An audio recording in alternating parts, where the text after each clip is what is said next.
The Youth Elixir by Cindy Kirk, narrated by Amy McFadden. Chapter 1. I bid 7.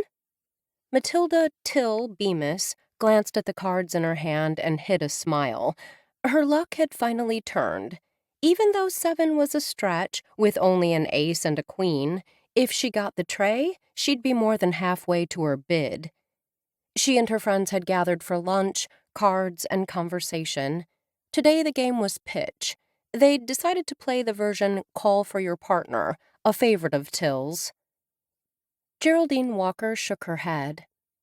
I can't go 8. I can't even go 5. Beverly Raymond placed her cards face down on the table and heaved an exaggerated sigh. Neither of the other two at the table in Geraldine and Beverly's dining room was willing to take a chance and bid higher.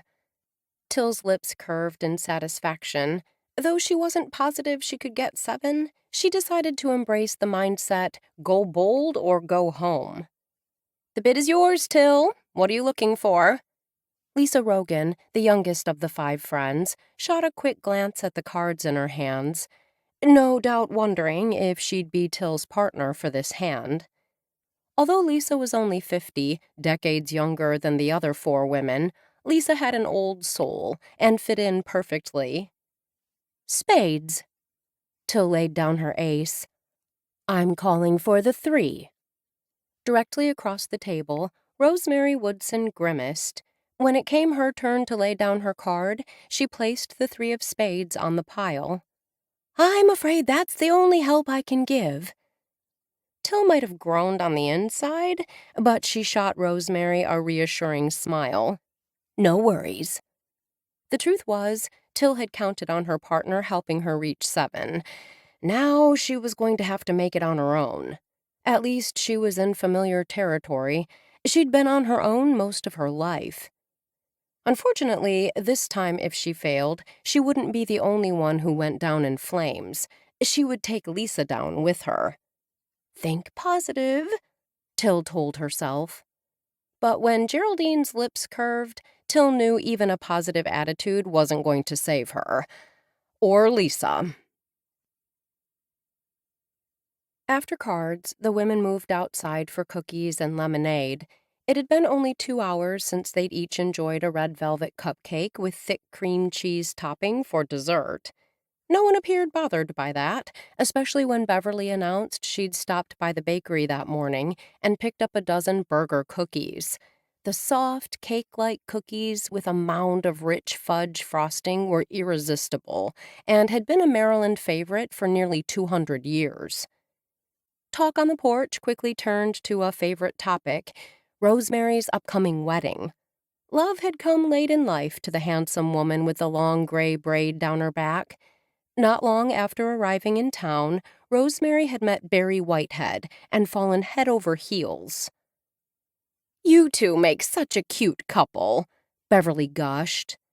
Barry is wonderful. A soft look filled Rosemary's blue eyes. I feel like I'm getting a do-over in life. Not that my life hasn't been good, Rosemary quickly added. I'm so lucky to have Jenna, and now Daniel. Rosemary had moved to GraceTown with her great-niece, who had also found a love of her own. Expelling a happy sigh, Rosemary reached for another cookie. Marrying the man I love makes me feel, well, I feel like I'm getting to try out life the way I once thought it would be. Who wouldn't want that? Beverly and Geraldine exchanged a glance. Both in their 70s, they'd shared a home for close to 50 years. Happy with the life they'd built, they seemed to have escaped the concern with marital status, unlike many women Till had grown up with. Pretty ribbons of silver threaded through Beverly's light brown hair. As long as Till could remember, the retired RN had worn her hair in a soft coil at the nape of her neck. Geraldine, her hair short and straight, had always marched to her own beat. She was unapologetically handy with tools and engines, skills Till envied. For years, whenever Till or one of her friends needed help with anything, be it a sputtering car or a stopped-up sink, Geraldine got the call. I wouldn't change a thing. Geraldine's gaze settled on Beverly, and for a moment, a soft look filled her eyes. Beverly smiled back. No do-over for me either. I've been blessed with a happy life and wouldn't risk changing a thing. Sometimes life forces you to change. Lisa spoke for the first time since the discussion had begun. Whether you want to or not. Till assumed her friend was referring to when she'd been diagnosed with multiple sclerosis, and her husband had left her while she was in the ICU during an MS relapse. Tom is a jerk. Geraldine spoke what each of them was thinking. The thing is, lots of people viewed my diagnosis and divorce as the end of my life. Lisa lifted her crystal tumbler of lemonade and took a sip. For a moment, I did too. Then Charlie came home, Hannah moved to town, and, like Rosemary, I was given a fresh start. Beverly inclined her head. I'm afraid you lost me. I'm finally living the life I wanted but never got. Actually, I'm living the life I never even knew I wanted, because I can tell you that when Charlie was a teenager, I wasn't exactly hoping he'd live with me forever. Lisa gave a little laugh. I'm not saying my life doesn't have challenges, but it still feels like a gift. Geraldine's gaze turned serious as she chewed on the words. Is it really a new life, or just part of your journey? That's what I was wondering, too. Beverly slanted a glance at Geraldine before shifting her attention back to Lisa. The MS and the divorce resulted in lots of changes in your life, but you never stopped being the Lisa we all know and love. A thoughtful look crossed Lisa's face as she bit into a cookie. She shrugged. You may be right. What about you, Till? Rosemary asked. Would you want a do-over? Honestly, I'm not sure. Normally, Till was quick to voice an opinion. Not this time. The conversation had taken her thoughts down a road she rarely traveled.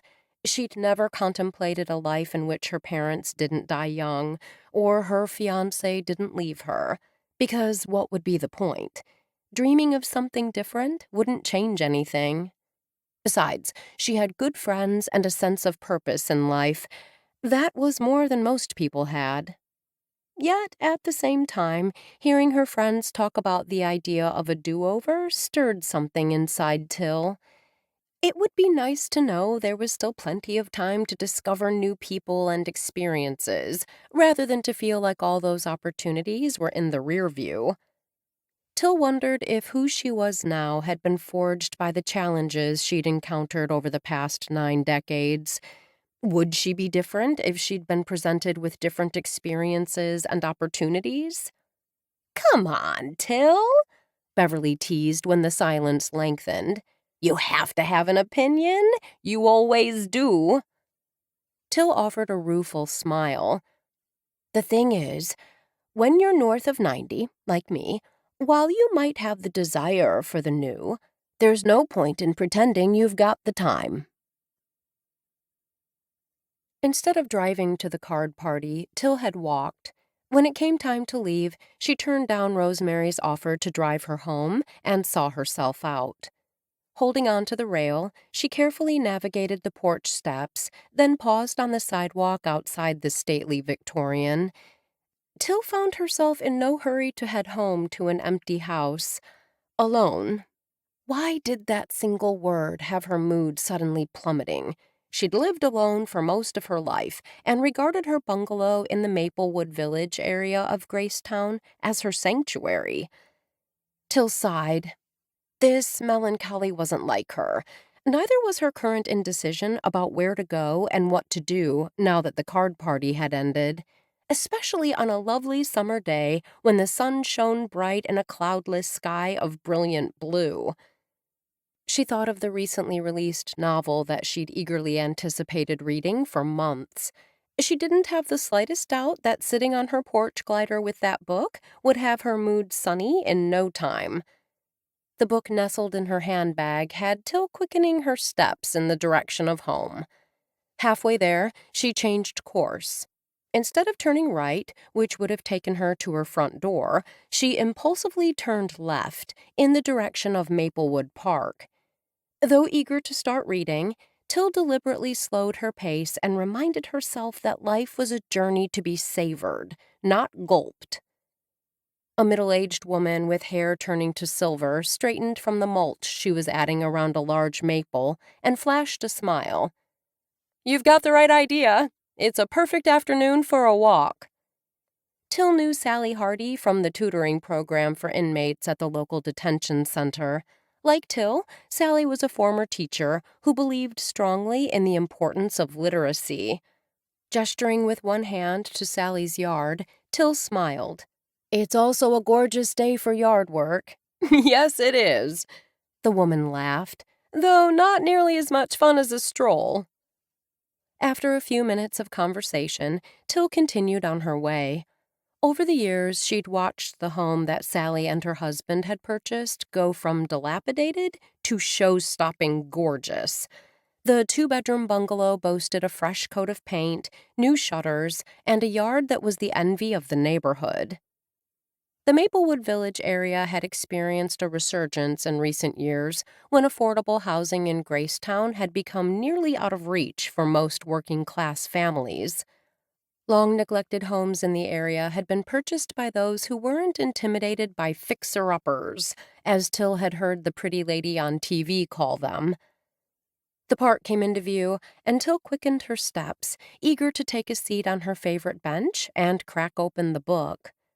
Familiar with the surroundings, she barely noticed the large crack in the wooden sign shaped like a tree, announcing this was Maplewood Park. The park had aged as badly as the sign, the playground area offering only a sad-looking metal slide, a broken merry-go-round, and 3 U-shaped rubber swings. The wooden benches scattered around the park were just as weathered, the metal holding the boards in place showing ample rust. Still, Till shivered with anticipation and picked up her pace. Her favorite bench at the back of the park provided everything she needed: a place to sit, partial shade thanks to a leafy maple, and a stand of hollyhocks. Hollyhocks had been her dad's favorite flower. Each time she saw the tall spikes of colorful flowers, she thought of him. Though he'd been gone longer than he'd been in her life, her dad remained alive in her memory. After her mother died when she was 9, Till's father became her entire world. Not once had he given her cause to doubt his love. Till came to an abrupt halt, what she was seeing putting a stop to her trip down memory lane. In all the years she'd been coming here, Till had never seen anyone else sit on this particular bench, much less someone so young and vibrant. The woman's dark hair sported red streaks that matched the color of her lipstick. Her yellow short showed off long, tanned legs, and the white sleeveless shirt drew the eye to the Tree of Life tattoo on her bicep. Till knew the symbol's significance. She especially loved the part about remaining strong despite trials and hardships. She wondered if that sentiment was why this young woman had chosen the tat. Curious, but not wanting to intrude, since the woman appeared lost in thought, Till silently began to back up. There were other benches in the park where she could sit and read, or she could simply head home. "Don't go." The woman, her blue eyes appearing almost violet in the light, focused on Till. She motioned her forward. "Please, join me." Something in the woman's smile had Till halting her retreat and stepping to the bench. When Till drew close, the woman rose with easy grace. She extended her hand in a curiously formal gesture. "Good afternoon. I'm Serena Nordine."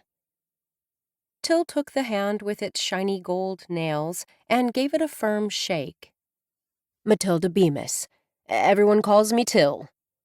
"What a beautiful name. Matilda." The woman rolled the name around on her tongue as if savoring the taste of it, then flashed a smile and gestured with one hand to the blue sky. "Isn't it a peach of a day?" The expression that Till hadn't heard since she'd been a girl made her smile. She liked that these old expressions were making a comeback. When Serena resumed her seat on the bench and gestured for her to sit, Till sat beside her. "You're right.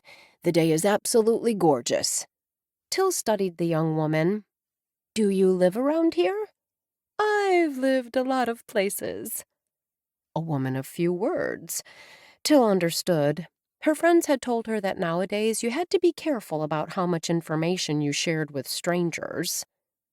"You don't need to be careful with me." Serena's comment had Till's eyes widening. Was she that transparent? "I realize this sounds crazy, but I trust you." Till gave a little laugh.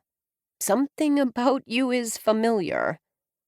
Serena's violet eyes, there really was no other way to describe them, searched Till's face. "How has your day been so far?" "It's been grand." Till's use of the word from her childhood had Serena smiling, and Till elaborating. "I had lunch, then played cards with friends. One of the ladies will be marrying soon. There was much joy in the air when we spoke of her upcoming nuptials." "And perhaps a little sorrow?" Puzzled by the odd comment, Till pulled her brows together. "What do you mean?" "Your life has not followed the course you assumed it would." Serena's gaze turned thoughtful. "You once dreamed of a life with a husband. It was, after all, what was expected of most women in the 1940s.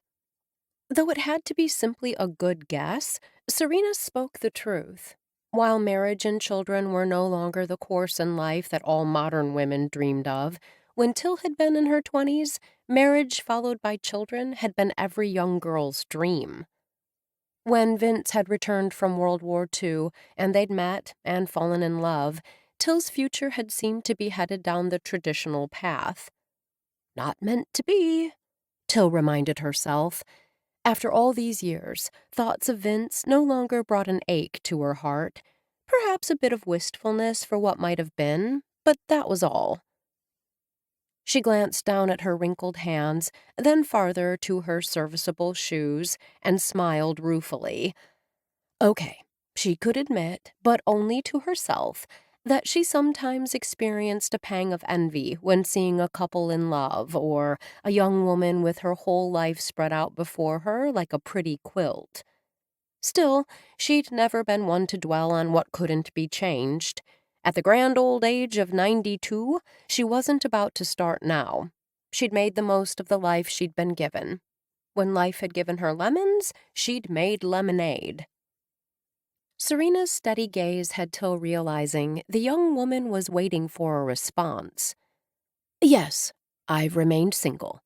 I've had a good life." "You've helped migrant seasonal workers learn to read." Admiration shone in Serena's eyes. "You've also helped local residents with low literacy skills." "I was a teacher. I enjoy opening the world to adults and children through books." Till's lips tipped up. Then the smile faded as a thought struck. "How is it you know so much about me?" Serena waved an airy hand. "You're practically a local celebrity." Till hooted out a laugh. "Hardly." "You continue to volunteer." "Not as much as I once did, but yes, I enjoy serving my community." Enough about me, Till thought. "What is it you do, Serena?" "Job-wise or in general?" "Both." "I think of myself as someone who dispenses gifts to those who have earned a reward." Till shifted on the wooden bench. "I'm afraid I don't understand." "I have something for you." Serena's gaze remained steady on Till's face. "Call it a reward for a life well lived." A squirrel chattered in a nearby tree while a bee landed on a hollyhock flower. Though leafy branches shaded the bench from the full heat of the sun, the day was warm. Nevertheless, Till experienced a sudden chill. "I don't need a reward." She moved to rise, but Serena's hand on her arm had her resuming her seat. You don't need to be afraid of me or what I'm offering. Serena's voice was as warm as her hand. Whether to accept the gift or refuse it is your choice. Reaching into her bag, Serena pulled out an ornate bottle containing a small amount of purplish liquid. Intrigued, Till leaned forward for a better look. The bottle is gorgeous. Here. Serena handed it to her. Holding it securely, Till carefully tipped the bottle from side to side.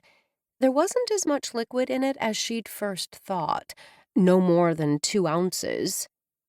Initially, she would have sworn the liquid was purple, but it now appeared pink.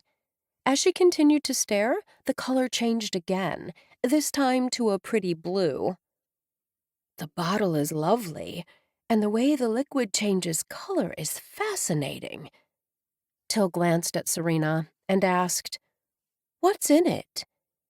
"You have a curious mind. It's one of the things I admire about you." Serena smiled, then her expression sobered. "This is going to be difficult for you to believe, so I need to request that you hear me out before you ask questions or offer comments. Can you do that?" Till thought of the book in her purse and suppressed a sigh. It appeared she wasn't going to get any reading done, at least not until she got home. But she had to admit that Serena's words and the bottle fired her curiosity. What could the woman have to say? Was she hawking some kind of vitamin supplement or energy drink? Or was it a sample of a healthy cocktail Serena had concocted? There appeared to be only one way to find out. She would listen. Chapter 2. I will hear you out. Till held out the bottle to Serena, without interrupting. The young woman waved a hand. "Keep it for now." Till tightened her hold on the bottle. "Tell me." "In your hands, you hold something very special, a youth elixir. If you drink it, you will be young again. You will have the chance to live your life again with all the knowledge and wisdom you have gleaned over the past 9 decades. A youth elixir? It took everything in Till not to laugh aloud. She glanced around, expecting to see a kid videoing this as part of some social media prank.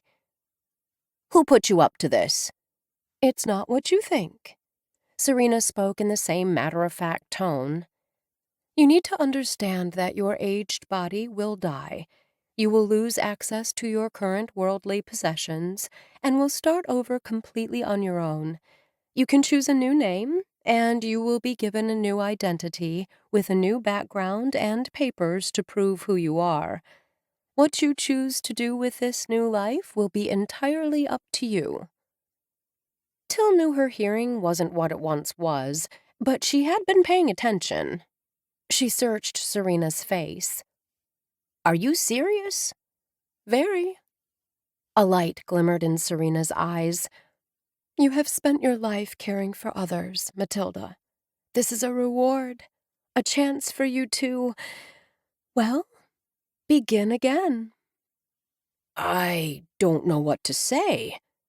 Till brought a trembling hand to her head to brush back a strand of hair that had gone cloud white decades earlier. When she'd been young, her hair had been the color of walnut, shiny and dark. It's rare for someone to be given this opportunity. Serena's violet eyes searched her face. You're a special woman, Matilda Bemis. There it was, that sense of déjà vu, as if she knew Serena, or had known her at one time. That fact, accompanied by the feeling that she could trust her, had Till's gaze dropping to the bottle she held. What if Serena spoke the truth? GraceTown was certainly known for unexplainable happenings. Till had actually witnessed a couple of those events herself. Could this be one of them? Her pulse quickened. What would it be like to be young again, to be free to do all the things she'd never had the opportunity to do, to travel and dance, to date like other young women, and perhaps even fall in love. Then she remembered the downside. "You're saying drinking this will kill me." Till found herself surprised at how calm she sounded. "The shell that is currently your body will die." Serena gestured with one hand toward her youthful frame. "That body will be replaced by a young one, like mine." Till thought of the family and friends who'd passed through her life, people she loved, people she'd grieved. She had no family left. Now, at 92, all her friends were younger. How many more years did she have left anyway? That fact had been brought home this afternoon as she'd listened to her friends talk about their futures. She hadn't said much, knowing she had, at most, a handful of years left. Her gaze dropped to the bottle.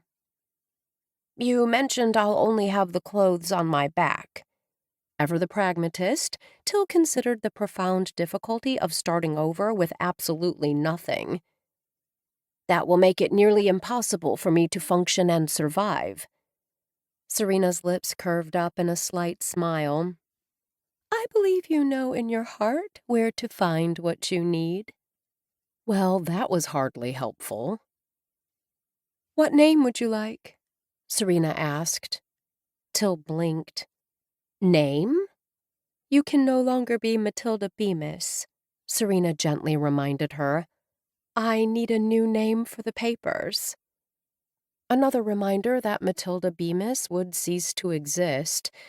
Perhaps 20 years ago, maybe even 10, Till might have hesitated. But she'd come to grips with the fact that she was near the end of her life and had released any lingering dreams out into the ether. Right now, it was time to focus on practicalities. "What papers will you be giving me?" "Driver's license, social security card, passport, birth certificate, resume." Serena rattled the items off without hesitation. "What you do with what you're given will be up to you." Till thought back to Serena's cryptic comment. "You believe I'll know how to survive." "I believe you'll know where to find whatever you need." Till might have found Serena's confidence touching, if she hadn't been so perplexed. While she knew everything didn't always need to make sense, it didn't stop the questions. "How did you find me in this park when I didn't even plan to come here?" Serena smiled. "You love to come to the park on beautiful days." True enough, Till supposed. "Why you?" Serena's eyes widened. She appeared startled by the question. "What do you mean?" Till shifted, hoping to find a more comfortable spot on the bench.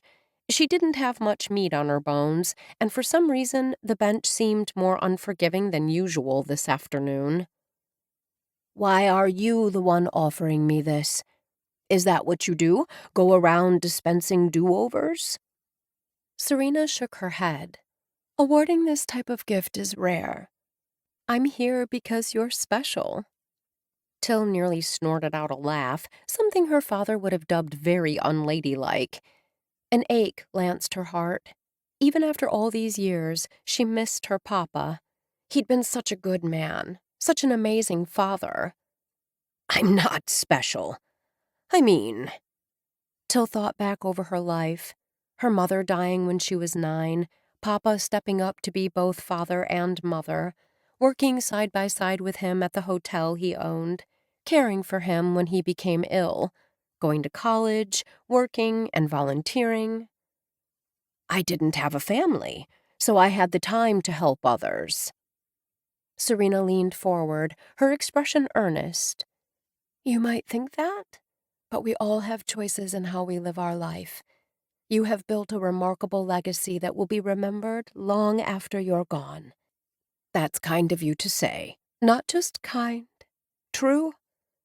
This can be your chance, your time, to explore and experience all the world has to offer. The world will be your oyster." Serena offered a supportive smile. I believe there is nothing you can't conquer if you put your mind to it and aim high. The words struck a chord in her memory, as if she'd heard them some time before. The remembrance hovered just out of reach, but she didn't push too hard to find it. Right now, the focus was on looking ahead, not behind. For a second, it seemed as if the world around her held its collective breath, awaiting her decision. The squirrel ceased chattering, the bee froze on the hollyhock flower, and the slight breeze stilled. Till's heart began an erratic rhythm, speeding up like a runaway locomotive, then slowing so severely she wondered if it beat at all. She thought about her friends, how it would be to interact with them as her new self. This wouldn't really be a loss for them. It'd be like what they'd all been talking about, a new start. One that she'd never be able to experience without this opportunity. Decision made? Till lifted the bottle and would have drunk the liquid right then, but Serena put a restraining hand on her arm. "What?" Till asked. "Did you change your mind?" Till was no stranger to getting to the trough and not being allowed to drink. It had been that way with Vince. She'd been so close to being his bride when everything had fallen apart. "I need your new name, the one you will be using from now on." A twinkle filled Serena's violet eyes. "Choose carefully. This will be your identity for the rest of your life. Once you decide, there is no changing it." Till had spent nearly a century as Matilda Bemis. She liked her name, but it seemed fitting to start this second chapter in her life with a new one. Unlike many she knew, Till had never been great at coming up with pithy comments or smart retorts on the fly. She wished she had a day or two to consider what name to choose. Then again, the more time she had to consider Serena's proposition, the more likely she'd get cold feet. But she didn't have 48 hours. Serena needed her answer now. Bringing a finger to her lips, Till thought of the Daniel Grace novel she'd finished last night. Emily had been an admirable female protagonist, while Curtis had been a main character who'd grown by leaps and bounds during the course of the book. By the end, she'd found herself rooting for the guy. As she found it difficult to think of any other names at this moment, she met Serena's gaze. "My name will be Emily Curtis." "A fine choice." Serena smiled and handed her a manila envelope. "Your papers are in there. Oh, and don't forget your violin." Serena lifted the case from where it sat at her feet and placed it beside Till. "I don't play the violin," Till protested. "Matilda Bemis didn't," Serena gently corrected. "Emily Curtis is a concert violinist." Till blinked. "What am I now?" "Whatever you want to be." Serena smiled. "Once you drink the elixir." With fingers that trembled only slightly, Till lifted the ornate bottle, amazed by the way the elixir shimmered in the soft afternoon light. Her gaze shifted to Serena, who sat watching her with an intense expression. She'd offered her this do-over, but wouldn't push. Till downed the liquid in one gulp.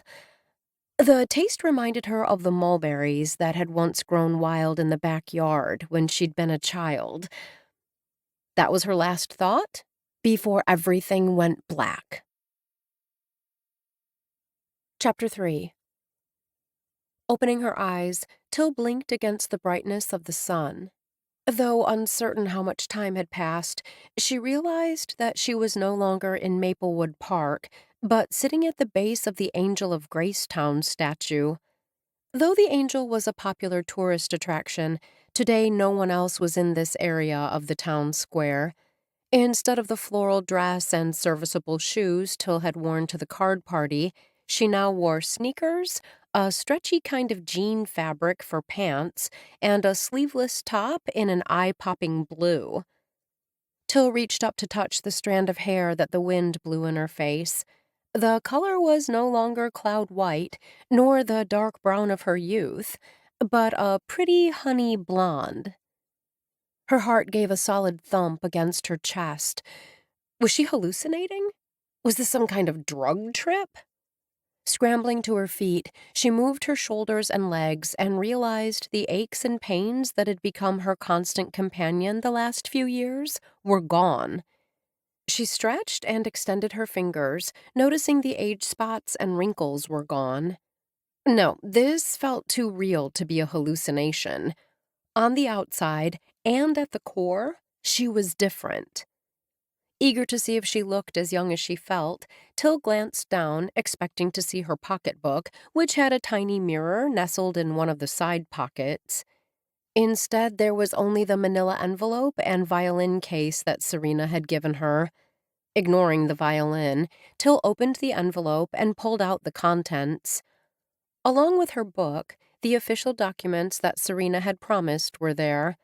For a long moment, Till studied the picture of Emily on the driver's license. Instead of an old woman, a young woman smiled back at her.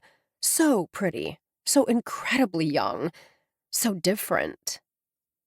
Till studied the picture even more closely. Was this really how she looked now? No way to know until she found a mirror. Grabbing the violin case and the envelope, she considered next steps.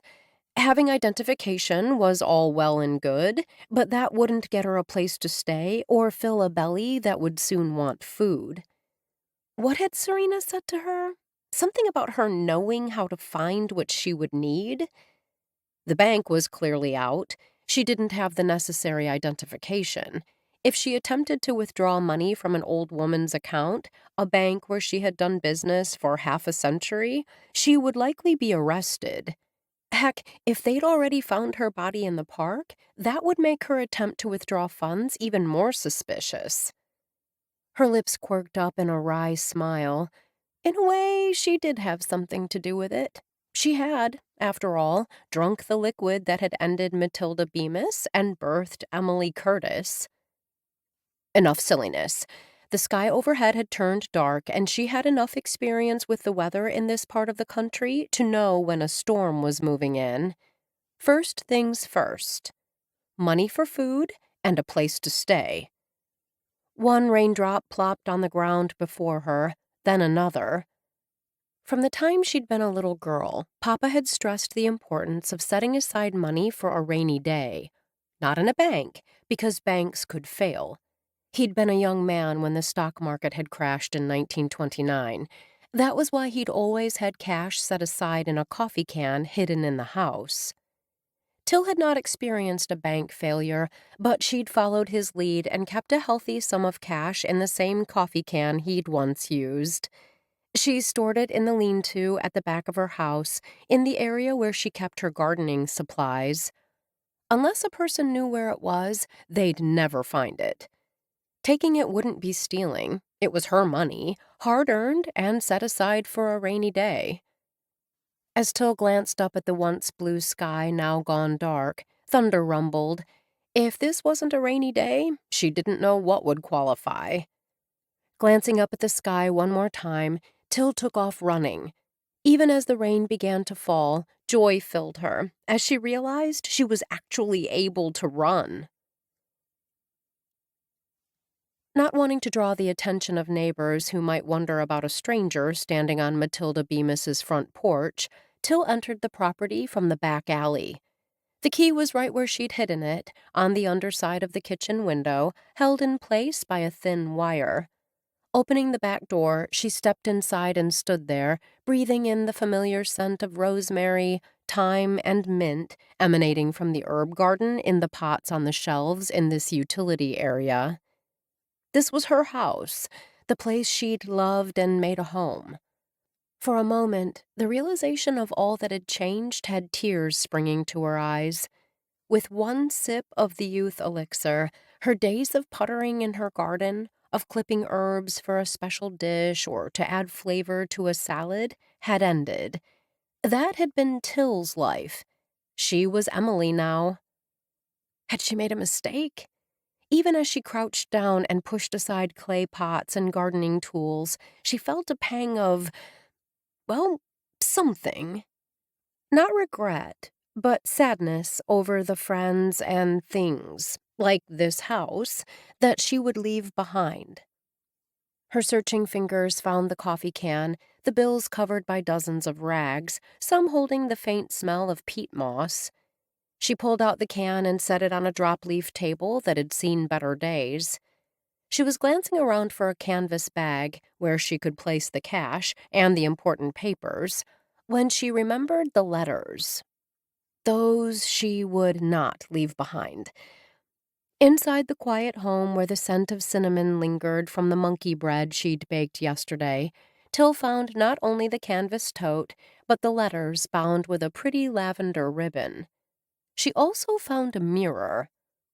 The young woman who stared back looked nothing like her.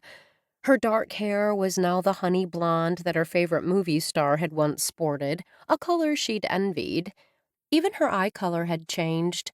Brown had become blue. After casting one last look in the mirror, Till carefully placed the letters in the tote, along with the envelope Serena had given her, then slipped out the back door. She stood for a moment, silently offering a goodbye to the home that had given her shelter for so many years. This clapboard house had been where she'd dreamed so many dreams over the years. There had been one dream in particular that had recurred numerous times. A man waiting for her, his heart filled with love and his arms outstretched. The man wasn't Vince. Till had quit pining for him long ago. This was someone else. Occasionally, when she was having difficulty falling asleep, she would think of the man, and sometimes she would feel his arms closing around her. Though the encounter gave her comfort, Till never mentioned him to her friends. It seemed the kind of fantasy more suited to a young girl than a mature woman. Till hadn't chosen to drink the liquid because of a dream of finding her fantasy man, but because of how she felt right now. Her body was young and agile again, her brain firing on all cylinders. The future stretched out before her, offering a life that was hers for the taking. Emily Curtis had no responsibilities beyond herself. Not that Till regretted caring for her father after his stroke or having limited choices in a career. When she'd been young, there had been only 3 choices open to women: teacher, nurse, housewife. As a teacher, she'd built a good life for herself. Now, the opportunities were endless. Till hefted the canvas bag over her shoulder and lifted the violin case. All was good. She had enough money to tide her over. It was now time to find a place to stay. The Graceful Oasis Hotel, located in GraceTown's historic district, had literally risen from the ashes of a previous business after the interior was gutted by fire in the 1990s. When that owner decided to take the insurance money and relocate his business elsewhere, a young entrepreneur named Ken Edwards had seen the possibilities. He'd purchased the building with its downstairs camera shop and handful of small studio apartments upstairs and repurposed the space into a quaint boutique hotel. The way it was now, with a main-level kitchen and communal eating area, reminded Till of a B&B masquerading as a hotel. It had been a charming addition to this area of downtown. Rates were reasonable, and the rooms were usually full, at least according to Chloe. Chloe. Till put one foot in front of the other, the hotel now in sight. Her heart sighed at the thought of Chloe. She would miss all her friends, but Chloe? Well, Chloe was like family. 20 years ago, Till's path had crossed with Chloe's mother at a community event. She and Inez Patrick had begun talking, and a connection had formed. Neither Inez nor her husband had family in the area, and somehow Till had ended up becoming a de facto grandmother to 7-year-old Chloe. When Inez and Forrest had begun traveling more for their business, Till had stepped up to help. Either Till would stay at Chloe's house, or Chloe would stay with her.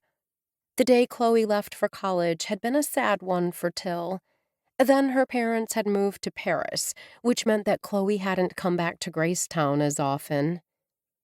Earlier this year, after working in Miami for several years after college, Chloe had unexpectedly returned to GraceTown. The young woman had been so busy getting settled the past few months that Till hadn't seen much of her. She'd been looking forward to rekindling their bond. Now, hopefully, she would start a new friendship with Chloe as Emily. Stepping up to the shiny mahogany desk in the hotel lobby, Till felt her heart slam against her ribs. She flashed a smile at Chloe. "Welcome to the Oasis." Chloe's wavy brown hair tumbled around her shoulders, and the smile on her red lips was reflected in her amber eyes. "How may I help you?" Not a single flicker of recognition. Not that Till had expected any. "I was wondering if you have a room for one available." "How many nights?" Though Till didn't know the exact rate for a room at the Oasis, she needed a home base until she secured permanent lodging. 2 weeks? Chloe's brows pulled together as she studied the computer screen. "For one guest?" "Yes." Chloe nodded as her gaze returned to the screen. Then she looked up and smiled. "You're in luck. We have one room, a lovely one on the top floor. The space can only accommodate a twin bed, which is why it's available. It's—" The amount Chloe quoted had Till's mouth going dry. "That much?" "Let me see what I can do." A look of understanding crossed Chloe's face. "For a 2-week stay, paid up front, I can reduce the total to—" The figure she named was definitely a savings, though not as much of a discount as Till had hoped. Till nodded. "I'll take it." "What is the name?" For a second, Till hesitated. "Emily Curtis." "I'll need to see a credit card and a photo ID, please." Reaching into her tote, Till pulled out the driver's license and enough money to cover the entire stay. "I don't have a credit card." Till let the statement hang out there for several seconds. Over the years, she'd learned the importance of simply stating facts. "I promise I won't trash the room." Chloe studied her face for a long time, reminding Till of how she'd studied Serena's earlier. "We normally require a credit card on file, but I think we can make an exception this time." Smiling, Chloe handed Till her change and the license, then pulled out an old-fashioned brass key. Chloe slid it across the counter to Till, along with a paper jacket. "There's a sheet with the breakfast hours and the Wi-Fi password. I hope you enjoy—" "Chloe, did you hear?" A slender woman, her jet-black hair in a layered pixie cut, raced into the lobby, then skidded to a stop. "Jacqueline, could you give me a minute?" Chloe smiled at the young woman, her tone easy. "I'm with a guest." "I'm so sorry." Jacqueline shot Till an apologetic look before returning her gaze to Chloe. "But it's all over the news. They found your friend, Matilda Bemis. The police are investigating." Chloe whirled. "What do you mean, found her?" "A woman walking her dog found her in Maplewood Park." Sympathy filled Jacqueline's eyes. "On a park bench." "Was she injured? Is she okay?" Worry filled Chloe's amber eyes. Jacqueline cast a glance at Emily, then stepped close to Chloe and lowered her voice. Despite the effort, Jacqueline had a voice that carried. Even as she pretended to study the sheet detailing the breakfast and happy hour times, Emily had no trouble hearing every word. "I'm sorry, Chloe. She's dead." Jacqueline put a hand on Chloe's shoulder. "She was just sitting there. Her purse was beside her. Everything appeared to be in it. Word is that it doesn't appear she was assaulted." Tears slipped down Chloe's cheeks, and an answering ache filled Emily's heart. She strode to the elevator and stepped inside, no longer able to witness the grief she'd caused. Choices, she'd learned long ago, came with consequences. Her father had always warned her to think carefully about any decisions she made, saying that choices, like a stone thrown into a pond, created ripples that touched everything around. Emily consoled herself that she had given this particular choice careful consideration. As soon as Emily reached her room, she dropped the tote on the bed and moved straight to the mirror in the bathroom. A stranger gazed back at her. No one would recognize her. Heck, she didn't even recognize herself. She hadn't thought to ask Serena if she would look like her younger self or someone else, or if she had a choice in the matter. The outer shell might have changed, but inside, she was still her. "Emily," she murmured, keeping her gaze firmly fixed on the image in the glass. "Emily Curtis." Odd, the name chosen in such short order appeared to not only fit her, but it felt natural on her tongue. The change had actually happened, just as Serena had said it would, but not without casualties. Tears flooded her eyes as she thought of the grief on Chloe's face. There was not a doubt in her mind that once news got out, Chloe wouldn't be the only one who would grieve. She hadn't wanted to leave her friends behind, but in reality, the end of her life had been just around the corner. By drinking what she thought of as the youth elixir, she'd only hastened the inevitable. Brushing away the tears, Emily took a deep, steadying breath and glanced around the room that would be her home for the next 2 weeks. The bed, covered in a quilt with a bright green and yellow daffodil pattern, brought a smile to her lips. Everything else in the small room was equally lovely. Seeing a clawfoot tub in the bathroom delighted her. She envisioned soaking up to her neck in bubbles while enjoying a glass of wine with music in the background. She would make that happen. Later, she would cap off the first day of her new life with bubbles and wine. Afterward, she would do some serious thinking about her future, where she would live, where she would work, and what she would do with the rest of this new, glorious life she'd been blessed with. But now, it was time for some serious shopping. Chapter 4. Gateway Promenade was an outdoor mall that Emily had rarely visited. There were several stores in the vicinity that she'd frequented on occasion, one being an eyeglass shop when she'd needed new spectacles.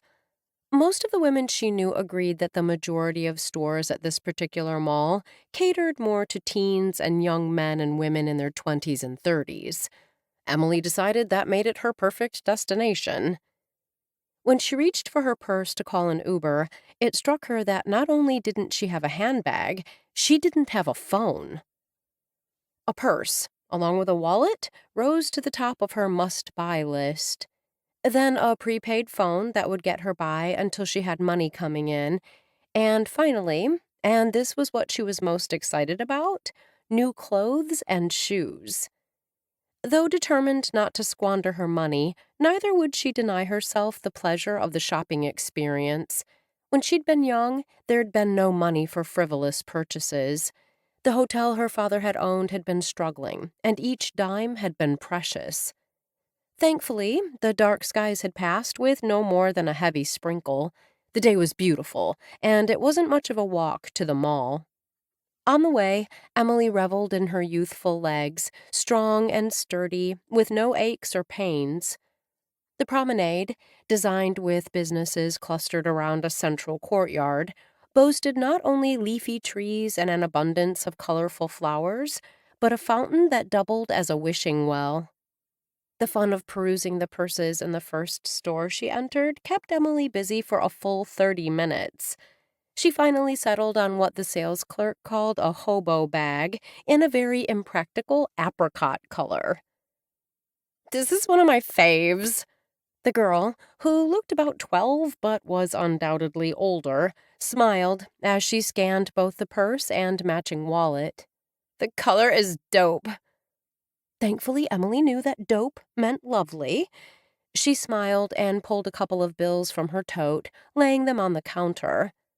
"I was wondering if you could do me a favor and cut off the tags. I don't plan on returning either item, and I'd like to use them right now." For the first time, the girl appeared to notice that Emily had pulled the money out of the canvas bag slung over her shoulder. Seeing the question in her eyes, Emily improvised. When I looked in my closet, there wasn't a single purse that I could see bringing with me today.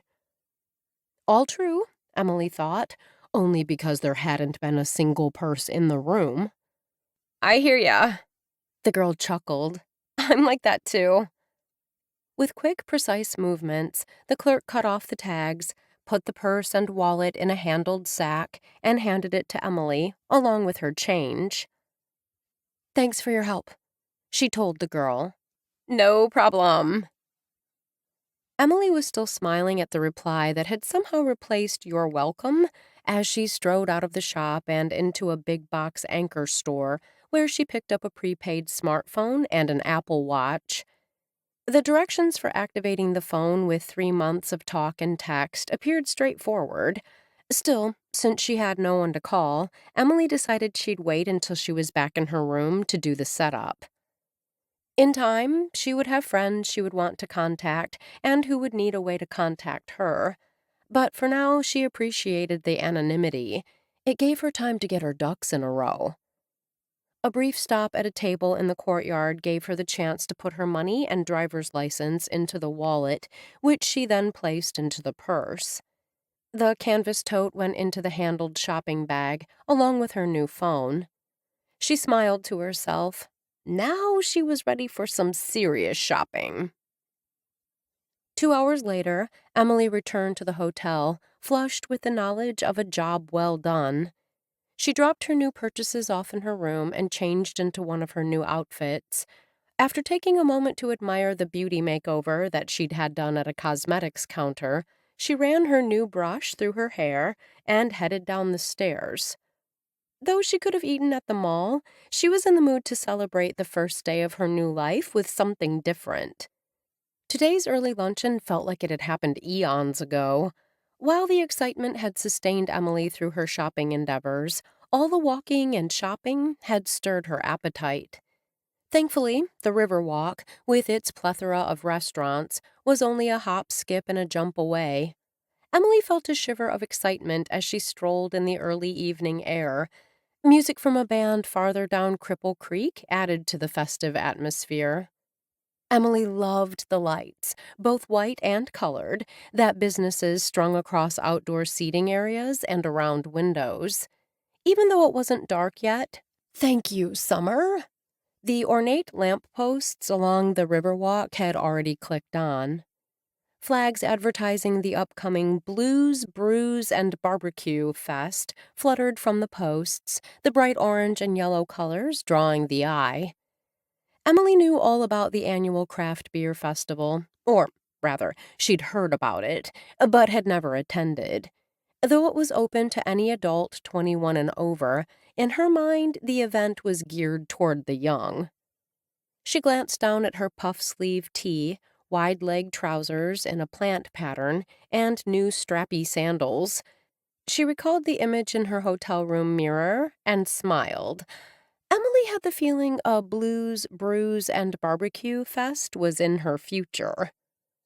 At the mall, it seemed as if every woman her age wore sandals with toes painted a variety of vibrant colors. Her changeover hadn't included a pedicure, a fact noticed when she'd been trying on sandals this afternoon. Yes, a pedicure and a manicure were definitely in her future.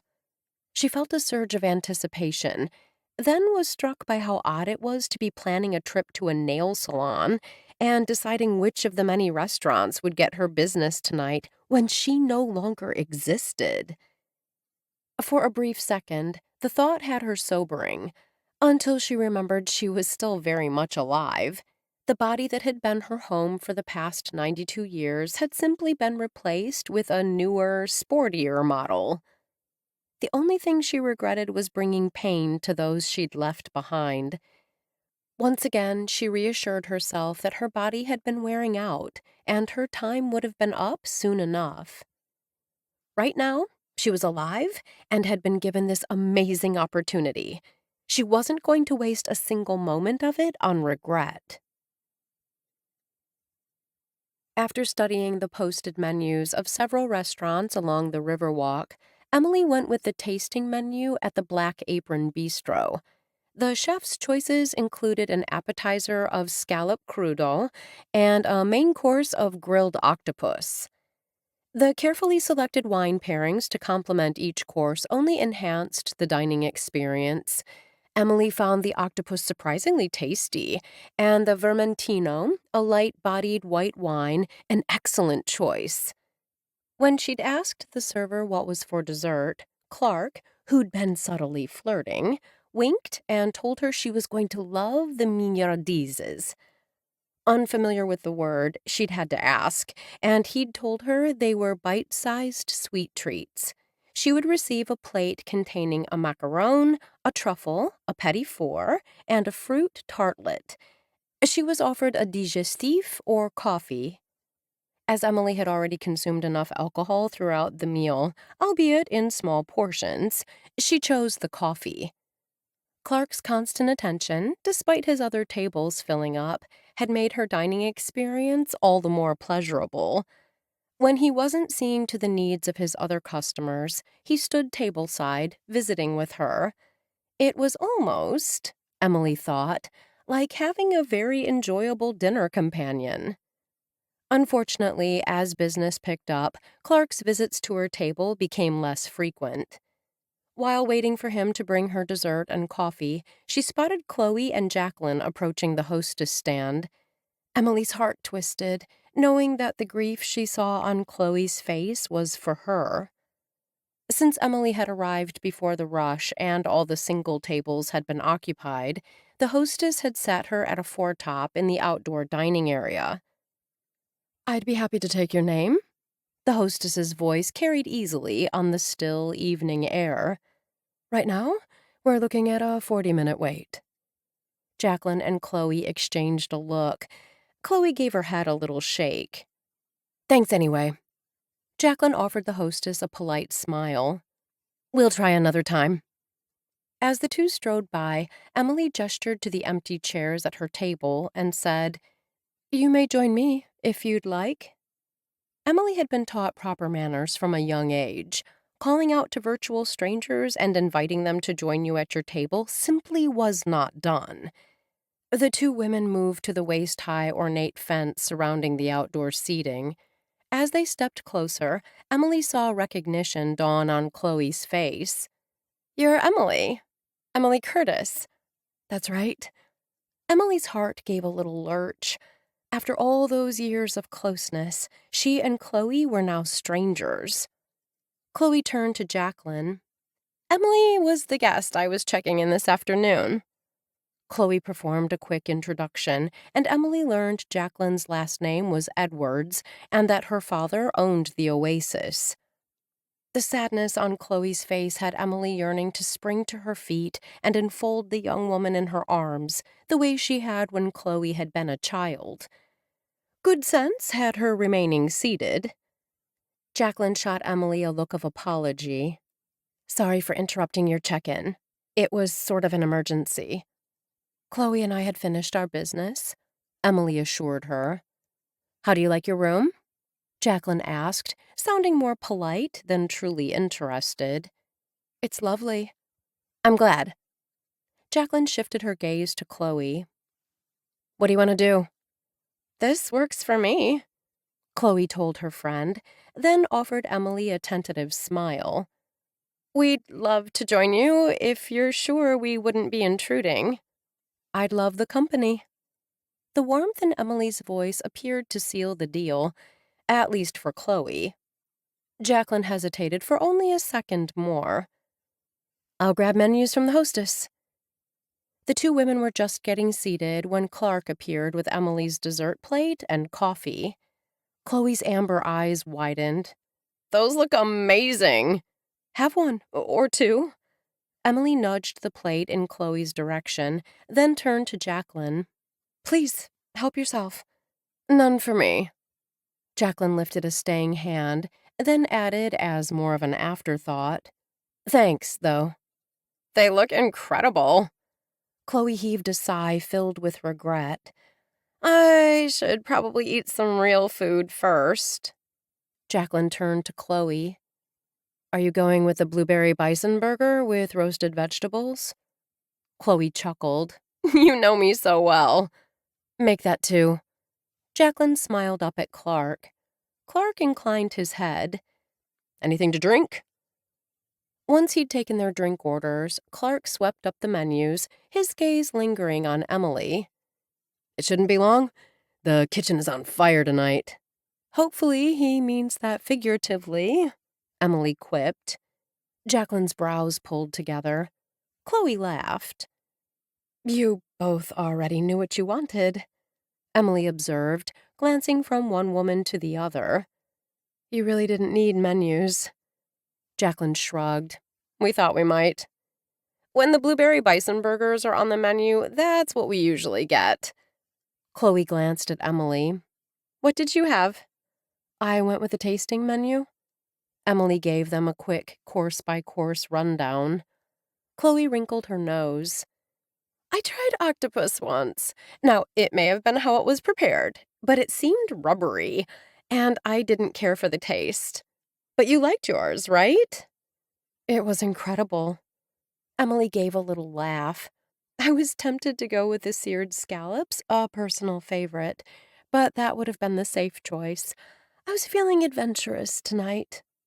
That's a lot of food, Jacqueline commented, then glanced at Chloe. I could never eat that much. It was a lot, Emily admitted, but everything was amazing, and I ate it all. Jacqueline offered a grudging nod. It's good to tap into our adventurous side. I'm trying to stretch myself. Emily leaned forward. Abraham Maslow once said, in any given moment, we have two options, to step forward into growth or to step back into safety.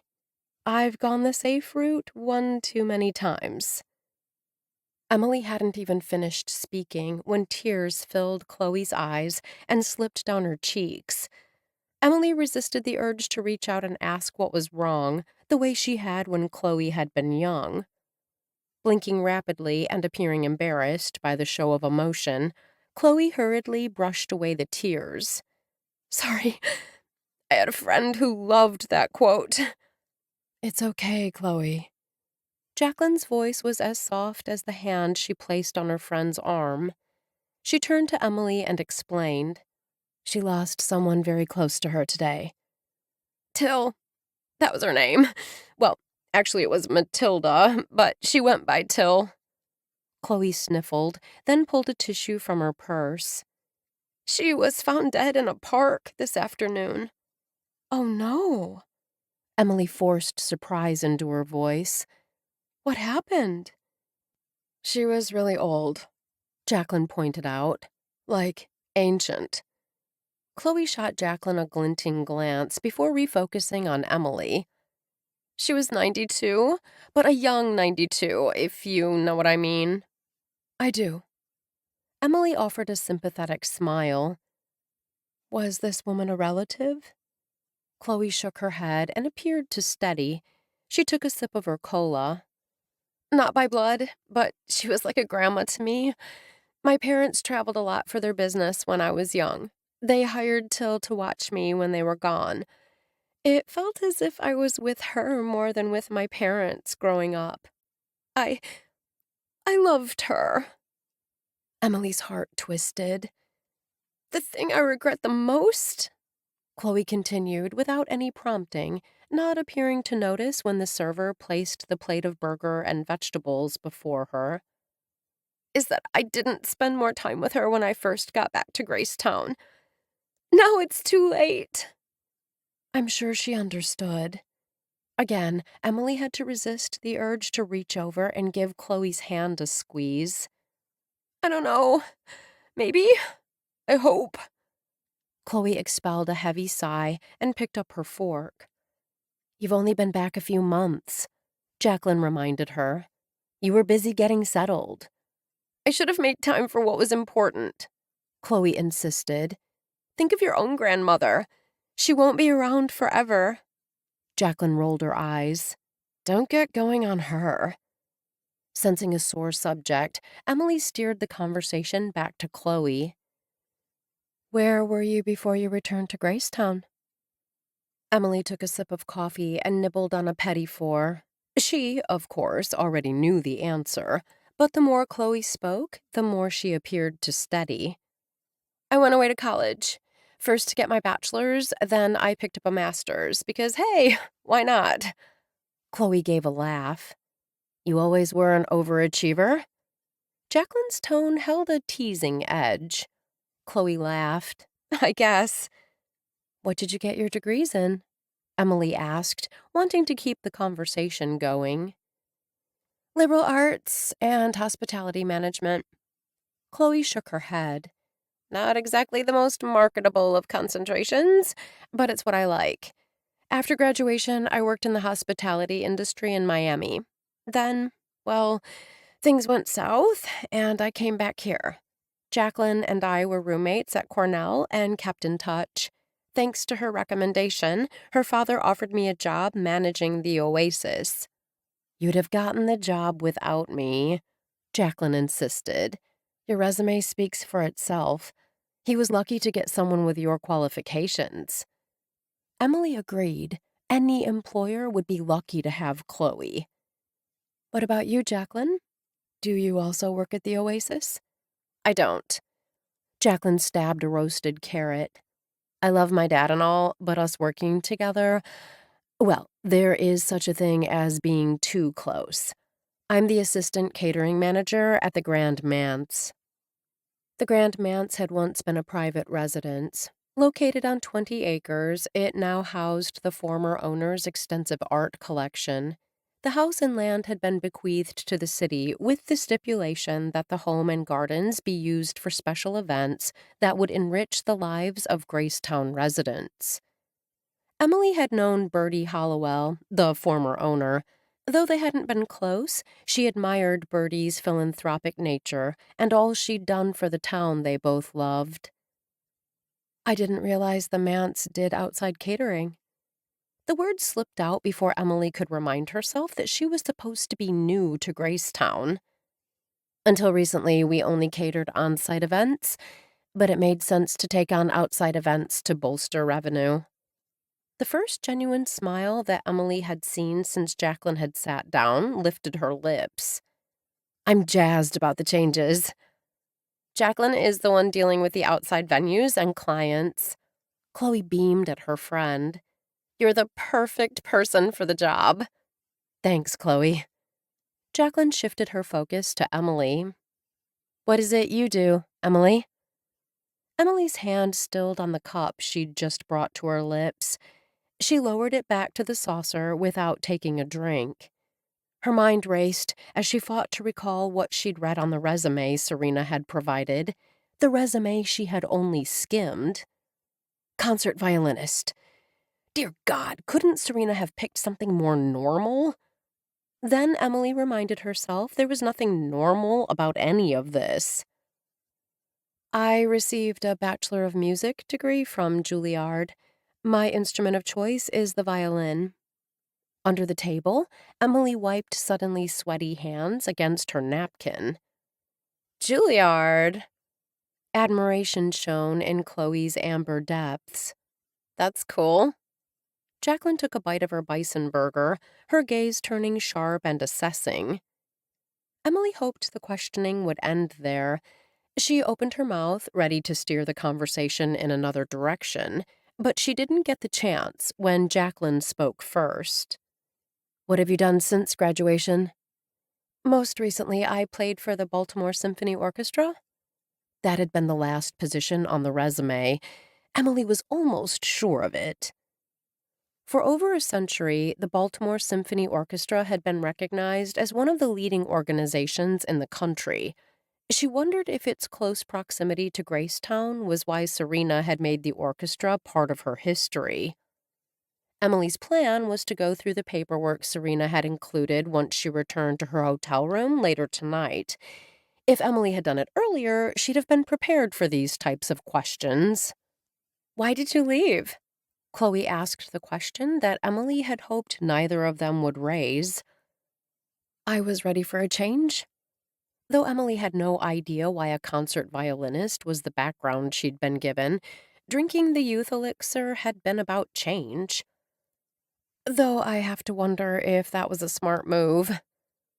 The questioning looks in the eyes of the two women had Emily explaining. I don't have another position lined up. Jacqueline arched a brow. You came to GraceTown? There's no symphony here. I realize that. Emily took another drink of coffee. I'm not looking to go back to a symphony. The questioning look in Jacqueline's eyes had Emily continuing. I've got a few ideas, some possibilities, none I'm ready to share. I respect that. Chloe wiped blueberry sauce off her lips with the edge of her napkin. I have to admit, though, like Jacqueline, I'm curious. Why Gracetown? Do you have family here? No way was Emily making something up. She knew from a lifetime of living here that, while there might be 6 degrees of separation in most situations, in Gracetown it was down to 3. No family or friends. Once again, Emily brought the coffee cup to her lips, the action giving her time to think. I heard Gracetown is like Sedona, you know, a place where one can tap into the frequencies of the universe. I was intrigued. Frequencies of the universe? Jacqueline's brows pulled together. What does that mean? I've never heard that term. I have. Chloe lifted a hand, like a schoolgirl in a classroom. Till had a friend who lived in Sedona. She visited once when Till was watching me. The week Vicky was here, I heard that phrase a lot. But what does it mean? Jacqueline asked, puzzlement filling her blue eyes. Emily hoped Chloe would explain, but Chloe only stared expectantly at her. It had been so long since she and Vicky had talked that Emily fought to recall what she'd said. It's all about an area having a unique energy, places where the Earth's energy is amplified and heightened. I grew up here. Some people believe in unexplainable happenings, but I've never known anyone who experienced anything the least bit strange. Personally, I think it's all a joke. Jacqueline's expression seemed to indicate that anyone who believed differently was a fool. I'm not sure what I think. Chloe shrugged as her gaze returned to Emily. Though I do believe Gracetown has a good vibe. As much as Emily enjoyed spending time with Chloe, she was finding this discussion and all the questions a bit too much. A very good vibe, Emily agreed, pushing her chair back and standing. She dropped several bills on the table. I hate to rush off, but I have a date. The fact that the two didn't ask any questions or offer much of a protest told Emily that, tonight, 3 had definitely been a crowd. Chapter 5. Okay, so her date hadn't been firmed up, and it was with a bike, not a man, but still. On her way to the Black Apron, Emily had walked by a business that was either new or somehow had previously escaped her notice. Gear Up and Go Bike Shop was a bike rental, sales, and repair business.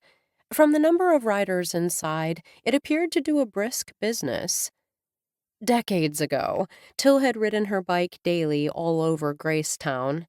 The year she turned 75, she'd sold her Schwinn after falling and banging up both herself and the bike.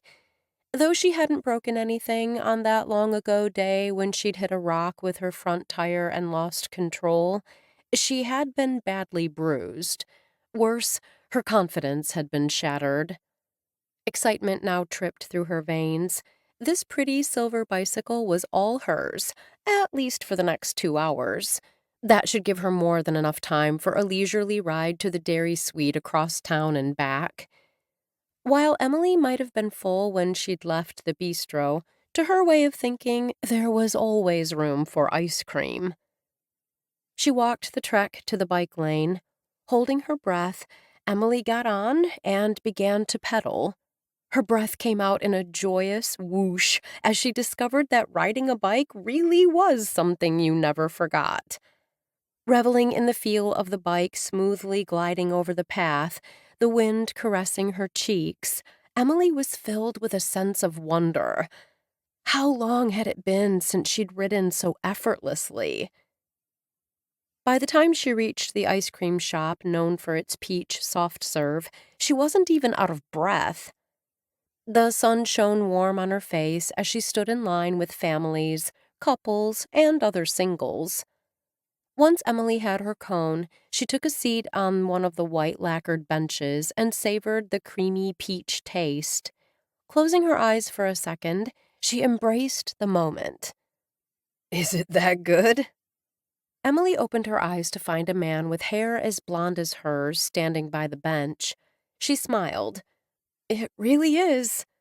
I haven't seen you around here before." Emily gestured with her head toward his cone. "Vanilla?" He offered a sheepish smile.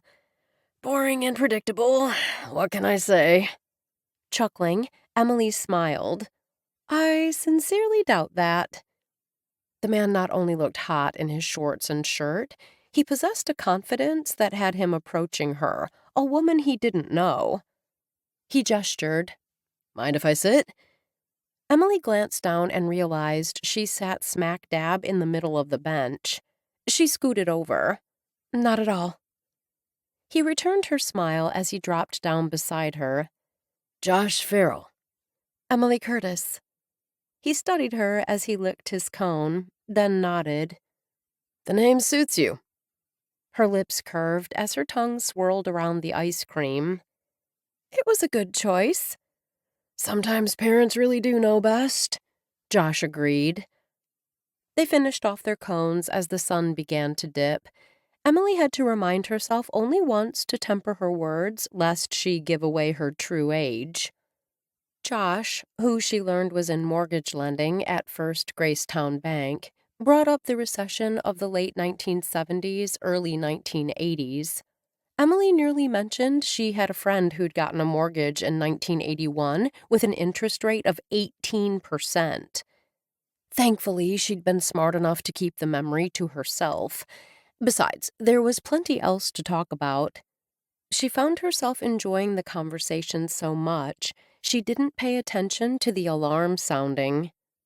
"Is that your phone?" Josh paused in the story he was telling. Emily blinked, then realized that setting the chimes sound as her alarm had been a mistake. It might have captured his attention, but it hadn't hers. She abruptly stood. "I need to go." Though 20 minutes should be enough time to get the bike back on time, she didn't want to be late and risk having to pay a late fee. Josh pushed to his feet. "Right now?" The disappointment in his eyes told her he'd been enjoying the conversation as much as she had. How long had it been, Emily wondered, since she'd had a lengthy conversation with a man who wasn't someone's husband? "It was lovely meeting you." His gaze remained fixed on her. "I enjoyed our conversation. Maybe we can—" The chimes sounded again, her backup alarm kicking in. "I'm sure our paths will cross again." She brushed a casual kiss across his cheek, surprised at how natural it seemed. "Thanks for keeping me company, Josh." Climbing onto her bike, she headed toward Gear Up and Go, unable to keep from smiling. After returning the bike, she made a quick stop at Sip and Charm Spirits to pick up a bottle of wine. Then Emily returned to her room, her head spinning and her spirits high. When she'd awakened this morning, she'd anticipated having a regular day. Nothing special, nothing out of the ordinary. Lunch and cards with friends, starting to read a new novel, and perhaps spending an hour working in her garden. Instead, her world had gone topsy-turvy. Matilda Bemis was gone, replaced by Emily Curtis, a violin virtuoso. She eyed the violin case on top of the dresser. If she picked it up, would she even know how to play it? Another unknown. Right now, she had other priorities. After turning on the water in the tub, Emily began to strip. When the clawfoot tub was nearly full, she tossed in the lavender-scented bath bomb she'd picked up earlier today. While waiting for it to dissolve, she put her hair in the satin bonnet that had been another of her afternoon purchases. The young woman who'd rung it up had told her that her grandmother loved this style. Emily had only smiled. She uncorked the bottle of wine and poured some into one of the glasses she'd bought, then set her book beside the glass of wine and the tub. Realizing there was a step she'd nearly forgotten, Emily hurriedly grabbed the chamomile bubble bar and placed it under the running water. Out of the corner of her eye, she caught sight of her body in the mirror as she bent over. The supple, toned skin and soft, gentle curves had her staring in disbelief. Though nothing had changed on the inside, everything was different on the outside. The wisdom of experience and the vigor of youth. Normally you had one, but not the other. Serena had been right. This was a gift. Smiling, Emily turned off the faucets, then lowered herself into the warm water of the deep tub, confident that when it came time to get out, she would do so with ease. Just one more thing to love about the new her. Emily awoke the next morning, ready to seize the day with both hands. She wasn't sure exactly what was on tap for today, but whatever it was, it wouldn't involve food or sitting around. She was determined to find an activity that had been out of her reach as a 92-year-old woman. Her gaze drifted to the instrument case she had yet to open. Soon, very soon, she was going to take out the violin and see if she could play. But not now. Before she dressed, she used her phone to search for fun activities and had found just the thing. If she hadn't seen the advertisement on the town's website, the thought of climbing a rock wall wouldn't have entered her mind. Now, dressed in stretchy shorts, a fitted tee, and sneakers, her entire body thrummed with excitement. Though she knew absolutely nothing about how to climb a rock wall, she was ready and eager to learn. Emily glanced toward the reception area when she reached the hotel's main level, disappointed not to see Chloe behind the desk. Studying her resume last night had left her feeling confident that she could now answer any and all questions tossed her way.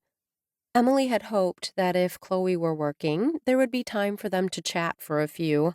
While spending time with her and Jacqueline at the Black Apron had been enjoyable, she had definitely felt like the outsider. She could only hope that when she returned, Chloe would be at the desk. Reaching the sidewalk, Emily found herself wishing for the bike she'd turned in last night. For a second, she was tempted to rent another, but vertical ascent wasn't so far that she couldn't walk. Or, and this thought had her smiling, jog there. After taking a second to stretch, Emily took off at a light jog. The rhythmic slap of her shoes against the pavement brought a smile to her lips. It was early enough that the sidewalks were clear of all the foot traffic that would have made taking this route impossible. The building housing vertical ascent soared high. The modern design, with its steeply pointed roof and glass and chrome exterior, fit the business to perfection. The level of noise inside surprised her until she realized that vertical ascent shared the building with urban movement, a family-friendly indoor adventure and trampoline park. If the noise coming from that side of the building was any indication, the business was doing well. Ignoring the urban movement check-in desk, Emily strode over to the one sporting a VA logo. A college-age girl with a name tag proclaiming her to be Kayla smiled a welcome. "I'd like to try the rock climbing wall," Emily told her. "I'm not sure what that all involves, but that's why I'm here." For just a second, the girl's blonde brows pulled together. "Is that a problem?" Emily hadn't seen anything about making an appointment, but maybe... "Not a problem," Kayla said hastily. "It's just that we have a group here from Funds Hub. They're here for a team-building afternoon." Funds Hub? The company that designs mobile banking software? You've heard of it? Emily nearly said a church friend's great-grandson had started the company, but she settled for a nod. We have a limited number of staff, as they brought more employees than we were expecting. But that's great, Kayla quickly added, then picked up a phone and held up a finger. I just need to make sure we have someone to help you. After a brief conversation, she smiled brightly. Chuck is available. He'll be here shortly. While we're waiting for him, since this is your first visit, I'll need you to fill out and sign a waiver. Emily finished the paperwork right before Chuck appeared. Tall and muscular with a shaved head and serious brown eyes, he nodded approvingly at her hair, tied back with a band that Kayla had provided. I've never done this before, Emily told Chuck as he walked with her toward several rock climbing walls. Normally we offer orientation sessions, but since we have a group here... Funds Hub? Yes, since they're here and we have limited space for others, I'm going to give you a one-on-one orientation. Emily offered him a smile. I appreciate that. She listened intently as he took her on a short tour, talking about the gym's layout, safety procedures, and basic climbing techniques. Once Emily rented climbing shoes, a harness, and a chalk bag, Chuck made sure everything fit her properly. He then had her practice falling and landing on her feet with slightly bent knees. Emily found it great fun. You're doing great. Chuck nodded approvingly. Emily felt her confidence surge. She liked the idea that climbing not only had lots of physical benefits, but that it required her using problem-solving skills and mental focus. The Funds Hub people appeared concentrated around the more difficult routes. Chuck took her to one marked with a green dot. This is a route for beginners like yourself. It has larger holds and is designed for someone who hasn't climbed before. Emily's gaze slid to the wall marked with a black dot, where many of the Funds Hubbers stood, laughing and talking while waiting their turn. Don't worry about anyone else. This is about you. Take your time and climb at a pace that feels comfortable for you. Emily only nodded. No need to tell him that she wasn't wishing for a more difficult course. It was the camaraderie she envied. She missed having friends with her, cheering her on and offering encouragement, with her doing the same for them. That would come in time, Emily assured herself.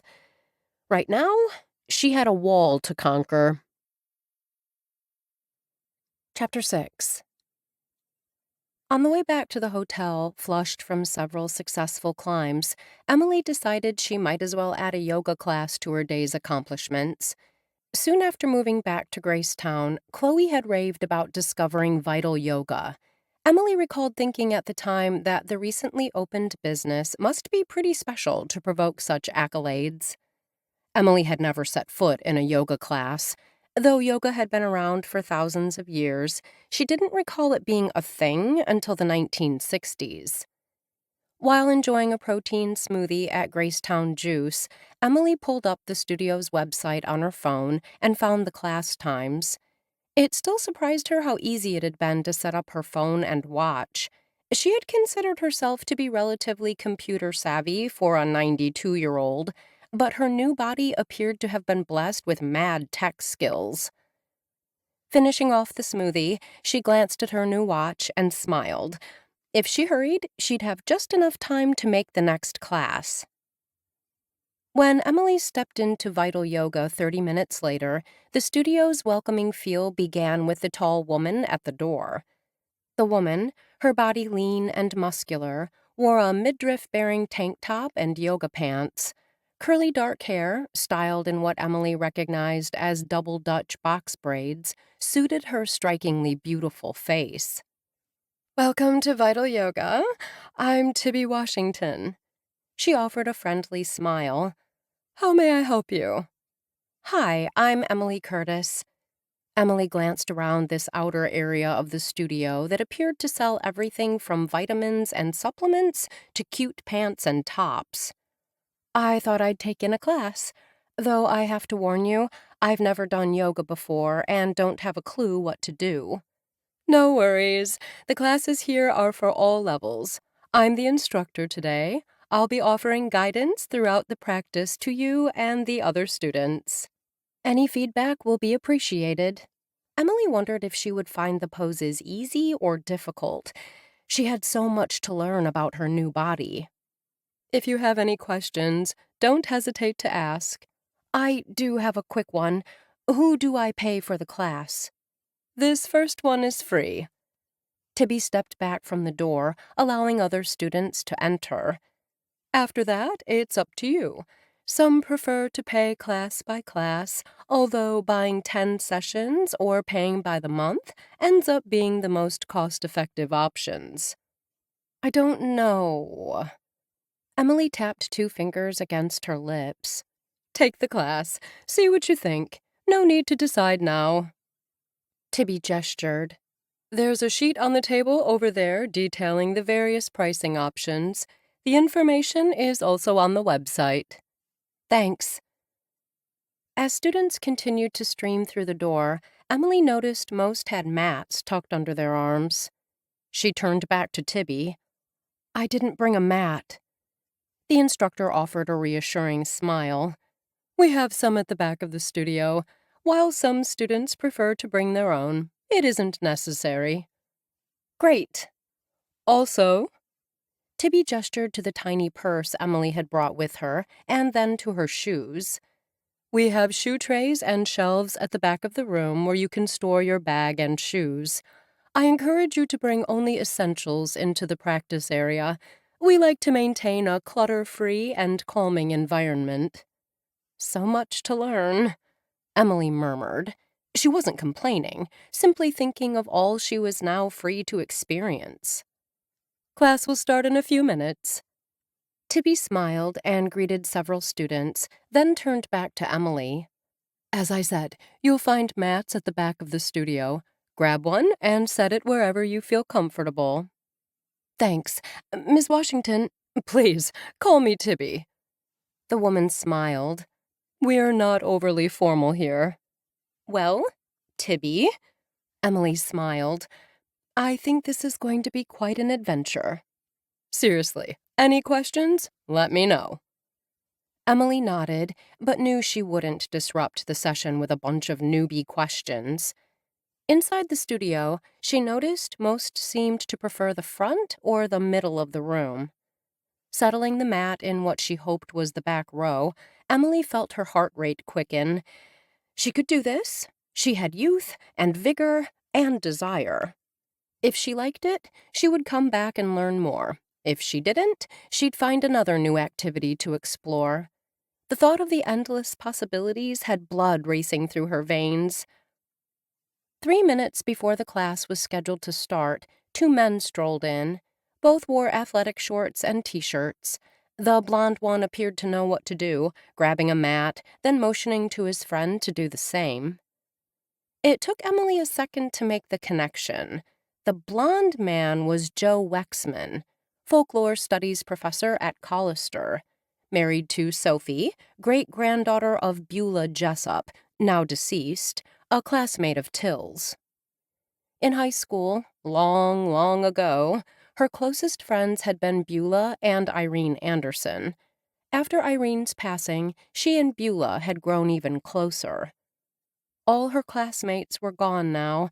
She'd been the last woman standing. The men set their mats beside Emily, making a row of the 3 of them. She offered the 2 a smile, then turned her gaze to the front and gave Tibby her full attention. The soft instrumental music filling the studio relaxed and soothed.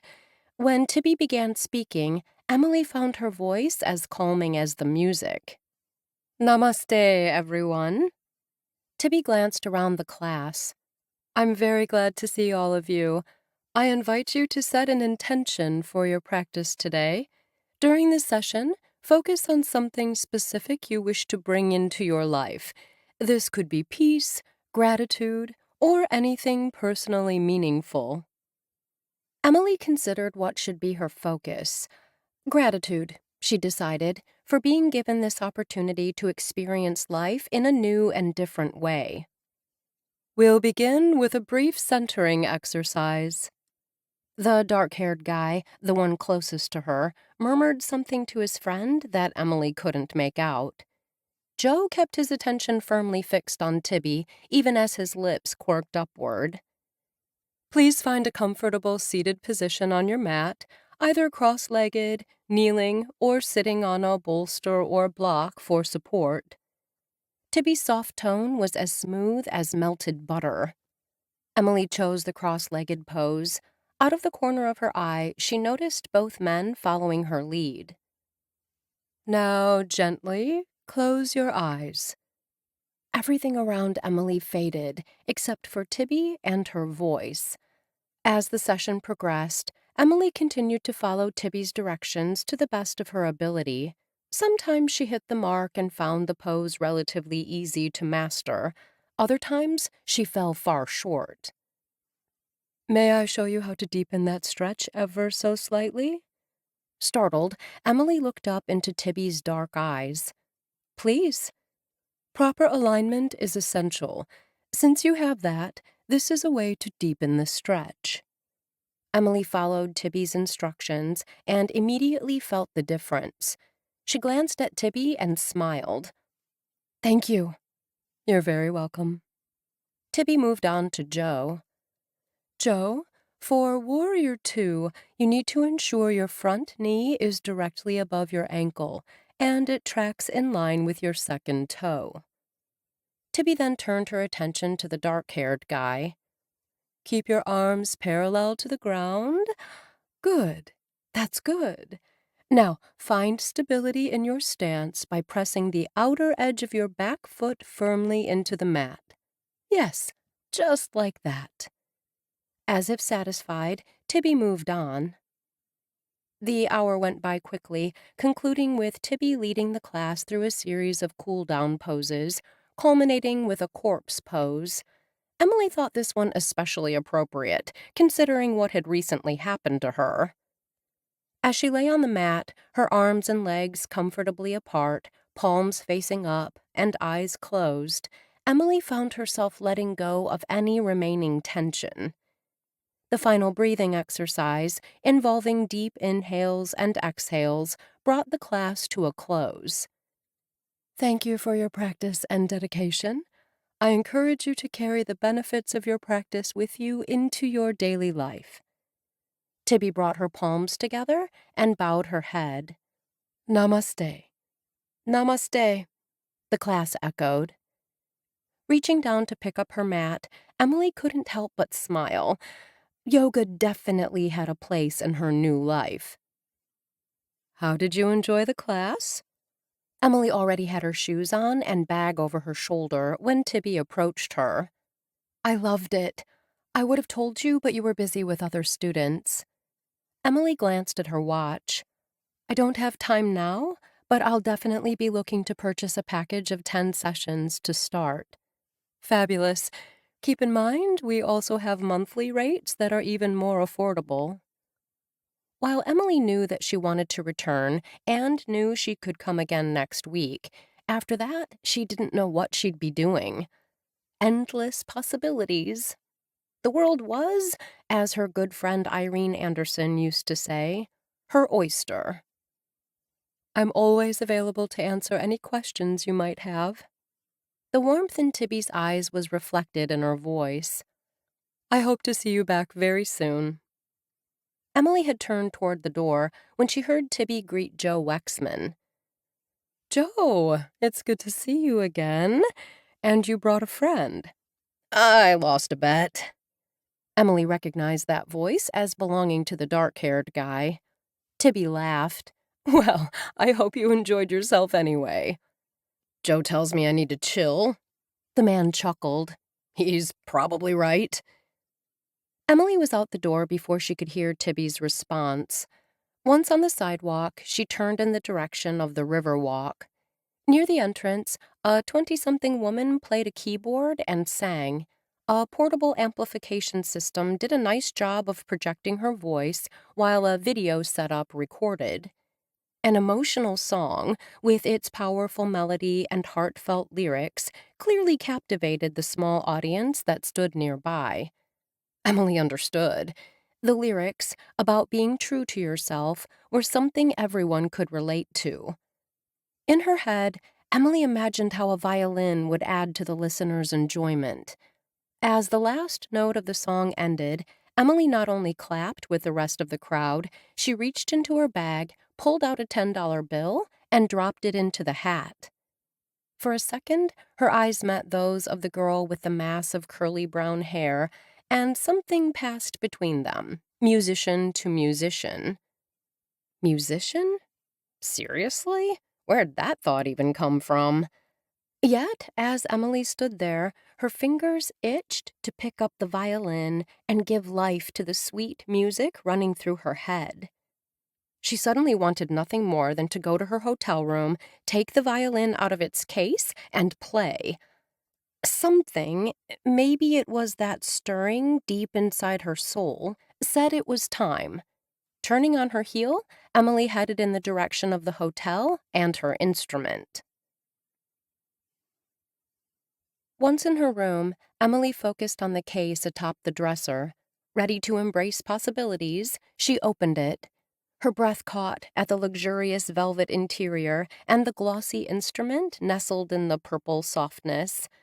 Without thought, as if she'd performed the action 1,000 times before, she lifted a shoulder pad out of the case and attached it to the back of the instrument. Then she applied rosin to the bow hair, somehow knowing that the sticky material was what helped the strings to vibrate and produce sound. Emily wasn't sure how she knew this step was necessary, any more than she knew, just knew, that she could play this instrument. This was her opportunity, Emily thought, to see if that intuition held true. She was on the top floor of the hotel, and most everyone staying here were likely out of their rooms at this time of day. If she played softly, she shouldn't disturb anyone still around. There was sheet music in the case, but Emily didn't take it out. Instead, she closed her eyes and began with the tune the girl on the street had been playing. The sweet sounds emanating from the instrument touched something deep inside her. By the time she finished, Emily had to blink away tears. At that moment, she realized that Serena had not only given her the gift of youth, she'd given her the gift of music. Had that been deliberate? Emily found herself seized with a sudden desire, a need to play more, but she knew this wasn't the place for that. Packing up the violin, Emily slung the case over her back and decided to see what playing on the street was like. Just one more new adventure on a day filled with them. The Riverwalk was so close that Emily reached the entrance in a matter of minutes. The girl with the gorgeous voice was still there. At the sound of Emily's footsteps, the girl stopped what she was doing and turned. "Something I can help you with?" Emily lifted the case. "I wondered if we could play a few songs together." The girl didn't hesitate. She immediately shook her head. "I work alone." "I heard you play. You're good." "Thanks. But as I said, I'm good too. My instrument would add, not take away." "Look." The girl met Emily's gaze head on. "I'm not interested. I'm a solo act, and this is my spot. You need to find your own." "I don't want to compete with you," Emily assured her. "I just want to, like I said, not interested." With that comment, the girl turned back to the camera setup. Emily considered her options. She could walk back to the hotel, but why? Surely there were dozens of places where she could play and enjoy the gorgeous sunshine. Her lips slowly lifted. She knew the perfect spot. In the shadow of the Angel of GraceTown, Emily slipped the violin from its case. Anticipation coursed through her veins like an awakened river. Emily wasn't sure what melodies would call to her once she began to play. There were so many clamoring inside her head right now, it seemed impossible to just pick one. Under the benevolent smile of the statue, Emily began to play. She didn't have an amplification system or any backing tracks, though she could see both in her future. Today, it was simply her, a violin, and a world of life's experiences. She thought about Papa and what losing him had been like. The mournful tune that rose up and spilled out had those passing by stopping to listen. She thought of the friends who were no longer with her. She remembered Vincent. Emily wrung every bit of emotion out of Danny Boy with her bow, her heart swelling and expanding with the music. By the time she finished, her eyes were damp. She wasn't alone. Several in the audience that had gathered also wiped away tears. Emily lightened up on the next rendition, playing an acoustic version of an Adele hit, one that Chloe had particularly loved during her teen years, then going folksy with a melody that had people swaying where they stood. She hadn't left her case open, so she was surprised when men and women came up and placed bills and coins on top of the case, along with sharing smiles and words of thanks with her. Emily played for what felt like hours until the tangled emotions inside her quieted and a sense of peace stole over her. The crowd thinned as dinner time approached. Emily couldn't believe how much money people had left for her. She smiled as she packed up and considered the endless food options nearby. But when she began walking, instead of strolling to the Riverwalk and its plethora of eateries, she found herself heading in the direction of her house, or rather, Till's house. Knowing her body had been found in the park had her wondering what had been happening since. Would there be an investigation, a funeral? She had a plot next to her parents in the GraceTown cemetery, but had always told friends that when she passed, she didn't want any fuss. Would they honor her request? When she reached the block where her house sat, she noticed several cars parked out front. One she recognized as belonging to Beverly and Geraldine. Emily spotted them on the porch. Though she couldn't be positive because their bodies blocked her view, it appeared Lisa and Rosemary were with them. The four women stood, arms wrapped around one another, heads bowed and shoulders shaking. Emily realized they were crying, grieving for her. For a second, a longing rose up in her, a yearning to go back to the way things had been. These were her friends, women she'd trusted with her life. When she'd drunk the liquid, she had done it hoping she would be able to rekindle her friendship with them eventually, only in a different way. That was still possible, she assured herself. She simply had to find a way to reconnect. Finding solace in the possibility, she turned and began walking away from her old home and toward her future. Chapter 7. When Saturday rolled around, Emily realized that this marked her first weekend living at the Oasis. Though she'd experienced much these past 5 days, she was growing weary of doing all the fun activities alone. Bottom line, she missed talking to her friends. Yesterday, when she'd gone to Sparkle Nails for a mani-pedi, it had been with the hope of enjoying some casual, even if superficial, conversations. But the women on both sides of her had been engrossed in their phones, and her nail tech talked nonstop about some dumb thing her boyfriend had done. Emily had never been one for constant chatter, but it was beginning to feel as if she had this new, wonderful life and no one to share it with.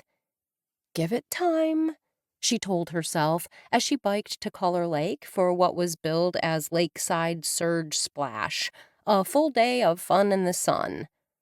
There were loads of activities for young adults. Unfortunately, Emily arrived late, and the rosters for the volleyball and softball teams were already full. After watching bits of both games, Emily wandered the area. Despite knowing she needed to watch her pennies, she rented a paddleboard. It was something she could do alone. Besides, it looked like fun. Thankfully, she had worn her new swim shorts, navy with white polka dots, and a tank top. The bright pink on her fingers kept drawing her eye, and she couldn't keep from smiling. She pulled her attention back to the attendant, relieved to hear that the board and paddle came with a life jacket. Emily could see he was busy. After making sure he'd selected the right equipment for her, he strode off to the next person, a tall redhead who was turning in her board. "Hey, you need help?" The redhead was striding toward her. "I don't even know how to get started." Emily gave a little laugh that managed to sound quite pathetic. She gestured with her head. "The attendants are all so busy." "I think they were unprepared for the amount of interest in today's event. I'm McKenna, by the way." "Emily." McKenna eyed her equipment and gave an approving nod. "Looks like you've got everything you need. Now, pick up the board, fin facing up, and we'll take it over there where the water is calm and relatively shallow." "You don't have to help me." "If not me, then who?" It was what Emily had said whenever someone had asked why she volunteered to teach literacy, especially to detention center inmates. "Well, thank you." "You're welcome." McKenna stopped and pointed. "Now, place the board in the water. We don't want the fin hitting the bottom, which I don't think it will here." Following the instructions, Emily not only put the board in the water, she mounted the board and eventually was steady enough to stand. "Now, hold the paddle with one hand on the T-grip and the other on the shaft." Once Emily did as instructed, McKenna taught her the basic paddling strokes and how to switch sides when paddling for better balance. "That's good. You're a natural." McKenna's praise bolstered Emily's confidence. "Remember to distribute your weight evenly on both feet. No, don't look down. Look at the horizon. That will help you maintain your balance." "Good. That's good." After more pointers on how to turn the board and dealing with falls, McKenna pronounced her ready to head to open water. "Thank you. Sincerely." "You're very welcome." McKenna studied her for several long seconds. "Have we met before? I feel as if we've met before. Maybe at Destiny? I'm there most Saturday nights." Emily knew about the popular club where the younger crowd went to drink and dance, but she had never been inside. "I don't think so. But if I see you there, I'll buy you a drink." McKenna grinned. "You've got yourself a deal." It was time to paddle away, but Emily was enjoying this time too much to rush off. She wondered if it would be too pushy to ask if McKenna had lunch plans. Maybe instead of a drink, they could meet up after Emily turned in her board and she could buy lunch. "Hannah!" McKenna waved her arm wildly, then turned back to Emily. "I've got to go. I'll see you around." "Thanks." There was no time to say more, as McKenna was striding over to where her friend stood. Emily realized with a shock that McKenna's friend was Lisa's daughter-in-law. What a small world, Emily thought, then dipped her paddle in the water. With several short, controlled strokes, Emily moved the board forward. An hour later, Emily turned in the paddleboard. While she was tired, the sense of accomplishment and feeling of relaxation stayed with her long after her feet hit dry land. Paddleboarding was something she could definitely see doing again. Once she'd turned in her equipment to the still harried attendant, she was reminded by the growling of her stomach that it was lunchtime. She could see now that the man running the SUP station had brought a picnic lunch. That thought had never crossed Emily's mind. Though several food trucks were parked nearby, Emily couldn't muster any enthusiasm for their offerings. Recalling Cuppa Joe was running a $2 pizza slice special today made the decision easy to return to town and grab a bite to eat there. With her money stash dwindling by the day, Emily realized that sooner rather than later, she would need to find a more economical place to stay than the hotel. Specifically, some place she could prepare her own meals. And she should start looking for a job. The sweet scent of summer hung heavy in the afternoon air as she took the bike path back to town. One thing she would never get tired of, or take for granted, was having strong legs and endless endurance. The first thing Emily did when she reached the business district was to roll the bicycle into gear up and go. Here it is, home safe and sound. Tyler, who had rented the bike to her, turned. He was a lanky young man with a mass of brown hair. "Always on time." Taking the handlebars, he smiled and studied her. I mentioned it before, but we've got bikes on sale right now. If you don't mind used, I've got one I could give you a good deal on. Which one is it? Emily glanced around the shop. He patted the handlebars of the bike she'd just returned. This beauty. How much? Though Emily would love having a car, she couldn't afford one. But, depending on price, she might be able to afford a bicycle. Renting one every time she needed transportation was getting expensive. I can give it to you for... Tyler rubbed his chin in thought. The amount he named seemed fair, but would still take a good chunk of her remaining cash. Let me think about it, Emily told him. I'm going to grab something quick for lunch. I'll stop by after and let you know what I decide. Cool. He smiled. I'll set it aside, just in case. She crunched the numbers in her head as she strode the short distance to Cup of Joe. The popular coffee shop, located just off Main Street, was known for its excellent coffee selection and melt-in-your-mouth sourdough cinnamon rolls. It had recently added pizza by the slice to its limited lunch menu. Stepping inside the shop, Emily reveled in the enveloping warmth and the wonderful smells.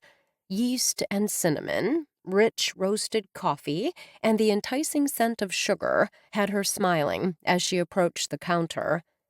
Though she knew the shop did a booming business, she'd missed the lunch rush. At this time of day, there was no line and plenty of open tables. After receiving her order, Emily took her slice of pizza and complimentary cup of water to a small table by the fireplace, currently boasting faux fire logs instead of wood. Emily studied the flickering flames and decided that, fake or not, they added to the ambiance without the need for actual firewood or generating heat. When she pulled out the chair, her heart gave a little leap as she spotted the newspaper. Hey, let me wipe off the table before you sit. A teenage boy hurriedly stepped to the two-top. I can recycle that paper for you. Actually, I'd like to keep it, if that's okay. Subscribing to the online newspaper was on Emily's list of things to do, right after she obtained a credit card. Fine by me. The boy's lips quirked upward. Gus, he's one of our regulars, always brings his paper from home with him. He reads it with his coffee, then leaves it for whoever wants it. I've tried to tell him that if someone does read the paper, they read it online, but he insists there are still people like him who prefer the real deal. The boy chuckled, telling Emily exactly what he thought of that notion. Tucking the newspaper under her arm, Emily lifted the plate and cup while the boy made a quick swipe of the table, which had appeared clean, but apparently wasn't. Thank you. She smiled at the boy as she took a seat. No problem. Staring into the fake flickering flames, Emily sat back, took a big bite of pepperoni pizza, followed by a long drink of water. At the nearby table, two older women were talking about the antiques extravaganza at the fairgrounds. Emily set down her cup. She'd forgotten that was today. She and Beverly had planned to go together.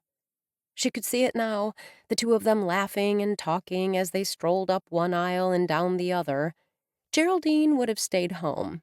Every year, she made it clear, in her no-nonsense way, that she didn't have any use for old junk. Lisa wasn't big on antiques, and Rosemary was too immersed in wedding plans to go this year. It would have been fun, Emily thought wistfully. After checking out all the old junk, she and Beverly would have enjoyed a leisurely lunch together. They would eat and talk and laugh. Emily's heart twisted. Could she go to the event alone? Or would it be a painful reminder of all she'd lost? There was another possibility. She could use the free day pass she'd been given while at Vertical Ascent. It was to a fitness center that had recently opened. While checking out the exercise equipment would be fun, it was the pool, or rather pools, that interested Emily. She'd yet to put on the cute bikini she'd purchased on her trip to Gateway Promenade. She could swim laps, splash in the water, or simply sit in a deck chair with a cool drink in one hand and a book in the other. If only she had someone to go with. As if Emily thinking of her had conjured her up, Chloe strode into the coffee shop. She didn't appear to notice Emily as she headed straight to the counter to order. Once Chloe had ordered, Emily sauntered over and tapped her on the shoulder. Chloe jumped, and her gaze jerked up from the phone in her hand. "Oh, Emily, hello. Give me a sec." After finishing her text, Chloe pocketed the phone. "I didn't notice you." Emily gestured to the bag that now held the phone. "Something important? I mean, you seemed really engrossed." "Not really. Jacqueline and I are trying to decide what we want to do this afternoon." "Room for one more?" Emily wanted to ask, but didn't. While she had the feeling Chloe might not mind, Jacqueline was a different story. "What did you come up with?" Emily tried for nonchalant. "Nothing yet. I mean, we're going clubbing tonight, but we still haven't firmed up this afternoon." Chloe inclined her head. "What about you? Got big plans?" "I went to the event at Color Lake this morning." Emily gestured to the table by the fireplace. "After I eat my slice of pizza, I'm going to buy a bicycle." "That sounds like fun." "Chloe," the barista called out. Chloe lifted her drink from the counter, then turned back to Emily. "Would you mind if I joined you for a few? Jacqueline is coming by to pick me up, but she had a couple things to finish up, so I'm not sure how long." "I'd love company." Emily hoped her smile didn't shine too brightly. Once they sat, Chloe's gaze dropped to the GraceTown Gazette that Emily hadn't had a chance to read. A sadness filled her eyes. "Aw, Till." For a second, Emily thought Chloe was speaking to her. Then she followed the direction of her gaze. Emily blinked at the sight of the photograph of her with the headline, "Longtime Civic Leader Found Dead." For several seconds, Emily simply stared at the article and the photo. She forced herself to breathe in and out. "That was my friend who died." Chloe gestured with her hand toward the newspaper. "Matilda Bemis." "I remember when Jacqueline gave you the news." Emily licked suddenly dry lips, her pulse fluttering like a hummingbird on steroids. "I hope it's okay to ask this, but how are you doing with all this? You mentioned she was like your grandmother." "She was." Sadness swept across Chloe's pretty face, and tears filled her eyes. Emily folded up the newspaper, then stashed it in her bag to read later, keeping her gaze focused on Chloe. Blinking back the tears, Chloe took a long sip of her drink. "I got the honey lavender latte. Next time you come here, you should try it. It's really good." "I'll have to do that." Emily didn't want to talk about lavender lattes, which actually sounded gross to her. She wanted to let Chloe know it was okay to own and express her feelings. If she wanted to, that was. "You know, my dad died not too long ago," Emily began, "and people always seemed to think that they couldn't talk about him, that making me remember him would cause me pain. What they never understood was that I was always remembering him, always thinking about him, whether or not they brought him up. In fact, I like sharing memories of him with others. It's a way of keeping him with me." Chloe hesitated for only a second. "When I went away to college, Till and I didn't see each other much, but she wrote to me every week. Actual letters, not emails. My roommates couldn't believe I got real letters in the mail." Emily said nothing, a sick ball forming in the pit of her stomach. She'd enjoyed writing to Chloe. Despite not receiving more than a handful of letters over those years in return, she'd kept writing. "My roommates teased me, but I liked getting them," Chloe admitted.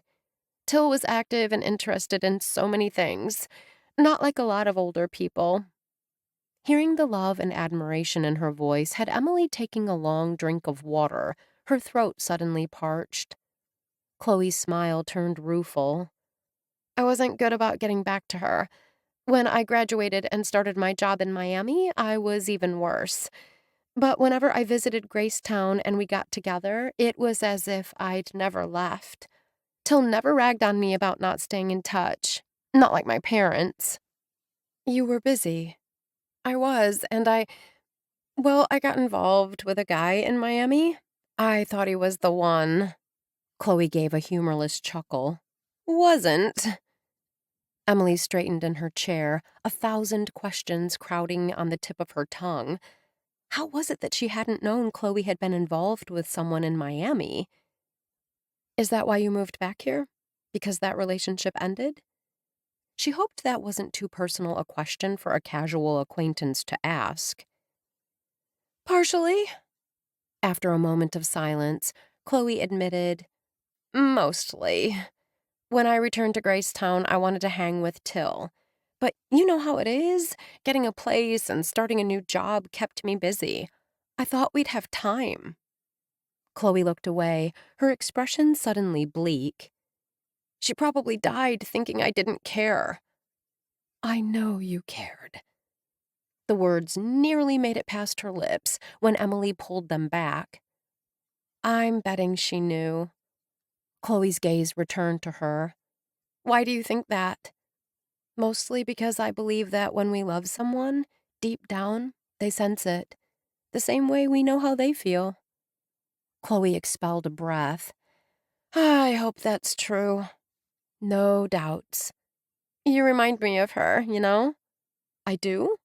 Not in looks, but in the way you talk, the way your words come together. Chloe gave a little laugh. Or maybe that's just me projecting. Sounds like your friend was a special lady. She was. You'll be attending her funeral. Emily said it as a statement, not a question. Chloe sighed. They aren't having one. Emily bobbled the cup of water in her hand, but brought it quickly under control. With forced nonchalance, she took a long drink and reminded herself that that was what she had wanted. How many times had she told her friends that when she passed, she wanted no muss or fuss? Now, seeing Chloe's grief, she wondered if she'd been wrong to deny those who'd been a part of her life the chance to say goodbye.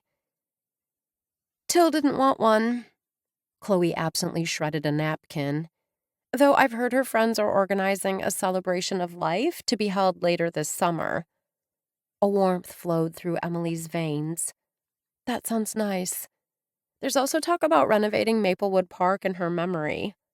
Isn't that the park where they found her body? That's the one. She liked to go there and read. Chloe chuckled and shook her head. God knows why. The place is a dump. But she loved it just the same. Chloe's voice broke, and once again she blinked rapidly against tears that threatened to spill. Sorry.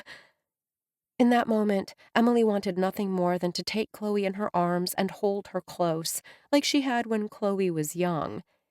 Instead, she spoke in a low tone designed to soothe. Give it time. Take all the time you need. There is no timetable on grief. You understand? Because of your dad, you understand. Chloe met Emily's gaze. Jacqueline has never lost anyone. She can't understand why I'm still sad. She thinks I should be over it by now. Going with emotion, Emily reached over and gave Chloe's hand a squeeze. Grief doesn't work that way. No, no, it doesn't. I will miss Till forever. Chloe's voice thickened. Then, blinking rapidly, she took a long drink of her latte and appeared to steady. She left me her house. Emily widened her eyes as if surprised. That was nice of her. I didn't expect it. Chloe's gaze turned distant. I thought everything would go to her charities. You were special to her. Emily spoke carefully. Have you been to the house? I've been tending to the garden, but I haven't gone inside.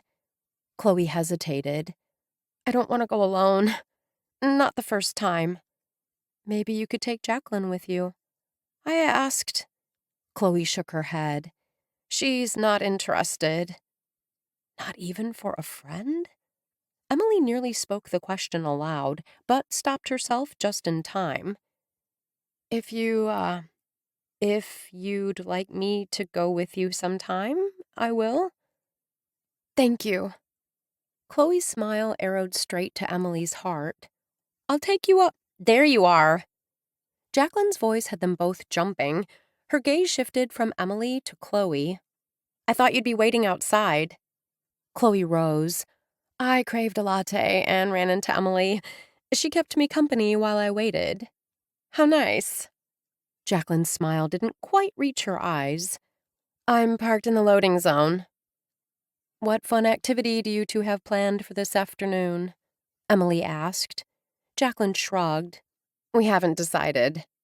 There's the antiques extravaganza at the fairgrounds, Emily suggested. Jacqueline laughed. And mingle with a bunch of white hairs? No thank you. We'll figure something out, Chloe assured Jacqueline. Jacqueline smiled back. We always do. See you later, Emily, Chloe called over her shoulder as she hurried to catch up with her friend, who had turned and was nearly to the door. Until Jacqueline's comment, Emily had been seriously considering the antiques extravaganza. Attending was something Till would have definitely done. But she wasn't Till. She was Emily now. So why was she stuck in the past rather than doing something different and fun? Thinking of her bikini and the free pass to the fitness center had Emily finishing off the last bite of her pizza. She would buy the bike, then head back to the hotel to change. This was a new her, and it was time to take advantage of all that being young had to offer. Chapter 8. That night, Emily chose a flirty dress in an azure blue that flattered her peaches and cream complexion. She noticed her afternoon spent poolside, or maybe it was her time on the paddleboard, had given her a nice tan. After contemplating several options, she added heeled sandals with a touch of bling, then stepped in front of the full-length mirror. Staring at her reflection, she applied more color to her lips, then smiled in satisfaction. She was ready for dancing, drinking, and a whole lot of fun. Although Destiny was less than 2 miles away, it wouldn't be a pleasant trek in these shoes. She had the Uber driver let her off a block from the club, wanting to savor a few more minutes of the glorious weather before stepping inside. It was funny that, until recently, she'd never realized just how much she loved being outdoors. Much of her life had been spent inside, first at the hotel working side by side with her father, then in various classrooms. Was this love of the great outdoors something new? Emily mentally shook her head at the thought. Hadn't she been planning to sit in Maplewood Park and read when she'd run into Serena? And her large garden was a source of pride. She thought of what Chloe had said about tending to her garden. A smile lifted her lips. Her flowers and vegetables were in good hands. Hey, pretty lady. The voice came from a young man. Okay, maybe not all that young compared to the new her, early 20s maybe, but that still seemed young to her. It was going to take a while, she realized, for her to accept her youth. With a mass of dark hair on the top of his head and shaved sides, he stood watching her from beneath hooded eyes. Emily studied him for a long moment and realized she knew him, or rather, knew his grandmother. She pointed to him, finding pleasure in the knowledge. I know you. Apparently taking that as an invitation, he stepped closer. Well, I'd like to know you a whole lot better. You're Donna Jacoby's grandson, Timmy. Emily smiled, thinking of the stories fellow teacher Donna had told her about her grandson. All boy was how Donna had referred to his antics. It's TJ, he said stiffly. Your grandmother apparently hasn't gotten that message. Sympathy filled Emily's voice. Even after she'd gone by Till for years and made it clear that's what she wanted to be called, her grandmother in Michigan had always sent letters addressed to Matilda. His gaze narrowed. How do you know my granny? Not important. Emily offered him a smile. I'll be sure to tell her I ran into you. No need, he began. She strolled to the club entrance without looking back. Though she hadn't dated in 60-plus years, Emily knew when a man was about to make a move on her. As she wasn't the least bit interested in Timmy, especially after hearing some of Donna's stories about him, she had needed to shut down any interest on his part. Introducing his grandmother into the conversation had seemed the easiest solution. When Emily reached the outside of the club, she hesitated. What if no one spoke to her or asked her to dance? She mentally shook off the worry. This uncertainty wasn't like her. Pulling out her driver's license, Emily stepped to the man with the full beard and sleeve tats checking IDs. She recognized him from his job at the Crab Shack. "Good to see you, Dirk. I wasn't aware you also worked here." Puzzlement filled his eyes as he studied her identification, then stamped her hand. "Have we met?" "I'm in love with the food at the Crab Shack." For years, Emily and her friends had had a standing weekly dinner date at the seafood cafe. "I've seen you there." After giving her a slow, head-to-toe perusal, he shook his head slowly. "Nah, I'd remember you." "Apparently not." Dirk's gaze remained puzzled, and he repeated, "I'd remember you." Emily only shot him a sunny smile before stepping through the open door. Once inside, she checked out the club, winding her way through tables and the bar area with its endless stools, then past the stage where a band tuned up. She didn't see McKenna as she returned to the tables area, but stopped when a hand touched her arm. She whirled to find Chloe grinning at her. "I thought that was you." Chloe turned to Jacqueline. "Didn't I tell you I thought that was Emily?" "You did," Jacqueline admitted. "Hi, Emily. Cute dress." "Thanks. If you're not sitting with anyone, we have room at our table." Chloe pointed to an empty chair next to her. Emily's heart gave an excited leap, but she kept her voice casual. "Thanks. The person I thought would be here apparently decided not to come." "Happens." Chloe spoke matter-of-factly. Before dropping down, Emily offered Jacqueline a hesitant smile. "If you don't mind." "Not at all." Jacqueline waved a hand. "The more the merrier." Emily realized the two women were enjoying a night on the town with a large group of friends, a group that included men as well as women. At the far end of the table, Emily recognized Sophie and her husband Joe, as well as Charlie and Hannah Rogan. But no McKenna, who was a friend of Hannah's. Finding her no longer seemed important, though if their paths did cross, Emily would definitely buy her that promised drink. "Jacqueline was about to tell me about the date she had last night," Chloe said to Emily before turning her attention to her friend. "We had fun, I guess." Jacqueline lifted a shoulder, then let it drop. "But no spark, know what I mean?" Chloe nodded. "I do, but I don't." Emily hadn't meant to speak. This wasn't her conversation, after all. But now both Chloe and Jacqueline were looking at her, and she felt she had to continue. Emily strove for a casual tone instead of embarrassed. "I haven't had a lot of experience with guys," she confessed. "I've only kissed one man in my entire life." Chloe laughed, as if Emily had made a joke. Jacqueline's blue eyes narrowed. "Are you playing us?" "I'm not." Heat rose up her neck, but Emily was powerless to stop it. "How can that be?" Chloe asked, her eyes wide. "Juilliard is very competitive. I didn't have time for much else." Sticking as close to the truth as possible, Emily continued. "I was engaged once. Vince was my first boyfriend and the only man I've ever kissed. When we broke up, I didn't feel much like dating." "Or kissing." Jacqueline's lips quirked up. "Are you ready now?" Excitement lit a fire in Chloe's amber eyes. "Do you have someone in mind who can help end the drought?" "Not really." Emily resisted the urge to sigh. "So the field is wide open?" Chloe clasped her hands together. "I love this!" "I'm glad one of us is excited." Emily rolled her eyes, though she had to admit she found Chloe's enthusiasm contagious. Let's make 3 kisses your goal for tonight. That's easily doable, especially the closer it gets to closing. Chloe slung an arm around Emily's shoulders. Trust me, by the time this evening is over, you won't be a kissing virgin. Kissing virgin? In response to the deep male voice, the 3 of them turned as one.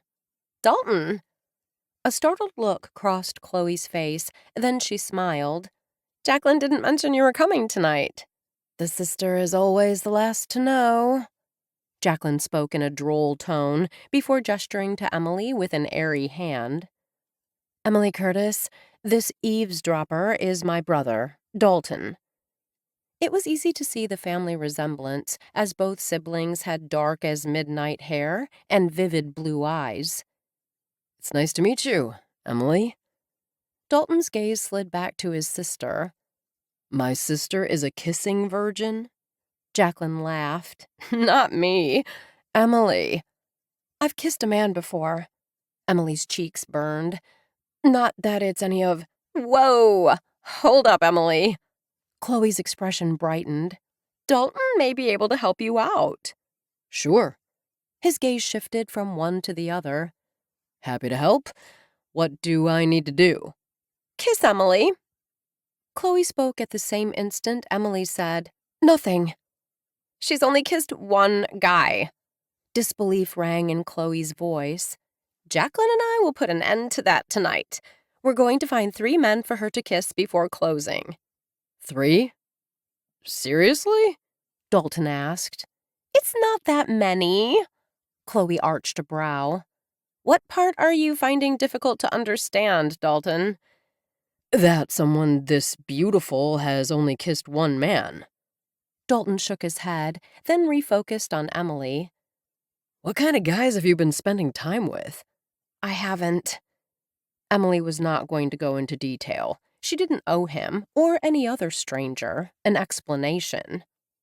I've been busy with life. Dalton shifted his gaze to Chloe. Unless she wants to kiss a bunch of different guys, it's not your business to intervene. She does want that. Jacqueline pinned Emily with her gaze. Don't you? Emily wished that she had kept her mouth shut. I wouldn't mind getting a little practice. Emily could have cheered when her voice came out casual and offhand, just as she'd intended. I just haven't seen anyone who strikes my fancy. Strikes your fancy? Jacqueline gave a hoot of laughter. That sounds like something my gran would say. Thankfully, a response was unnecessary because the band out of D.C. started up their set, and they were loud. It wasn't only the noise factor.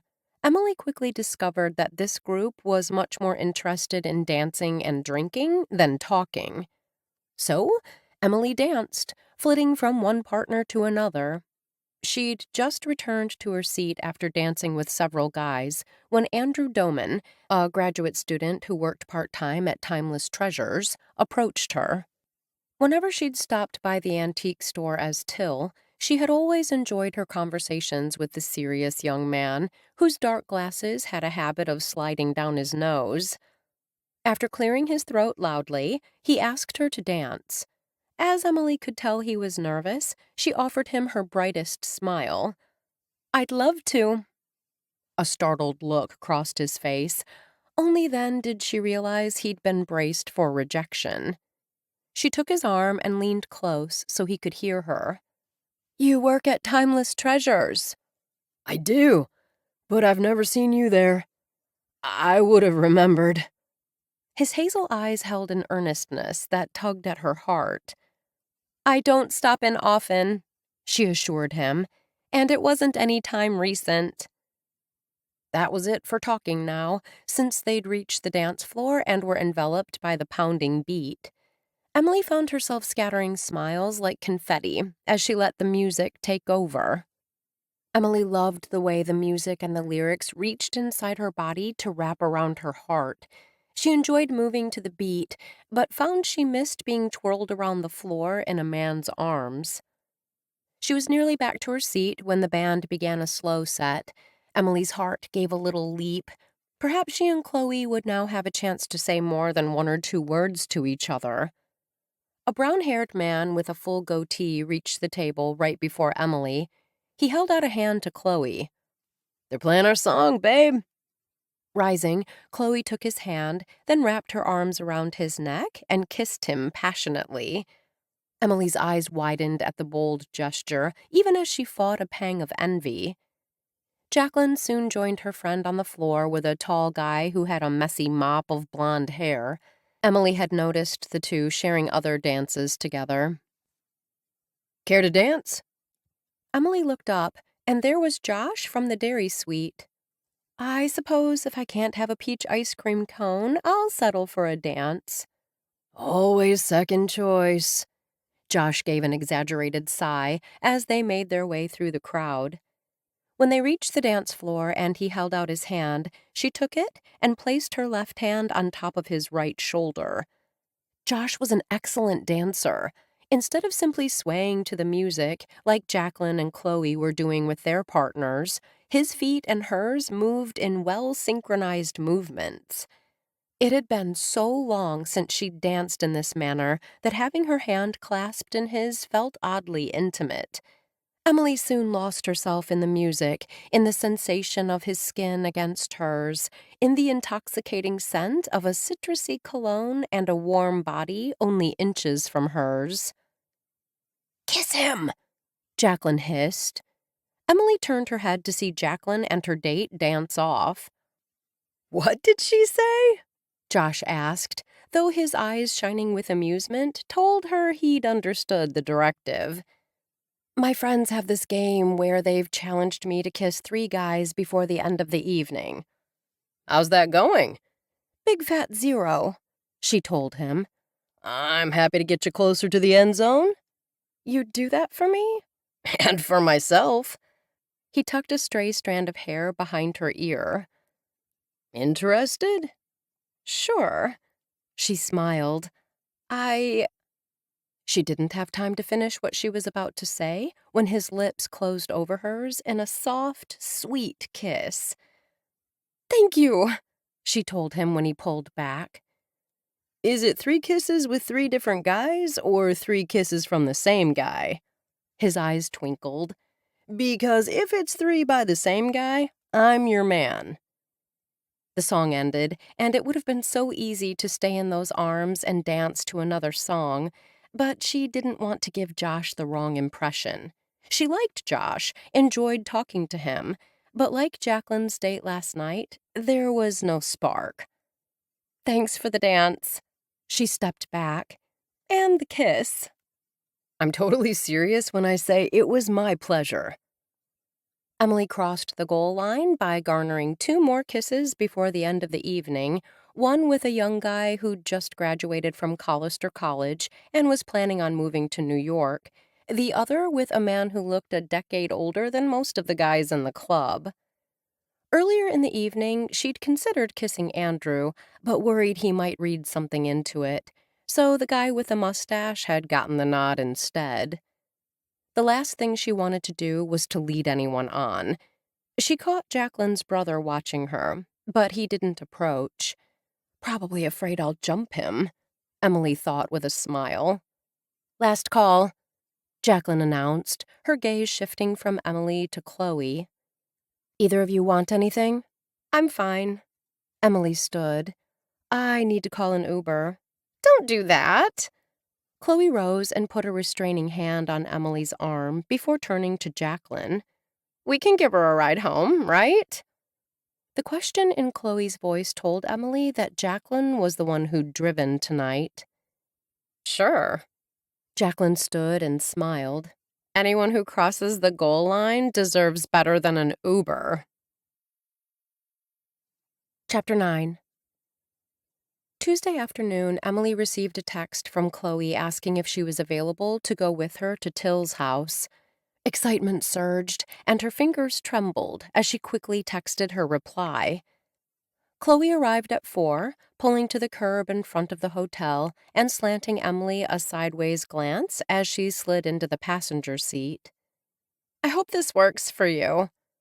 Though Chloe's smile was bright, Emily saw lines of tension around her eyes. It works perfectly. I heard you've been playing in the town square around this time.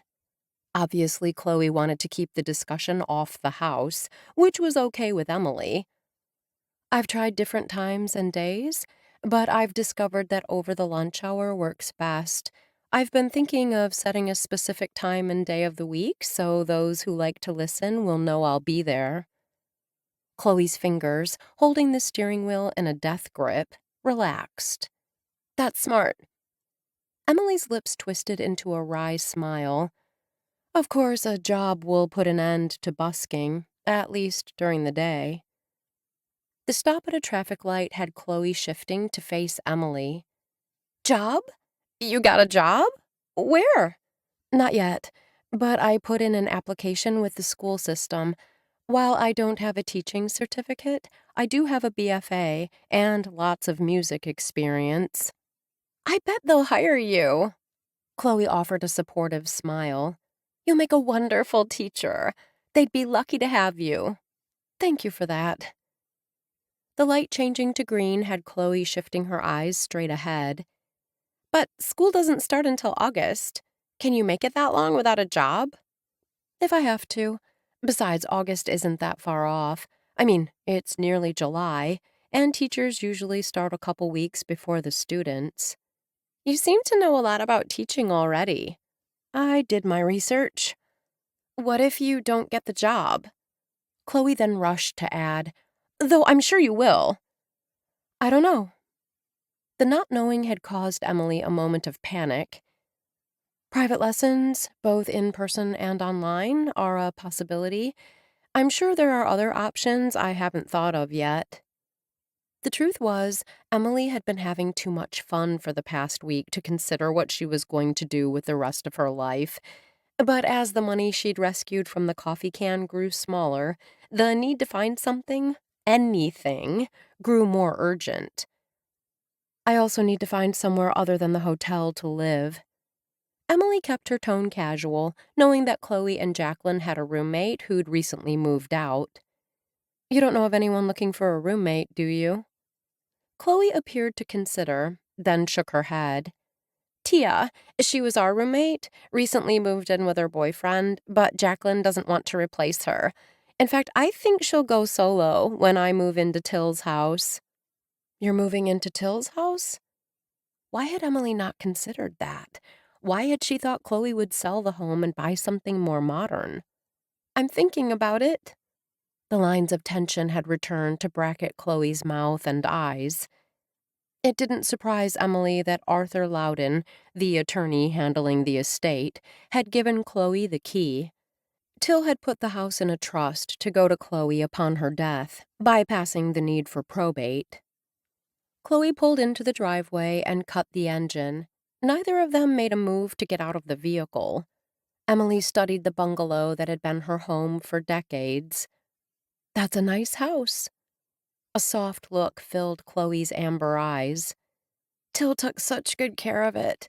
I mean, it's not a mansion or anything, but like you said, it's nice. As Chloe seemed in no hurry to get out, Emily relaxed back against the leather seat. It struck her that, like Chloe, she needed a few minutes to settle before entering the home. I want to do the walkthrough. Chloe expelled a breath. The thing is, I know doing that will stir up all sorts of memories. Good and bad? Emily kept her voice light. Chloe gave a little laugh and shook her head. Only good. There are no bad memories in this house, unless you count that Till is no longer here. The sadness on Chloe's face tugged at Emily's heartstrings. You're missing her today? Chloe pushed open the car door. I miss her every day. Emily shot a quick glance at the single-stall garage and thought longingly of the 5-year-old sedan sitting inside with only 30,000 miles. Unfortunately, it was now out of her reach. Instead of going inside, when Chloe reached the porch, she dropped to sit on the glider. Following her lead, Emily sat on the other end of the turquoise and white glider that had graced her front porch for the last 30 years. Once seated, she shifted her body in Chloe's direction. "I love these." For a second, Chloe looked confused. Then she smiled. "Oh, the glider. Yeah, it's great."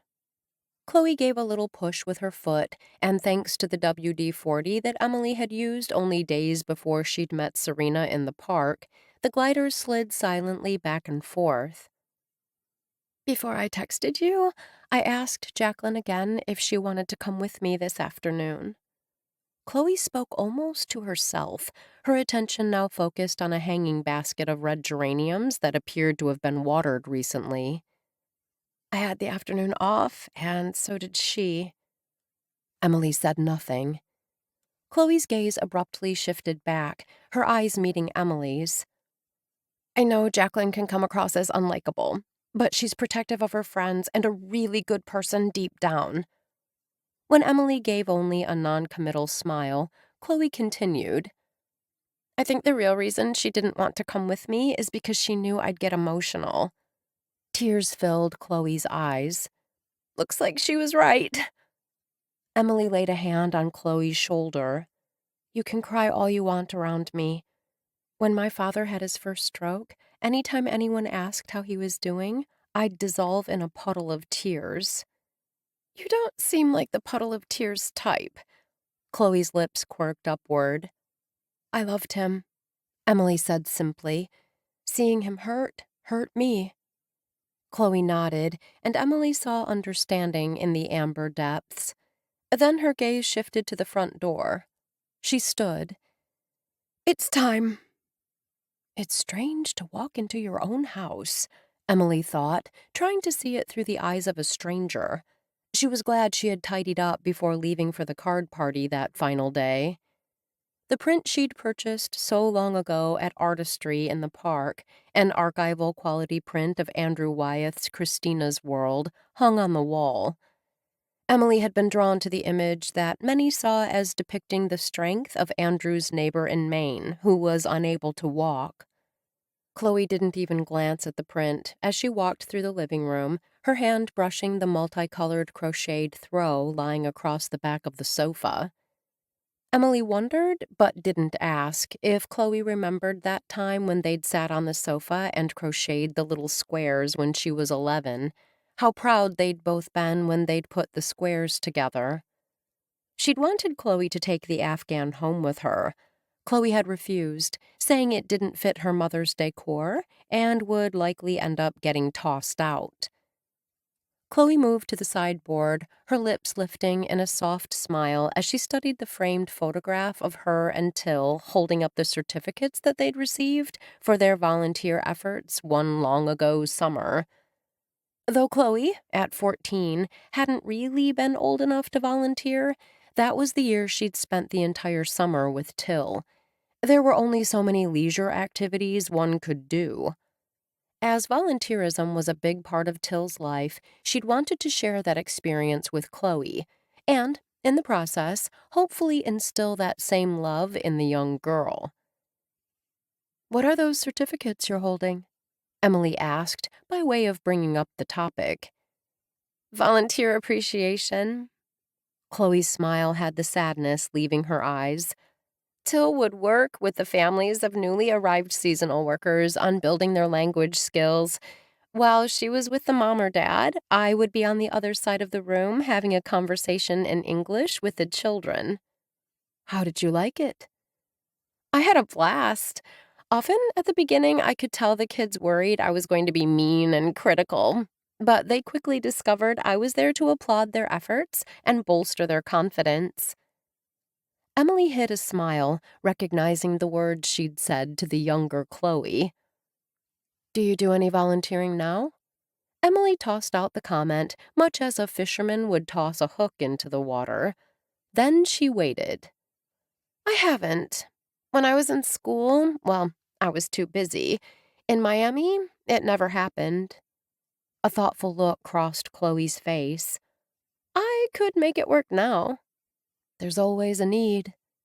At Chloe's quick glance, she added, "I've done it in the past, though I can't make it work now for obvious reasons.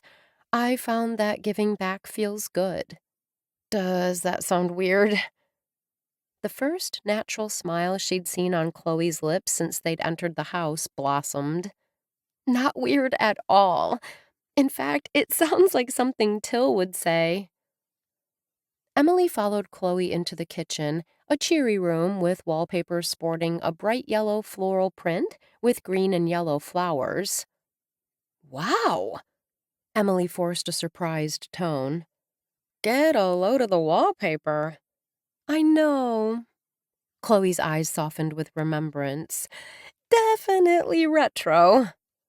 "I bet that'll be one of the first things you change." Emily loved the brightness of the paper. On gloomy days when the outside skies had been gray, simply walking into the kitchen in the morning had brightened her mood. Chloe turned, her eyes widening in surprise. "I'm not changing it." "You're not?" "I love this house just the way it is." Chloe's gaze settled on the black wall clock in the shape of a cat. She pointed. "When I was little, I loved to eat my cereal and watch his eyes and tail move back and forth." Emily's only response was a smile. She'd loved watching the cat every morning, too.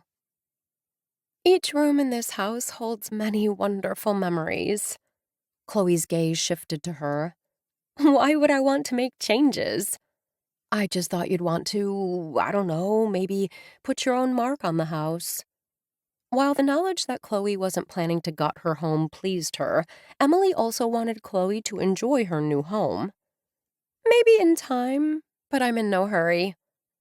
"This house has, what, 2 bedrooms?" "Yes, Till used the spare as a sewing room when I wasn't spending the night." Chloe paused, then shook her head. "I don't need to see those. They haven't changed since I was a kid."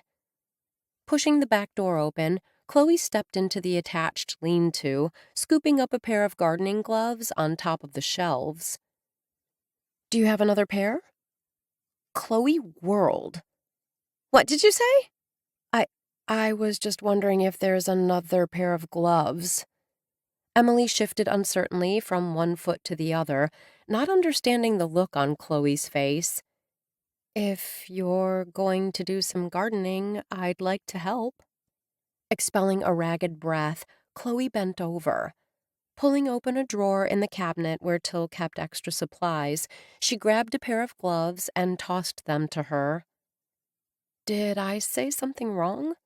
Emily asked, wondering at the odd response. "No." Lifting her hands, Chloe shook them back and forth. "It's just, that was my line." "Your line?" Till would grab her gloves, and I would always say, 'Do you have another pair?'" Chloe gave an embarrassed laugh. "I know it's silly, but in that moment I could see the two of us, and—" Biting her lip and blinking rapidly, Chloe turned away and stepped into the yard. Emily followed her out the back door. The second her gaze swept the yard, Emily felt her heart rise to her throat. Instead of the shriveled plants and weed-filled mess she'd expected after so many days since her death, she saw a thriving vegetable garden and flowers, including her precious hollyhocks, in full bloom. "I've kept things nice. I didn't want all of Till's work to be in vain." Pride filled Chloe's voice. "I thought I'd do just a little weeding today. It won't take long." "I'm happy to help." Chloe studied Emily, taking in the shorts and cotton t-shirt she wore as if seeing them for the first time. "Gardening can be a dirty job." Emily flashed a smile. "Since when did a little dirt hurt anyone?" They picked produce, then went to work weeding. Even though Chloe's efforts were clearly visible, at this time of year, weeds fought back.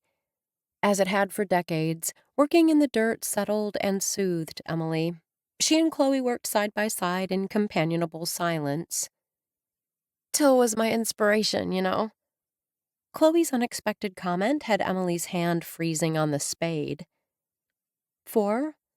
"So many things." The minute of silence that followed had Emily remembering all those times when Chloe had shared what was troubling her. The conversations most often had occurred when she had been at the sink washing dishes while Chloe dried, or when they had been working together in the garden, like they were now. When I was in Miami, I dated this guy, Paul. Emily waited through 15 long seconds of silence before tossing out, "You thought he might be the one?" Chloe nodded and made a sound somewhere between a laugh and a scoff. "I did think that, early on anyway." "What did Till think of him?" "I never mentioned him to her." "Oh." Emily forced a little laugh. "I guess that was a silly question. Like you'd tell her about your love life." Chloe's teeth sank into her lower lip. "I always did before. But Paul was my boss and 15 years older than me. I knew she'd have concerns." Emily only nodded. "The thing is, without her even knowing about him, she was the one who helped me break it off." Chloe's eyes took on a distant look. "He could be charming, but he didn't treat me how I wanted to be treated. I realized I didn't have to settle for that. That's where Till came in." "I'm confused. You said she didn't know about him." "Till didn't need a man to be happy, for her life to be complete. She was open to romantic love, but it didn't happen, and she was okay with that. She had friends, good friends, and she enjoyed the life she built here in GraceTown. I realized that I, too, could be okay without a man." Emily nodded. "Did you move back to Gracetown to get away from him?" "Not at all. Paul and I were over long before I decided to move back. I returned because eventually I'd like to open a B&B here." Chloe stood and brushed the dirt off her jeans. "And mostly because no other place but here has ever felt like home." Chapter 10. By the time she and Chloe finished with the garden, they were both hungry. That's when Emily learned that Chloe had made plans to meet Jacqueline at the Crab Shack for a night of trivia and dinner.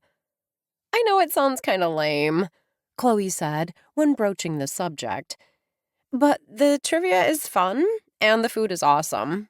Would you want to come with?" Emily paused, not wanting to appear too eager. "Sure, that works for me. Let me text Jacqueline that we're on our way." Chloe pulled out her phone. "Hopefully she can get us a table. They fill up quickly on Tuesday nights." The popular seafood spot was indeed packed when she and Chloe arrived. What surprised Emily the most was the wide assortment of ages present for trivia night. Though she and her friends had come here regularly, they'd always avoided Tuesday nights because of the crowds. "Jacqueline brought the guy from the club."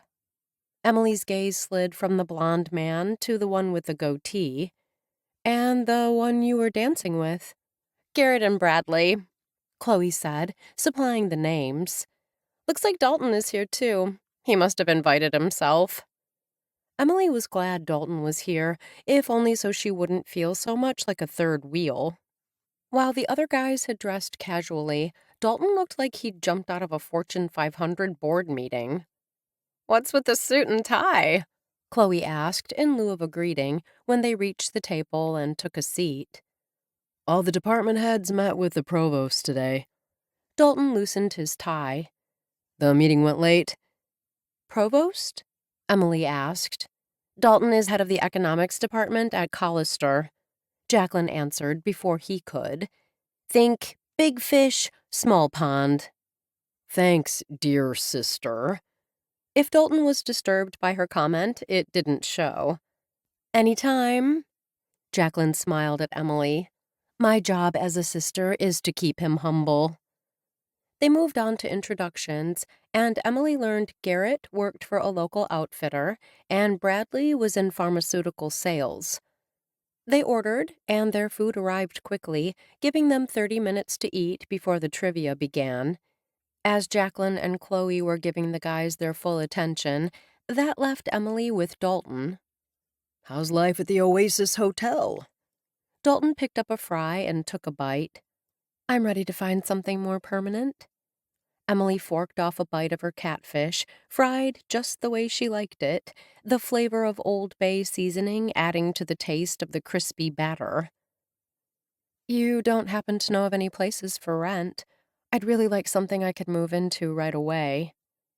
Dalton rubbed his chin, his eyes turning thoughtful. "No, and I think it will be difficult finding something available before the first of the month."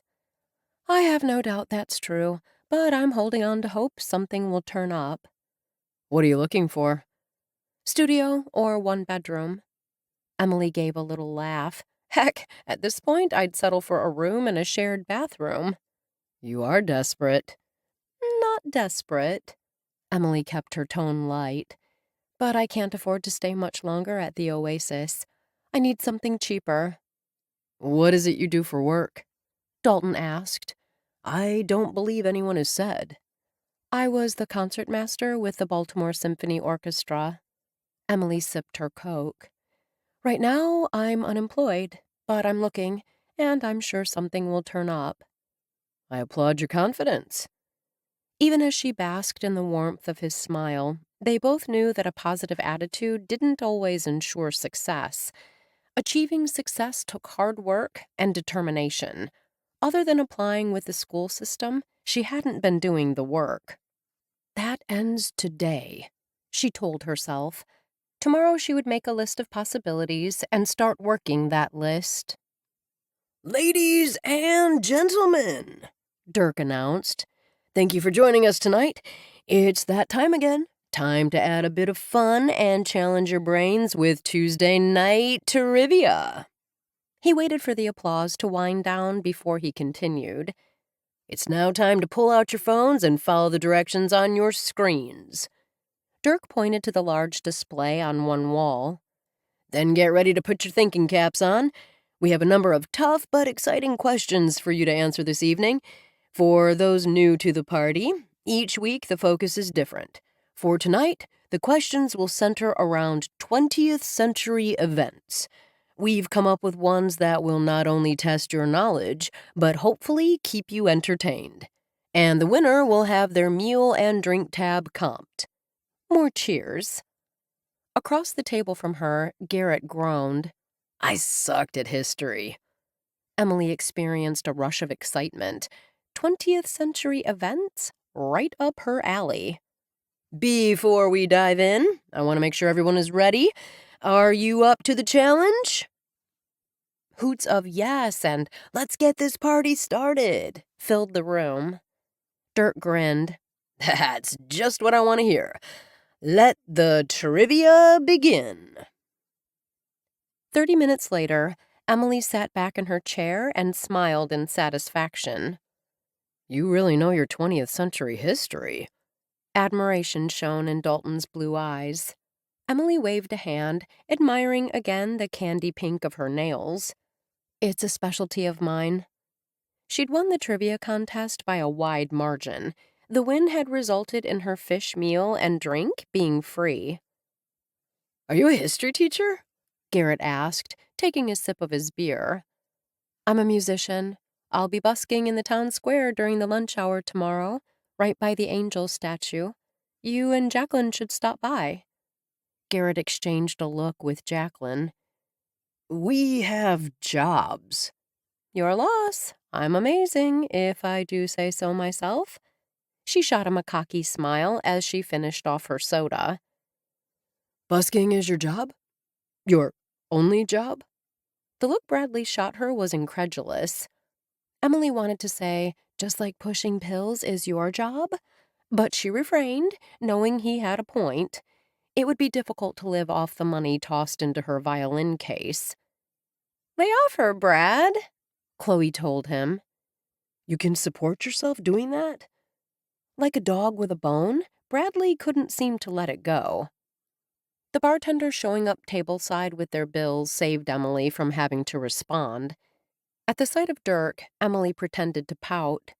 "Don't tell me. You decided to charge me after all." Rocking back on his boot heels, Dirk shook his head. "I guess you really have come here before."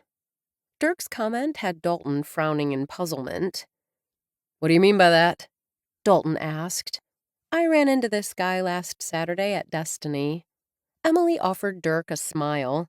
When I mentioned I've been here before, he didn't believe me. Dirk held up a large, scarred hand. I cannot believe I didn't remember you. How is that even possible? I admit it's crazy, Emily teased, feeling lighthearted and flushed with triumph after her trivia victory. Since we both know I'm pretty unforgettable. The bartender's lips quirked upward, and he chuckled. Definitely. My bad. So is my tab still comped? She asked. Did you win fair and square? Absolutely. Other than, of course, having personal knowledge of the 20th century because she'd lived through much of it. Then no charge for you, Blondie. Emily studied Dirk for a long moment. Do I get a congratulatory kiss, too? With that one question, Emily had recaptured the attention of everyone at the table. You go, girl, Jacqueline said. Amusement skittered across Dirk's face. If you want one, it's also on the house. In that case. Pushing back her chair, Emily stood and placed her lips firmly on Dirk's mouth. Because of his facial hair, it was a lot like kissing Vince. Then she stepped back. Very nice. Dirk's lips lifted in a slow smile.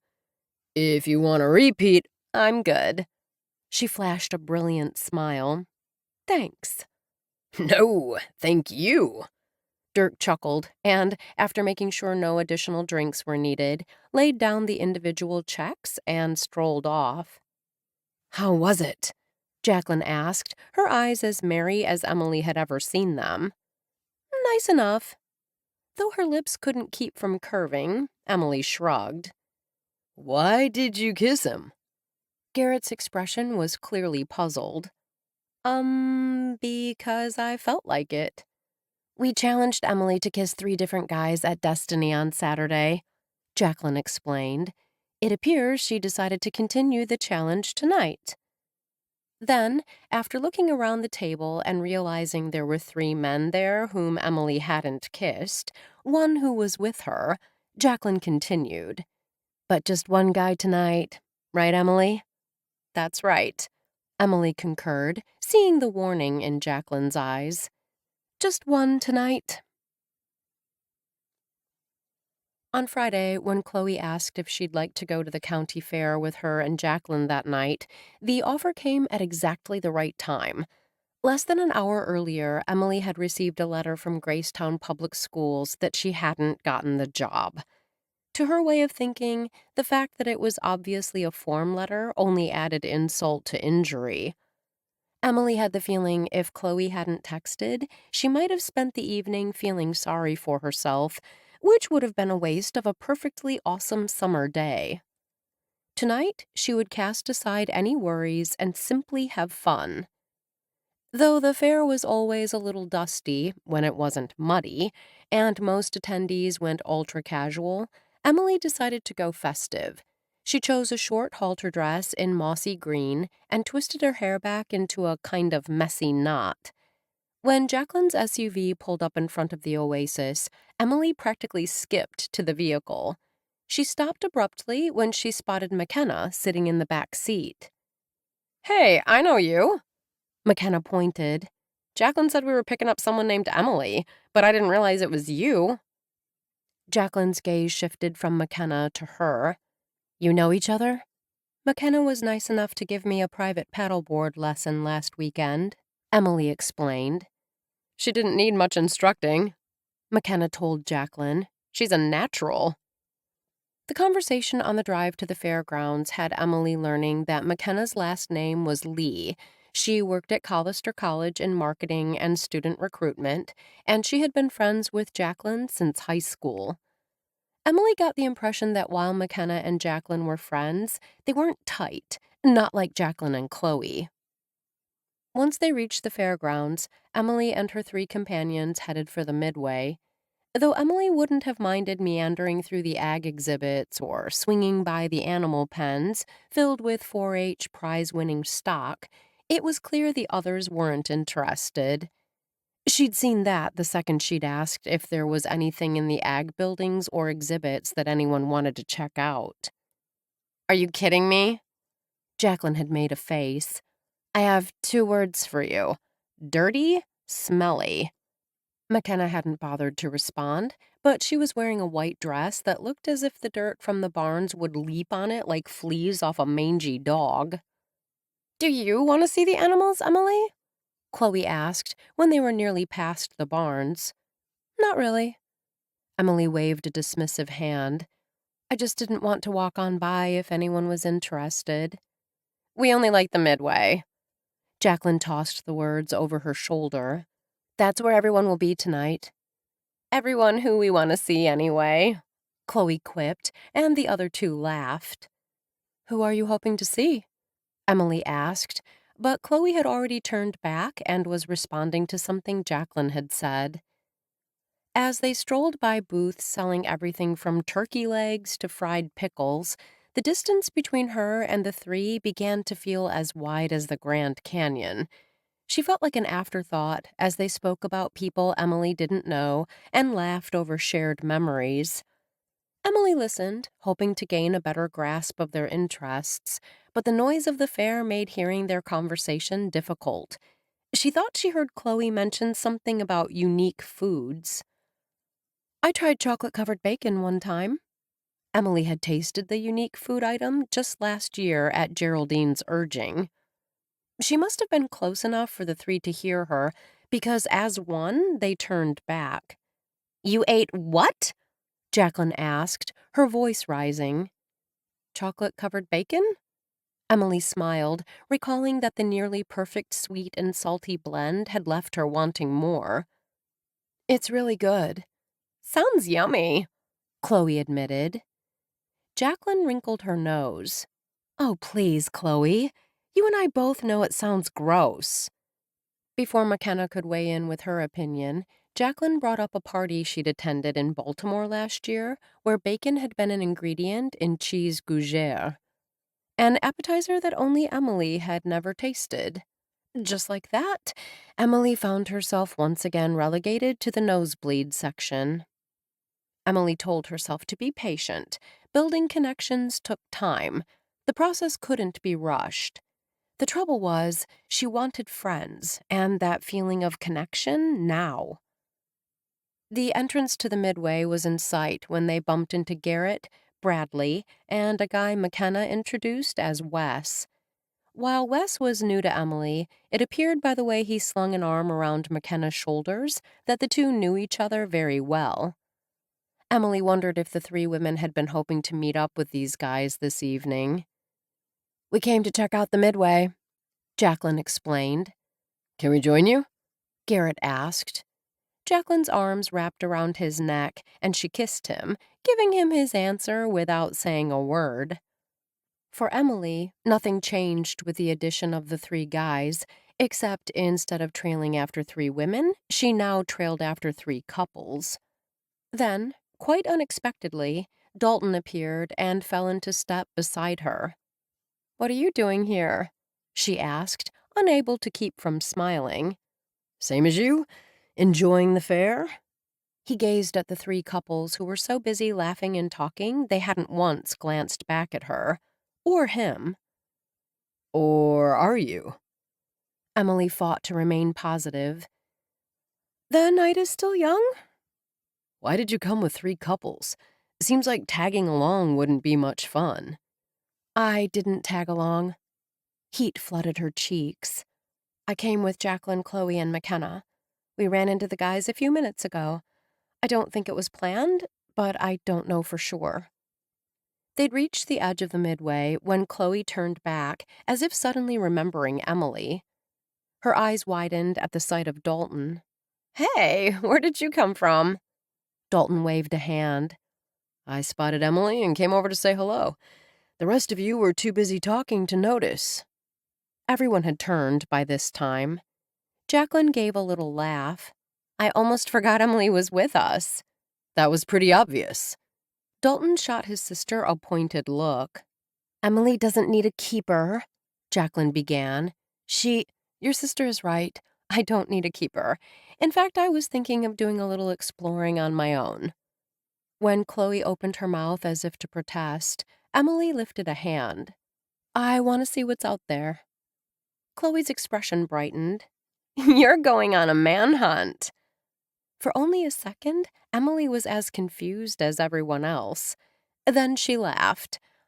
"Something like that." It wasn't, of course, anything like that, but playing along saved face. Jacqueline turned toward McKenna and the guys and quickly explained, "She's on a hunt for more men to kiss." "Being with a group would be a definite deterrent," McKenna agreed. "Almost as bad as being here with your mom." Chloe made a face. "Or your grandmother." Jacqueline laughed. Garrett's arm dropped from Jacqueline's waist, his gaze now on Emily. "If you're looking for a guy to kiss, you can start with me."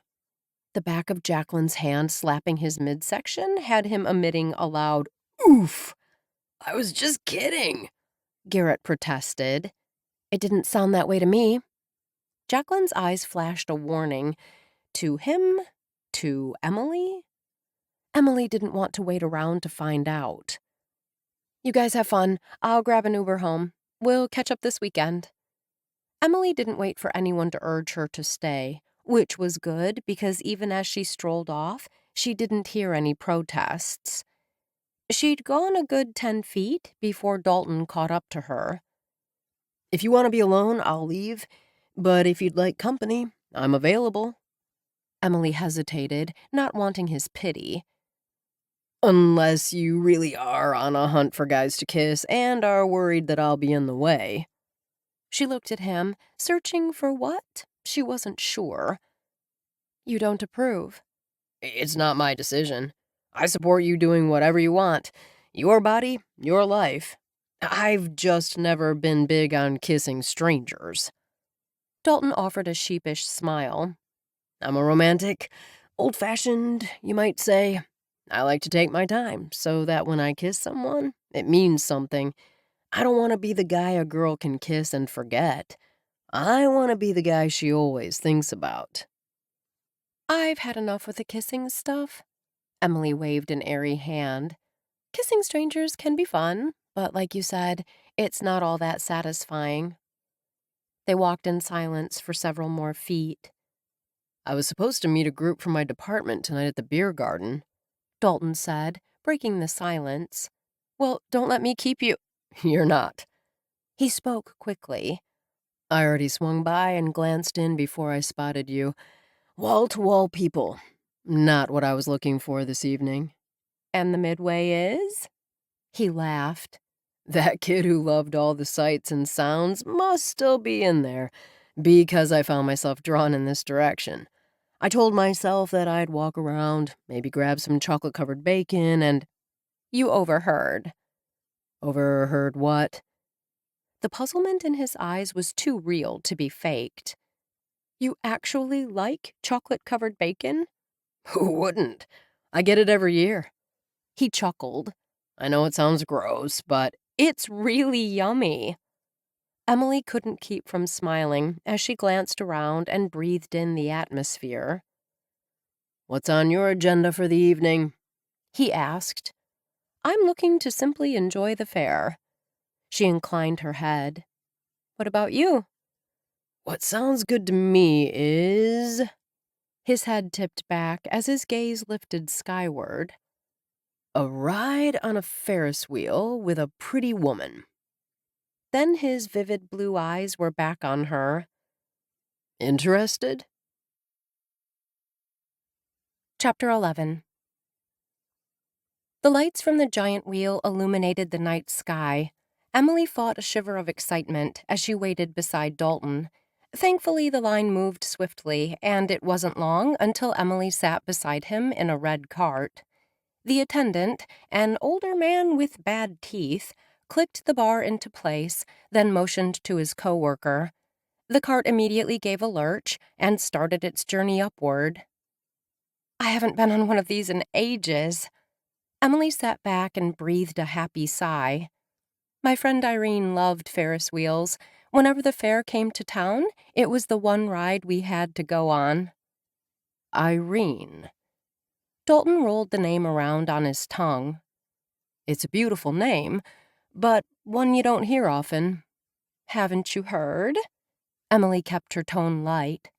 Old-fashioned names have been experiencing a resurgence. He only smiled. As the wheel jolted upward as each cart was filled, Emily leaned forward. She breathed in the sweet fried goodness of funnel cakes, the enticing fragrance of barbecue smoke from the grills, and the buttery and salty scent of popcorn. The wonderful and diverse range of scents that contributed to the vibrant atmosphere had a wave of nostalgia washing over her. From where she sat, looking out over GraceTown, it was as if nothing had changed, yet everything had, at least in her world. This is amazing. When Dalton didn't reply, she turned in her seat and found him studying her. When her eyes met his, he smiled. You say that as if you're seeing it all for the first time. It feels that way. She returned his smile, then shifted her attention back to the sky. I haven't always, taken time to smell the roses. Good humor lit his blue eyes. I haven't heard that expression in a while. I was so focused on getting done what needed to be done and focusing on what others wanted that I neglected my own needs and wants and failed to fully appreciate everything around me. Not saying a word, Dalton placed a hand over the top of the one she'd rested lightly on the bar. For a second, Emily reveled in the warmth of his skin and the gentle support. I'm doing things differently now. Emily thought of all the activities she'd crammed into her life since that day in the park. I'm making more time for fun, for me, and even more important, I'm savoring all the sweet, simple moments, like this one. Emily spotted a family group down below.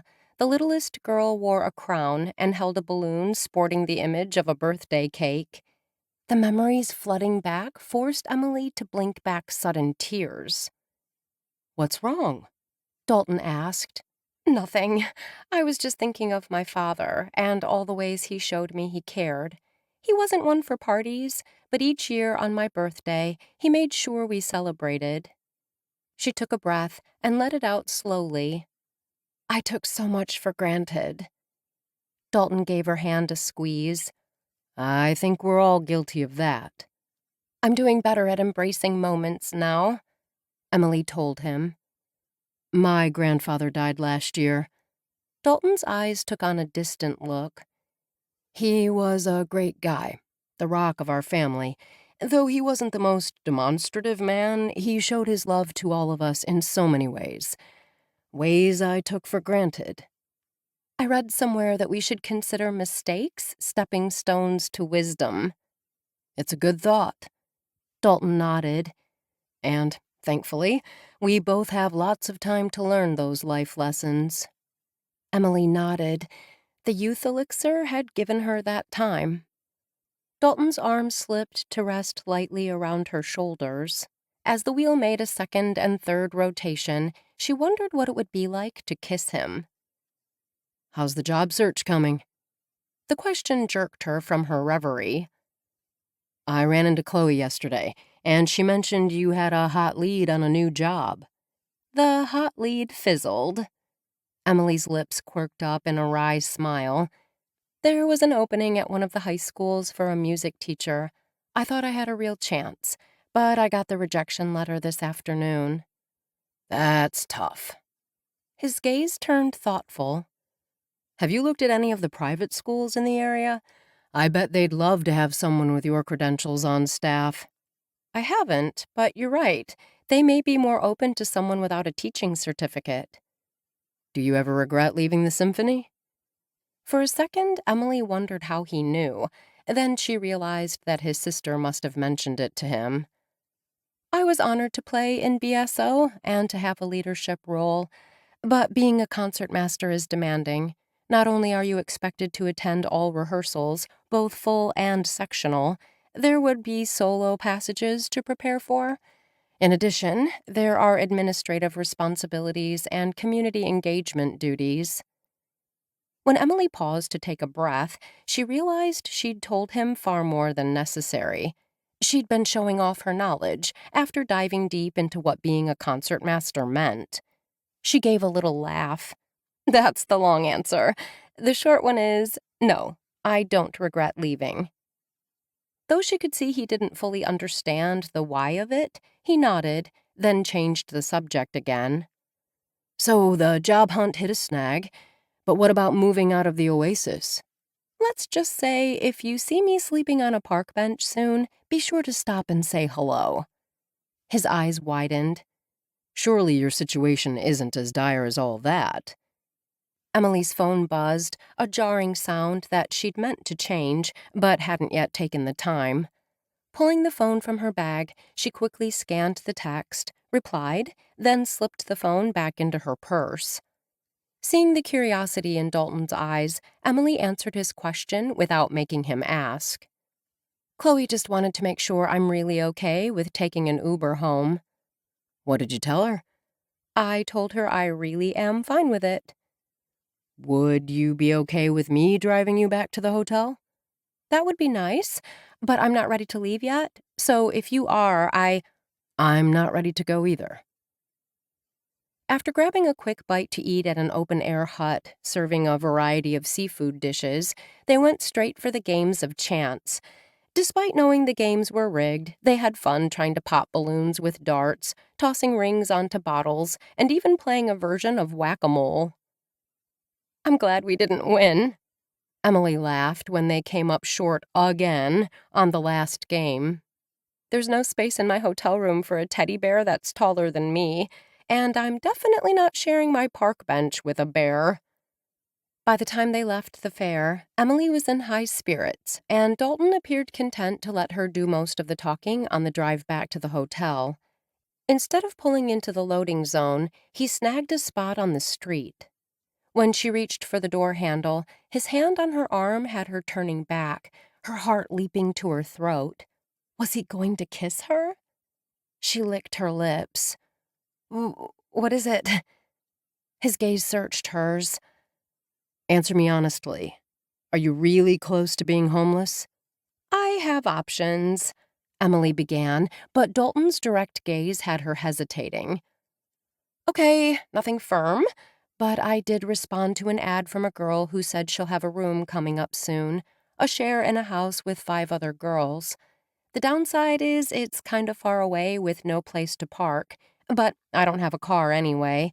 Plus, I've never lived with a big group of girls, and it sounds like it could be fun.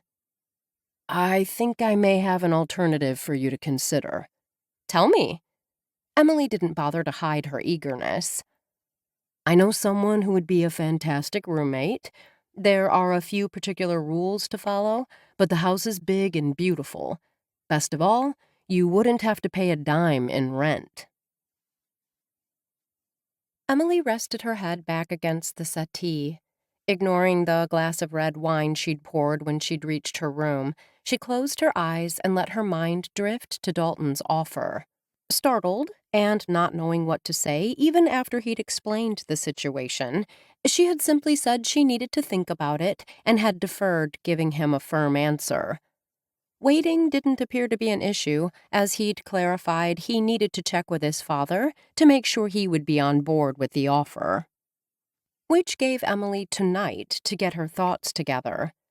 His grandmother, Myra Edwards, had recently experienced a scary heart episode and was waiting to have a cardiac device implanted. Though there was household staff around during the day, Myra was alone at night. The family wanted someone in the house from 10 p.m. to 7 a.m.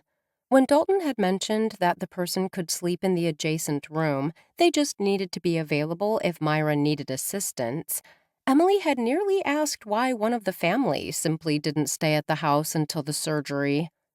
Not my business, she'd told herself, swallowing the question. She knew Myra, or at least knew who she was. They had never been friends. Myra and her husband, Walt, had run in a more affluent social circle. Myra was also a good 10 years younger than Till had been, which put her in her early 80s. Walt, who'd been Till's age, had passed away last year. If Dalton's father agreed, and Emily accepted, she could stay in Myra's house without charge, be paid for her time, and could use the house as a home base. The commitment would be for only a month or so, just until Myra had the procedure. This type of job wasn't what Emily had had in mind when starting her new life. Then again, while she was figuring out next steps, she did need a place to live and a way to make money beyond busking. This would be a stopgap. Not only would sleeping there at night not interfere with her day-to-day, she would be helping a family in need. Opening her eyes, Emily reached for the wine glass, her decision made. If Dalton got the go-ahead from his father and they could come to terms on salary, Emily would accept the offer. Though she knew it was the right decision, Emily felt restless and unable to settle, even after finishing off the glass of wine and getting ready for bed. She let her mind drift, remembering another time, another county fair, one she'd attended with her best friend, Irene Anderson. From the time they were small, Irene had been the sister Till had never had, and the confidant she desperately needed. The two girls had shared their hopes and their dreams with each other. There had not been a single doubt in her mind, or in Irene's, that they would be forever friends. Then Irene's life had come to an end. Measles had hit GraceTown hard in the 1940s. For some reason, Till had been spared. Irene passed away on a warm summer day, 2 days short of her 15th birthday. Till had grieved when her mother died, but Irene's loss had been one she hadn't been certain she would ever recover from. For weeks, all she'd done was cry. Her father, an understanding man, had let her grieve, but finally he'd had enough. He'd told her he loved her, but she needed to get back to living. The only reason she'd been able to do as he'd asked was because of the letters she'd written and would continue to write to Irene after her friend's passing. In those letters, she'd poured out her heart. Even after the sharp pain in her heart had receded, she had continued to write to Irene, confiding things she never told anyone else. Problems that had troubled her were put down on the page. It was funny, but despite the one-way fashion of the letter writing, she felt as if Irene read every word. That had brought her comfort. She'd kept the letters in the bottom drawer of her dresser. As the years had passed, she'd written fewer and fewer letters, dwindling to 1 or 2 a year. The mere act of writing to her dear friend had continued to settle her in a way that nothing else had. Emily thought of the box she'd retrieved when she'd been at the house to get the money in the coffee can. It was filled with letters so deeply personal she hadn't been able to leave them behind. Taking a deep breath, she retrieved it from the dresser. The first letter she opened had been written after her first date with Vincent. I went on my very first date ever tonight. Vince took me to see a movie at the Bijou and then to dinner at Seafood Sammy's.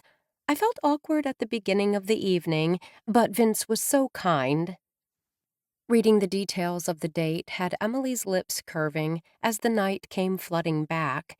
When he'd taken her home that night and walked her to the door, Vince hadn't kissed her, though the look in his eyes had said he wanted to. It was the same look she'd seen in Dalton's eyes this evening. Emily's heart rate quickened. Pulling out a piece of paper and pencil, she did what she'd done for so many years when she'd needed a confidant. Dearest Irene, today was very much a roller coaster ride. It plummeted when I got notice that the local school system turned down my application. Then Chloe invited me to attend the county fair with her and 2 friends. I was excited and had high hopes for the evening. While cordial, the 3 women know each other well. I soon felt very much like a tag-along. Making new friends, good friends, takes time. That's what I keep telling myself. I was considering begging off with some excuse and heading back to the hotel when I met up with Dalton Edwards. He's a professor at Collister College and a gentleman. We broke off from the group, and I had the most incredible evening. I feel he genuinely likes me. And I'm trying hard not to squeal right now. He may have a lead on a place I can rent. I should have more details in a few days. The roller coaster may have hit some valleys on its way to the top of the tracks, but this evening ended at the summit. I think he wanted to kiss me, Irene. I know I definitely wanted to kiss him. There's so much more to tell, little details that I know you'd appreciate, but then this would be an essay, not a letter. I hope you know just how much I wish you were here with me so we could talk and laugh like we used to. Please know you are always in my thoughts. Your bosom friend, Till. The next afternoon, Emily sat across from Ken Edwards in his downtown office. The building housing his office, which specialized in real estate law, was a short walk from the hotel. Dalton had texted Emily that morning that the job was practically hers. All she had to do was meet with his dad and get his approval. Since it was the weekend, she was surprised that he'd wanted to meet at his office. Emily also found it interesting that Ken was the one who had the final say on who would be sleeping in Myra's house, not the woman herself. Ken leaned slightly forward, his easy smile tempered by the assessing look in his eyes. Emily understood his caution. This was his mother. After several heartbeats, he spoke. "Dalton tells me that you're new to GraceTown." "I am." Emily had settled herself in the chair he'd indicated, which left his large mahogany desk between them. The position of power, she thought, stifling a smile. He could have easily directed her to several chairs and a love seat grouped for conversation when she'd entered the office, but he'd instead motioned to the visitor chair, then resumed his seat behind the desk. Perhaps another person might have been cowed by this man with his hand-tailored suit and air of authority. Not her. Emily remembered all too well the tantrums little Kenny had thrown at various community events when he'd been small, behavior that had usually resulted in his parents ordering the nanny to take him home. Besides, Emily didn't want this job enough to be nervous. If it worked out, she'd do it. If not, she felt sure something better was on the horizon. "You were in Baltimore prior to coming here." At Dalton's request, Emily had taken a picture of her resume and forwarded it to Ken, so he'd had plenty of time to look at it. "I was," she said. "That information is in the resume I sent this morning." She smiled and inclined her head. "Did you have a chance to glance at it?" "I did. I called and verified your tenure with the orchestra. They said it was your choice not to renew your contract." Puzzlement filled his eyes. "They had nothing but positive things to say." Emily did her best to hide her relief. While she didn't understand how Serena had made that happen, she was grateful. Then again, anyone who could come up with a youth elixir undoubtedly had other tricks at her disposal. "That's nice to hear." "What I don't understand is why you quit, and why you're in GraceTown now." Emily lifted a shoulder and let it drop. "I wanted a change. I'm not sure what that change will look like yet, but I was ready for something different." "And babysitting an old woman appeals to you?" She wasn't sure which term grated more, babysitting or old woman. Myra was his mother. In her mind, using such words reeked of disrespect. She ignored the question. "There are a few things that are still unclear that I'm hoping you can clarify. Dalton indicated I'd be sleeping in Mrs. Edwards's home and would need to be available to tend to her needs during the hours of 10 p.m. to 7 a.m. During the other hours, there would be household staff around. In addition to free room and board, I would be financially compensated and be able to use the kitchen and other parts of the house during the day." This last concession was a deal-breaker. Even though it sounded as if she would be here for only a month, Emily wanted a place where she could not only sleep, but live. Your use of the house would not include having parties or entertaining friends during your free hours. Ken met her gaze, the warning in his tone coming through loud and clear. There are many valuable antiques in the home, and I understand, Emily cut in, then immediately regretted the rudeness. I can assure you that parties aren't my thing. I simply want to make sure that I won't be expected to remain in my room during my free hours. Of course. Another question. Dalton was unable to tell me the salary for this position. Emily had done her research this morning, calling several area agencies to find out what they charged for a health aide for an overnight shift. The hourly amount quoted had made her blink. All three agencies had also been quick to inform her that they currently didn't have overnight staff available. We would be willing to pay you? The figure Ken put out there was half what the agencies would have charged. While she would have access to the house, she would also be a constant compared to 2 or 3 different caregivers supplied by the agency, assuming, of course, that the agency could find the staff. Emily shook her head. I'm sorry, but that isn't enough for me to make this commitment. I would need... The amount she gave him was the amount that had been quoted to her that morning. Ken feigned a look of shock. Why, that's exactly what any of the agencies in town would charge you, Emily finished for him. Their employees are licensed and bonded, he asserted. It doesn't take much in the state of Maryland to be licensed as an aide. Emily spoke in a matter-of-fact tone. Bonded is nice, but so is consistency. Ken studied her for several heartbeats. Was that respect she saw in his eyes? If I were to agree to that amount, I would need a 30-day commitment. Emily nodded. She'd be willing to commit to 2 months, figuring that it would take at least that long to figure out next steps. I can do that, as long as Mrs. Edwards is agreeable. Ken waved off the comment and stood. We have a deal. I'll draw up the contract. We'll meet at the house tonight and get everything finalized. You can meet my mother and start tomorrow. Emily pulled to her feet. Who has been staying with her? Jacqueline. She's done her duty and is ready for it to be over. The done her duty part seemed to indicate that Jacqueline and her grandmother weren't particularly close. Of course, it could simply be a figure of speech. I'll see you there at 8. Ken walked to the office door and opened it, effectively ending the interview. Emily knew where Myra Edwards lived, but the address hadn't been mentioned, not by Dalton or by him. I'll be there. Emily stood. Oh, one thing more. A watchful look filled Ken's eyes. What is it? She flashed a bright smile. I need the address. Chapter 12. Emily took an Uber to Myra Edwards's home. When the driver pulled to the curb in front of the 3-story Victorian, Emily had to admit she was impressed. Dalton had been right. The house really was gorgeous. She vaguely recalled seeing pictures of the interior in the Gazette's society section back in the 70s and 80s.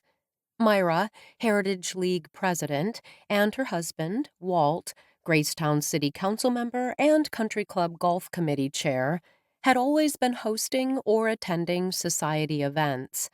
Emily had liked reading the articles about parties held at the couple's home. She'd enjoyed the pictures of the food and decor and searching for names she might recognize. The only time she'd known anyone had been back in the late 80s when Myra had hosted a garden party reception to honor outstanding community volunteers. Emily had known several of those mentioned in that article. Emily wondered if Myra's friends from the Country Club and Heritage League visited her now, or had they forgotten her as she'd aged and was no longer in the thick of the social scene. In recent years, Emily had experienced a little of that herself. She knew how it hurt to feel old and useless. Keeping her focus on the here and now, Emily climbed the steps. Her feet had barely hit the porch when the door opened. Emily, welcome. Dalton's gaze shifted to the driver of the silver Toyota pulling away from the curb as he motioned her inside. Who brought you? Uber driver. Emily waved a careless hand as she stepped into the elegant foyer. You should have said you needed a ride. I'd have been happy to pick you up. Too late now. Emily kept her tone light. Besides, I don't have your number. That can be easily remedied. Dalton took out his phone. Take out yours. When she did, he held his phone close to hers. When that screen comes up... He leaned close, and she inhaled the intoxicating scent of his cologne. Hit share. In seconds, he was one of less than a handful of contacts on her phone. Success. He grinned, and she couldn't help but smile back as she dropped her phone into her purse. I'll take you back to the hotel once we finish here. You don't have to do that, Emily protested. I can take her. Jacqueline appeared and startled Emily by grasping her arm. She lowered her voice. You'll be doing me a favor.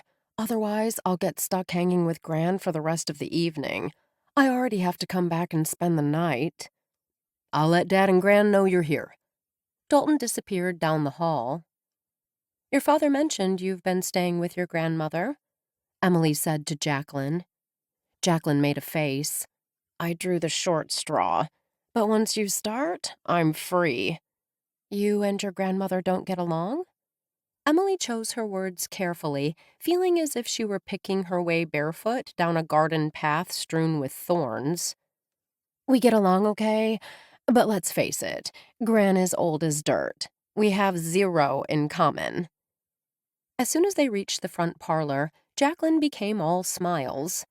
Gran, I have a friend I'd like you to meet. Friend seemed a bit presumptuous to Emily. Then again, the simple word inspired confidence, and that was likely Jacqueline's intent. Emily's heart went out to Myra. She couldn't imagine having such little control over the people having access to her and her home.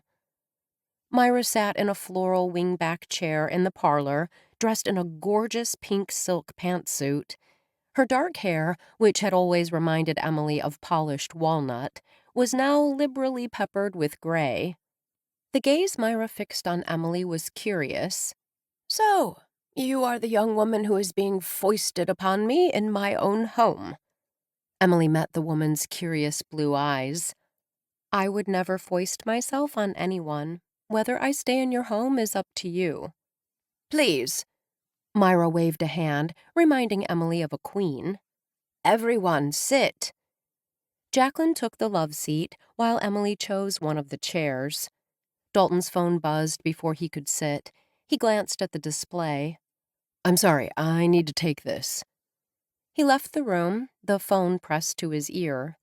Ken appeared, a crystal tumbler in one hand, his other holding a small clear cup with several pills. It's time to take these, Mother. If I must. With a resigned sigh, Myra took the pills and the water. After handing the glass back to her son, she refocused on Emily. If you agree, Ken said in an easy tone, Emily will be the one spending nights here. If I agree. Myra arched a brow. You haven't left me much choice. Myra's blue eyes, the same vivid shade as her grandchildren's, fixed on Jacqueline. I want you to know that I've enjoyed every second of my time with you. Ken slanted a glance at his daughter. I've enjoyed it too, and I'm going to miss our late-night talks. Jacqueline gave a little laugh. But you're likely better off without me. We all know I'm no good in a crisis. Crisis? The word had Emily turning to Jacqueline. Gran has a heart condition. Surely Dad explained it to you. If Emily and your grandmother come to an agreement, I'll explain about the AED and how to use it.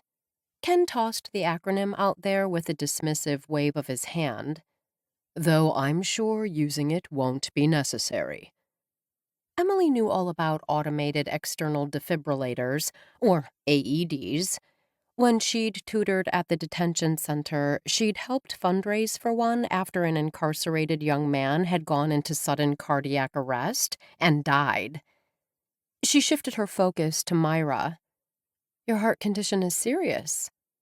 Myra's gaze never wavered. "There are worse ways to die than to go suddenly." Emily nodded. She was pretty pleased with how she'd died, painlessly and with no drawn-out illness. "You're not going anywhere," Ken spoke reassuringly to his mother. "You'll get the surgery and be back to your feisty self in no time." That brought a slight smile to Myra's lips, a smile that quickly faded. "Perhaps. I'm still on the fence about the procedure." Shifting her body away from her son and toward Emily, Myra smiled. "Tell me about yourself, Emily." She felt sure Ken had given his mother all the information he had on her, but accepted that this was Myra seizing control. Emily understood. As she'd aged, her own control had often been usurped by others intending to be kind and helpful. Everything from the neighbor weeding her garden without being asked to being told not to bring a dish to the church potluck because it's a lot of work for someone your age, to strangers treating her as if she were deaf or blind, or both. All considerate and well-intentioned gestures, all possessing an undertone that said, "You're old and we need to take care of you." For an independent woman, which was what she and Myra had been all their lives, it had been a difficult pill to swallow. Emily relayed the information on her resume.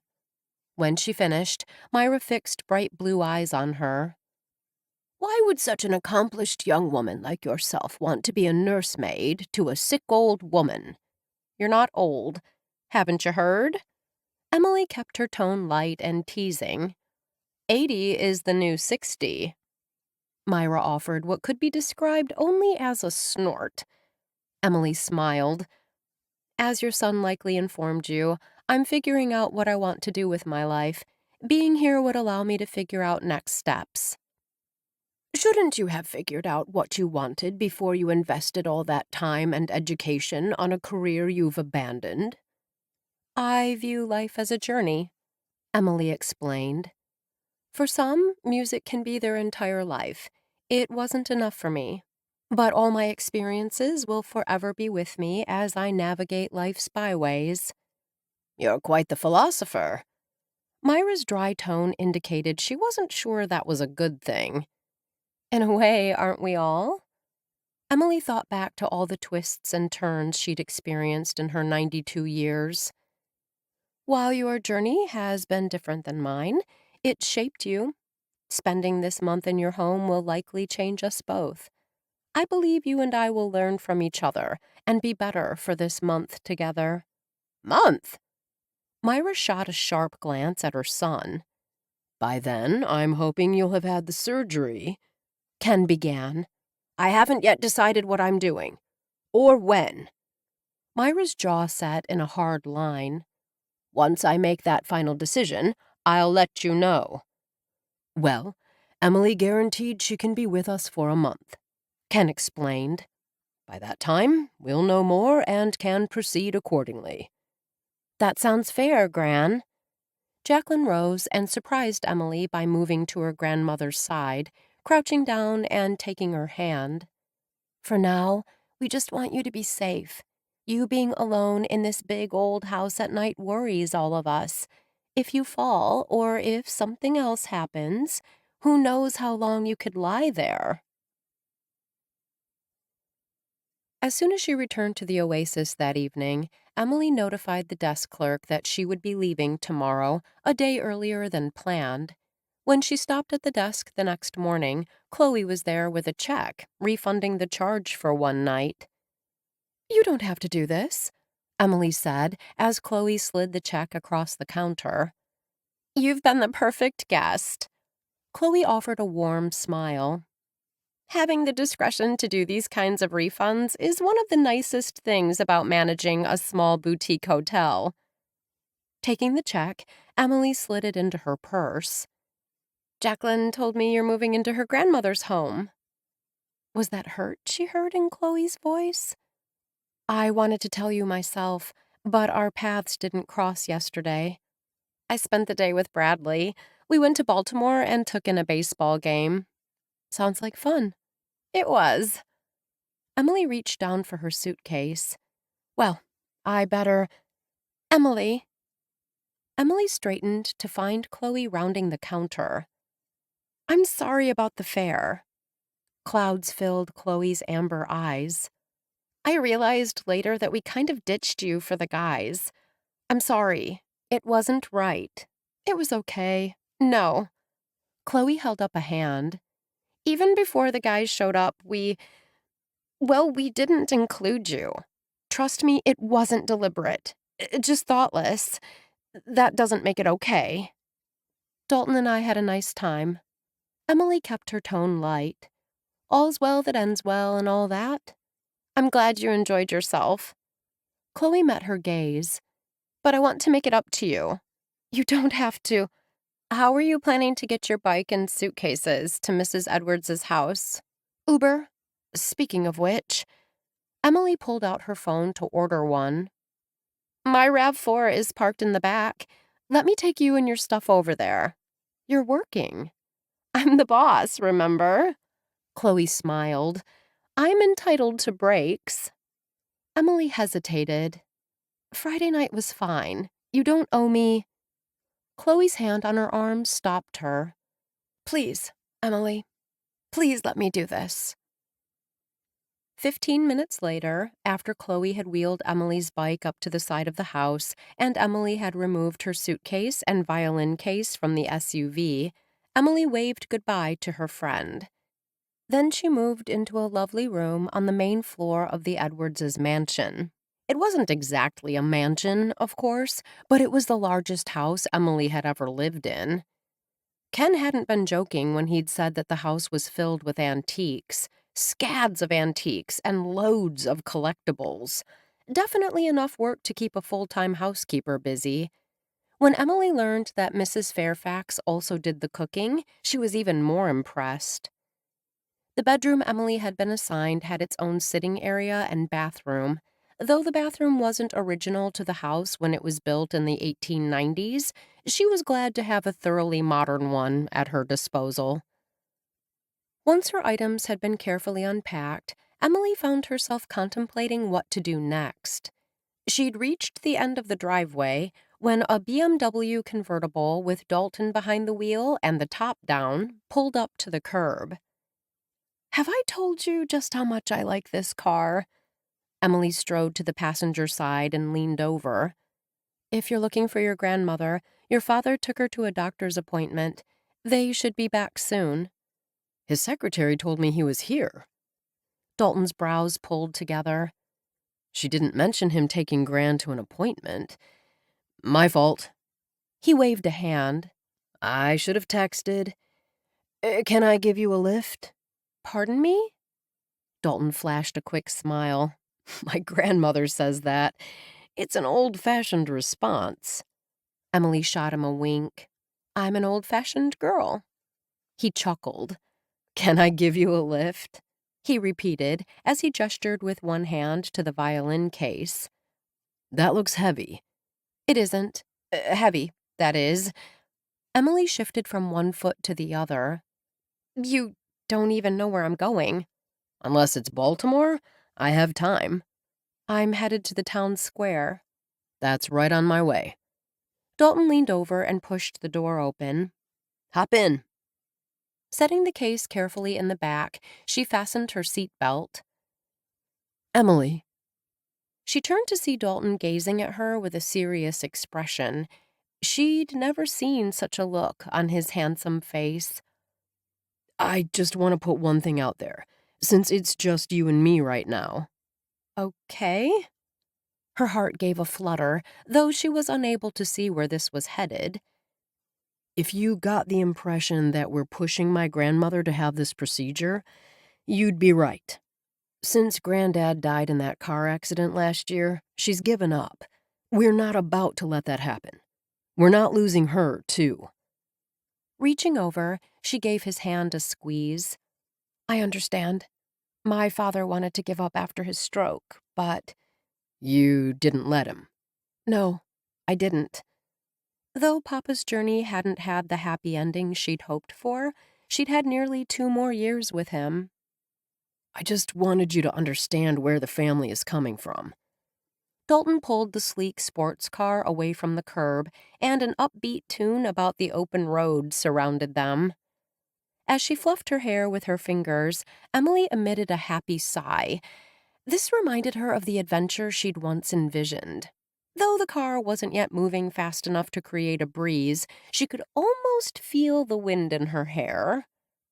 At the stop sign, Dalton lightly cleared his throat, and she glanced in his direction to find him staring. What? You had the strangest look on your face. Can I tell you a secret? A spark flared in his eyes. I like secrets.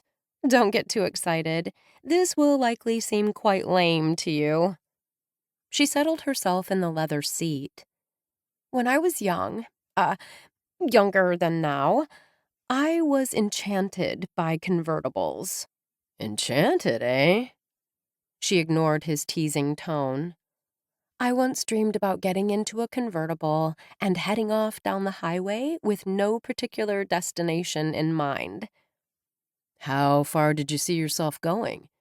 Far enough to be fun, but not far enough that I couldn't get back before my father discovered I'd left town. He cocked his head. Solo? Emily inclined her head in question. Did you see yourself taking the trip alone or with someone? I guess I never thought that far. I vote for with a companion. That would be more fun. Her noncommittal shrug seemed to amuse him. They rode in comfortable silence until they drew close to the park, and he stopped the car. What's the plan? Playing my violin? Anticipation surged as she thought of the Elvis Presley Can't Help Falling in Love cover she would debut today. The music is calling and won't be denied. You're ready to seize the day. Opening the car door, she sprang out. With both hands. Chapter 13. By the time she arrived back at the Edwards' house late Monday afternoon, Emily still hadn't decided what she wanted for dinner. She was leaning toward pizza, but hadn't fully committed to that option. For now, she would drop off her violin. Then she would either go out or have something delivered.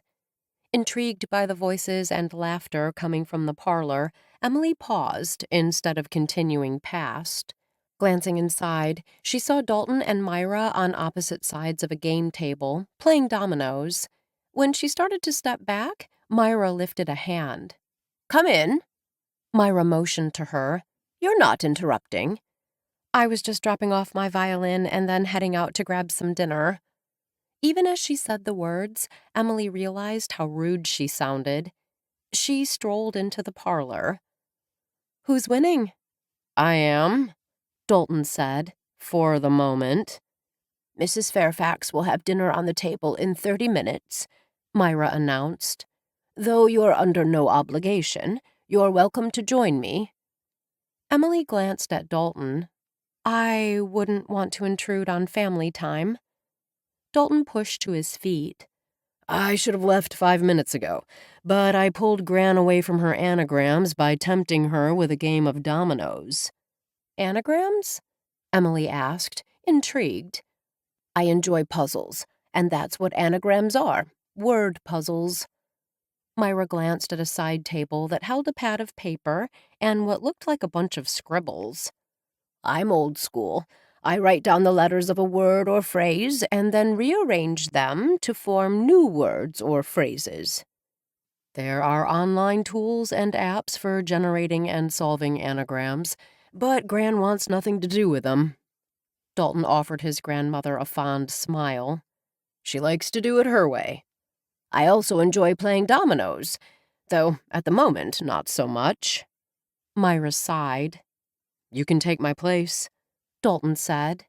"You don't have to leave." I have papers to grade. He offered the excuse to both Emily and his grandmother. I can stop by Saturday, unless you have other plans. No need. Myra waved a dismissive hand. You should be out with your friends on a Saturday night, not babysitting your grandmother. I won't be babysitting. Dalton spoke firmly, his gaze now firmly fixed on his grandmother. I'll be enjoying the company of a woman who can be fun and witty when she's not being a pain. Myra chuckled. If you must come over, I suppose I can't stop you. Good to see you again, Emily said to him when he turned to leave. You too. He flashed a smile at Myra. Play fair. What's the fun in that? He chuckled on his way out of the room. Myra shook her head, her lips curving. Grandchildren are simply the best. I imagine you're going to miss Jacqueline not being here every night. I am. Myra's expression grew serious. I can't deny I enjoyed having her sleep here. Do you know I stayed up late most evenings so we could chat once she arrived? Emily flipped over a domino and moved it into place. Recalling what Jacqueline had said about her grandmother had Emily wondering if Jacqueline had been as eager as Myra for those late-night conversations. You may be thinking that Jacqueline is somehow shirking her familial duty by not continuing to stay with me. Emily looked up from the dominoes in surprise. She'd tried to keep her feelings off her face. Had she somehow given herself away? You'd be wrong, Myra continued in a matter-of-fact tone. Jacqueline has her own life, and I'm extremely proud of all she's achieved. She wanted this job at the manse, and she went after it. It's impressive they'd give a position with such responsibilities to someone so young. My granddaughter is an impressive young woman. Myra's eyes shone with pride. She deserves this time and opportunity to shine. I'm sure she's doing a fabulous job for them. Emily played her last tile. You won. Myra held out her hand, and when Emily extended hers, they shook. Good game. Dalton will be pleased that you didn't squander his lead. Emily cocked her head. Are you up for another game? You don't need to play if you don't want to. I enjoy dominoes, Emily assured her. It was true. When she and her friends hadn't been playing cards, they'd loved playing dominoes or sometimes sequence dice. I'm up for another game, unless you're too tired. Not too tired at all. Myra gestured to the violin case. If you like, I can wait while you take that to your room. I promise not to touch any of the tiles until you get back. Emily laughed. I'll hold you to that promise. In a matter of minutes, Emily returned, dropping into the chair she'd vacated only minutes before. Your move, Myra instructed. Emily lifted a tile with 6 pips and placed it end to end with another one with 6. Your turn. They played in silence for several minutes, drawing tiles from the leftover dominoes pile when they were unable to play. Mrs. Edwards? Emily began. Please, call me Myra. A tiny smile lifted the woman's lips.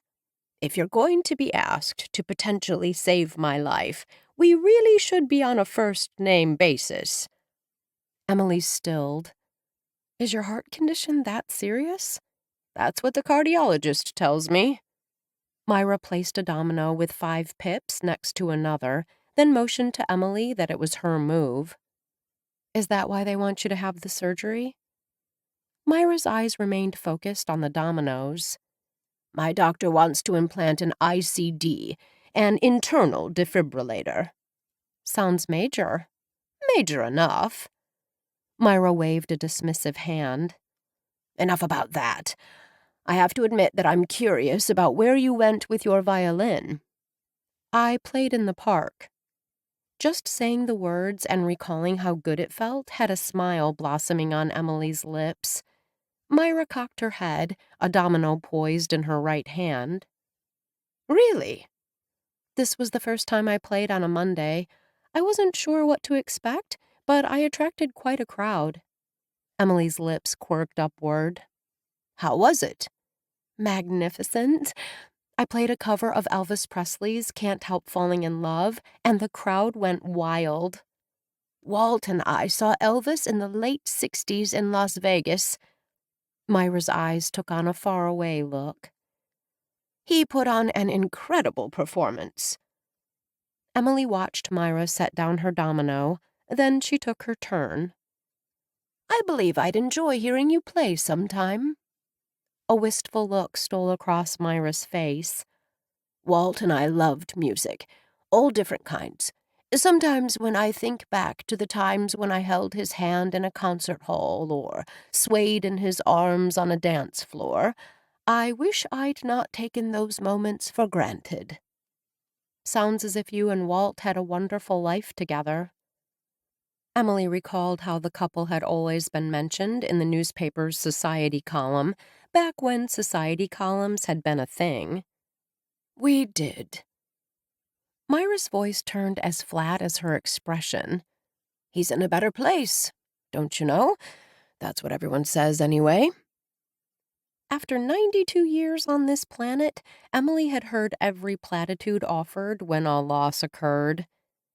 They are in a better place, you'll see them again one day, time heals all wounds. My father was my rock. When he passed, I can't tell you how many times I heard that everything happens for a reason. Myra sighed. I've been the recipient of that one as well. Emily shook her head. Well, if that's true, I'm still waiting for the reason. He was a good man who worked hard his entire life and was gone too soon. My Walt enjoyed a long, happy life. Myra didn't even glance at the dominoes. Her gaze was now focused out the window. We'd been married 62 years when he passed, but it was still too soon. You say your father was your rock. Well, Walt was not only my rock, he was my everything. Emily expelled a sigh. I always hoped to find such love. I thought I'd found it, but he didn't stick around. It wasn't entirely fair to blame Vince for everything, but at the moment, Emily wasn't feeling particularly charitable. You're young. You have plenty of time to find the right one. For some reason, that platitude isn't any more comforting to me than everything happens for a reason. You know, sometimes when I lie in bed, I think of Walt and want nothing more than to be with him. Is that why you don't want to have the procedure? Emily spoke softly. Myra opened her mouth, then shut it. How did we get off on this subject? Myra gave a little laugh. I believe it's your turn. On Thursday, Emily decided to head to Maplewood Park to see if any work had been done on the renovation. Actually, it went beyond that. She found herself yearning for the familiar. Myra was up early, dressed and leaving her room at the same time Emily's feet hit the hallway. "Good morning." Emily smiled brightly. "Do you have an appointment this morning?" I'm going out. Somewhere. I'm not sure where yet, but I've been spending too much time inside lately. Myra studied Emily's jeans, t-shirt, and sneakers. Where are you headed? I heard there are possible plans to renovate Maplewood Park in honor of that woman who died there. Emily found the words didn't sit right on her tongue. The civic volunteer? Matilda Bemis. Myra gave a nod. I read about her death in the paper. Would you be interested in coming with me to the park? We could check it out together.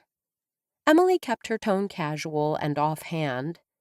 Maybe afterward we could grab a late breakfast. Your shift ended at 7, Myra reminded her. You don't need to watch over me during the day. I didn't plan to watch over you. Emily offered a smile. Though if you need my help, or I need yours, I hope we'll both be there for one another. Emily let her gaze scan the park and wondered if she'd gotten so used to seeing it as it was that she'd failed to notice just how run down it had become. Oh my!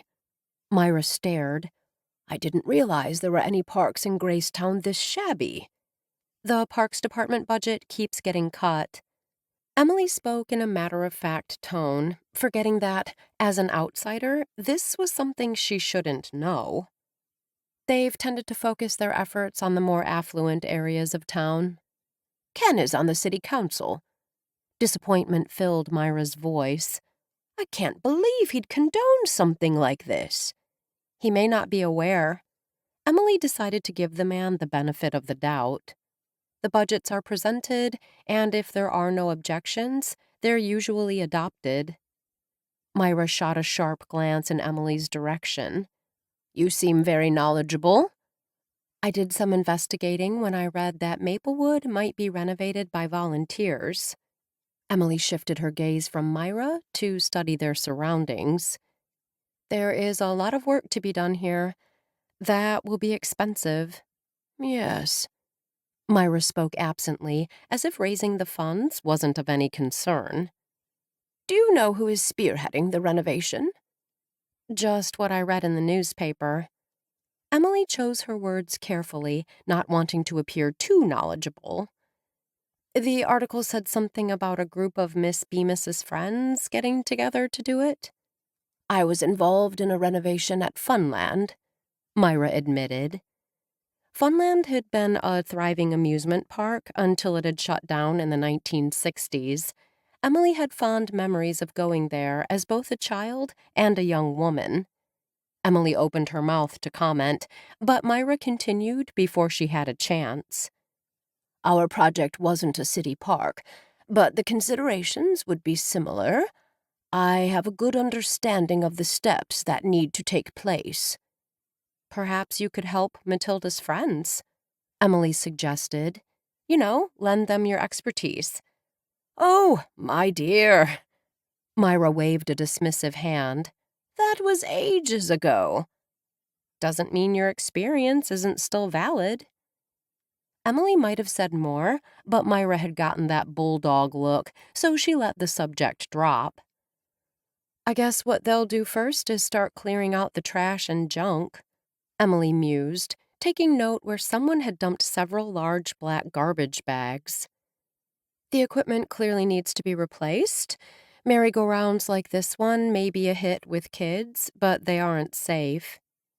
They need to start by formulating a vision and goals. Myra must have seen the question in her eyes because she added, You always start with a vision for the renovation. Then you determine what improvements or changes you want to make and figure out how they align with community needs and interests. Healthy color was in Myra's face, and the fire in her eyes now hadn't been there earlier. Emily wondered if becoming more involved in the community again was just what Myra needed. We could haul off some of this trash, Emily suggested, then glanced back at Myra's town car. But I'm not sure if you want it in your trunk. Myra shook her head. I'll take care of it. Emily smiled to herself as Myra pulled out her phone and made a call. Chapter 14. When Saturday rolled around, Emily realized she hadn't heard from Chloe all week. She briefly considered calling her, but knew that calling would be considered rude and a violation of the younger generation's idea of telephone etiquette. Instead, Emily sent a text. Have any plans today? As a former teacher, Emily resisted the almost overwhelming urge to capitalize the first letter. The response came quickly. Jay and I are playing tennis at the club. Come with? I don't want to be in the way. You won't. After a few more back-and-forth texts, it was decided that Emily would bike over to Chloe and Jacqueline's apartment, and they'd all go to the club from there. She wasn't sure what club they were going to, but it didn't matter. Emily had played tennis before, but that had been a lifetime ago. Not certain what to wear, she settled on navy shorts with a striped tee and sneakers. Jacqueline and Chloe's apartment ended up being a 20-minute bike ride away. Because of the heat, a light sheen of perspiration covered her skin as she took the stairs to the second-floor apartment. Chloe opened the door on the second knock. Looking cool and ready to hit the courts in a white tennis dress, she motioned Emily inside. "Come in. We're nearly ready to leave." Emily stepped inside the spacious apartment that she swore had more square footage than her former house. "This is lovely." Jacqueline appeared from down the hall and came to an abrupt stop at the sight of Emily. Her gaze dropped to the floor before returning to Emily's face. "I don't see a bag. Where are your clothes? Your shoes?" I'm dressed." Jacqueline exchanged a look with Chloe. Whatever was in that look had Emily shifting uneasily from one foot to the other. "Is there something wrong with what I'm wearing?" "Not exactly," Chloe began. "The GraceTown Country Club has a tennis dress code." Jacqueline spoke in a matter-of-fact tone. "You won't be allowed on the court dressed like that." "I'm sorry." Chloe placed a hand on Emily's arm. "I didn't even think to mention the dress code." Shoving aside her disappointment, Emily shrugged. "That's okay. I may have some clothes you can borrow." Jacqueline eyed her with a critical look. "We're about the same size. What size shoe do you wear?" 8? "Good. Perfect. Same as me. I'll add the clothing and shoes to my bag." Jacqueline started toward what Emily assumed was her bedroom, then abruptly turned back. "It's not a dress, but a tennis skirt and top." "That's fine with me," Emily said quickly. "Thank you." Nodding, Jacqueline disappeared down the hall. "This is really nice of her." Chloe lowered her voice. "She feels bad about dissing you last Friday, too." Emily didn't want either of them to feel bad. Spending the rest of Friday evening with Dalton had worked out just fine for her. "Chloe mentioned you're going solo in the apartment once she moves out," Emily said to Jacqueline on the drive to the country club when conversation momentarily lagged. From the back seat, Emily saw Jacqueline's shoulders stiffen. Emily laughed and added, "I'm not angling for an invitation to move in, I promise. I'm just curious why you don't want a roommate." "I like space and I like quiet. That's why I'm not looking to replace her." "Besides, we both know I'm pretty much irreplaceable," Chloe teased. Jacqueline chuckled. "Truer words." Chloe turned in her seat. "How are you liking your new space?" "Very much." Emily smiled. "It's temporary, but I'm settling in. Myra, Mrs. Edwards, and I are getting better acquainted. The other day we went to Maplewood Park together, then enjoyed a late breakfast." Emily felt a sudden chill. She'd thought Jacqueline would be happy that she and her grandmother were building a relationship. Once they were out of the vehicle and headed to the clubhouse, Emily turned to Jacqueline. "Is everything okay? You seemed to get a little upset when I mentioned spending time with your grandmother. Your dad did hire me to be her companion and—" "My father hired you to be there at night in case anything goes wrong. He didn't hire you to put her at extra risk." Jacqueline stopped walking and her blue eyes turned frosty. Emily blinked. "Risk? Gran shouldn't be going out, especially to some dingy park. She wanted—" Emily began. "I don't care what she wants," Jacqueline snapped, then visibly reined in her emotions. "I mean, I do care what she wants, of course I do. However, right now her health and keeping her safe until she has the procedure are my primary concerns." "While I understand, you don't understand. If you did, you wouldn't have taken her out." Jacqueline's hands clenched into fists at her sides. "You just met her. You haven't sat with her doctors while they expressed their concerns." Emily said nothing. "Did you even take the AED with you?" "What?" Emily asked, startled by the question. "Obviously you didn't." Jacqueline blew out a breath. It should be within easy reach at all times. I'll remind Myra of that if I'm around when she leaves the house. While Emily understood Jacqueline's feelings, Myra's granddaughter needed to understand that Myra was an adult, capable of making her own decisions. I'm there at night, but during the day, the choices she makes are hers, and she chose to go to the park. Jacqueline, Chloe's voice, soft and soothing, had them both turning toward her. Emily is right. I think it's up to the family to speak with your gran. You make a good point, both of you, Jacqueline admitted somewhat grudgingly. I'm certainly aware how stubborn and headstrong she can be. Chloe bumped Jacqueline with her elbow.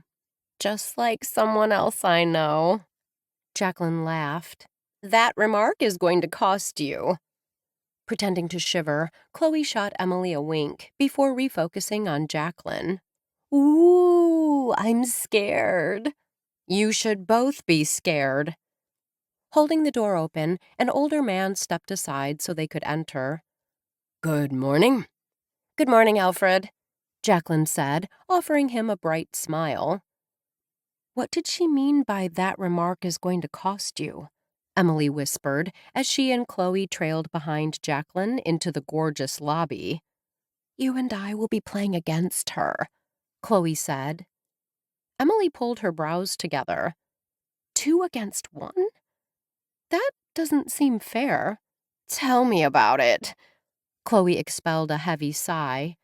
Jacqueline was the state singles champion 3 years in a row, and that was when she was still in high school. Emily had applied at 3 private high schools her first days under Myra's roof. While she hadn't heard a peep from any of them in the week since she'd personally dropped off the applications, she also hadn't received any dreaded not interested letters by email. After purchasing a used amplification system for her violin, she began playing every day over the lunch hour in the shadow of the Angel of GraceTown statue. The food trucks in the area, the amazing weather, and her own talent led to Emily quickly developing a following. Leaving her case open netted her cash that she used to have business cards made. Those she dispensed freely with lots of smiles. On Independence Day, she watched the fireworks explode over Color Lake by herself. Chloe and Jacqueline had plans with friends in Baltimore, and McKenna had a date. Ken came over to spend the day with his mother. Emily wasn't sure where Dalton was or what he was doing. She didn't ask. When Chloe had relocated to Miami after college, she'd mentioned several times how difficult it was to meet new friends. Till, who'd lived in GraceTown her entire life, hadn't fully understood. She'd always had friends surrounding her. Emily thought of the fish boil that Lisa and her family were hosting on the 4th that she'd planned to attend before she'd become Emily. Everyone she knew would be there. But those friends were no longer hers, and her new friends, like Chloe, Jacqueline, and McKenna, already had social lives without her. She feared she'd always be on the outside looking in. It didn't help that the date for Rosemary's wedding was fast approaching. Emily found herself fighting pangs of sadness that she wouldn't be there to see her good friend Mary. Then, on Friday, Emily received an email from Jenna Grace, Rosemary's niece, asking if she was available to play her violin during her aunt's wedding reception. Apologizing profusely for the late notice, Jenna explained that the harpist they'd secured months earlier had broken her wrist mountain biking and had had to cancel. Someone who'd seen Emily play in the park had passed along her business card, along with a glowing recommendation. Emily couldn't contain her excitement. In 2 days, she would meet with Jenna and the bride-to-be to discuss song selection. When she arrived home, Myra was at the dining room table working on anagrams, using the names of people she'd known through the years. Give me the name of someone you know. Don't make it an easy one, Myra urged. Serena Nordine. The name simply popped out. How do you spell that last name? Nordine. At least that was how Emily assumed it was spelled. Thank you. Myra glanced at the paper where she'd written it down. This one won't be easy, but I do enjoy a challenge. How does this work, anyway? Although Emily had heard of anagrams, she wasn't familiar with how solving them worked. After joining Myra, Emily got several helpful tips, including starting with shorter words, identifying patterns, and focusing on vowels and consonants. Though they worked primarily in silence, Emily enjoyed the mental challenge. She was in high spirits when Jacqueline arrived late that afternoon with Dalton in tow. Ken strolled in a few minutes later, on his phone, talking business. They'd come for dinner, and Mrs. Fairfax was making a meal that appeared to be a favorite: smoked salmon, roasted potatoes, and an orzo lemon salad. Emily planned to make herself scarce, but Myra insisted she stay and share the meal. Something in the woman's eyes had Emily agreeing. She and Myra were forging a friendship of sorts. Emily would miss their late-night chats when it came time for her to leave. That time would be here before she knew it, which meant that Emily needed to renew her efforts to find a place to live. So far, she'd come up empty.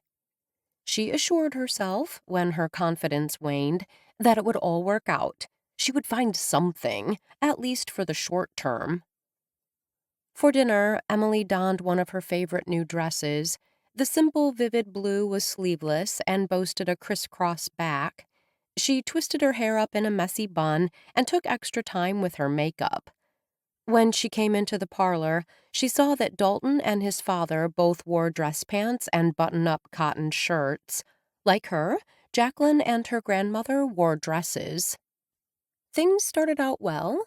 The food was amazing, and the creme brulee to die for. They were enjoying drinks in the parlor when Ken brought up the subject no one had discussed during the meal. I ran into Jim Hobart at the club today. He asked— Myra's eyes flashed blue fire. Stop right there. I have not changed my mind. I have heard everything Dr. Jim Hobart has to say on the matter, and I don't care to hear more. The silence that descended over the table spoke volumes. Not to change the subject, Emily smiled brightly when all eyes shifted to her. But I may be playing my violin at a wedding reception. Wedding? Jacqueline asked, appearing interested. Anyone I know? More likely someone your grandmother would know. Emily shifted her gaze to Myra. Rosemary Woodson? Jenna Grace's aunt? Or maybe Rosemary is her great-aunt. Myra waved a hand as if the exact familial connection didn't matter. While I'm acquainted with the Grace family, I don't believe I've ever met Rosemary. I know her. Jacqueline's expression brightened. The wedding is less than a month away. I've been discussing catering options with Rosemary and Jenna. They're having the wedding and reception in the backyard of the family home, and the manse is handling the food and beverages. Everything except for the cake. A friend is making that. Jacqueline turned to her father. Daniel, Jenna's husband, is related to Fred. Yes, Ken said heartily, embracing the topic change. I knew Frederick quite well. He was a good friend of my father's.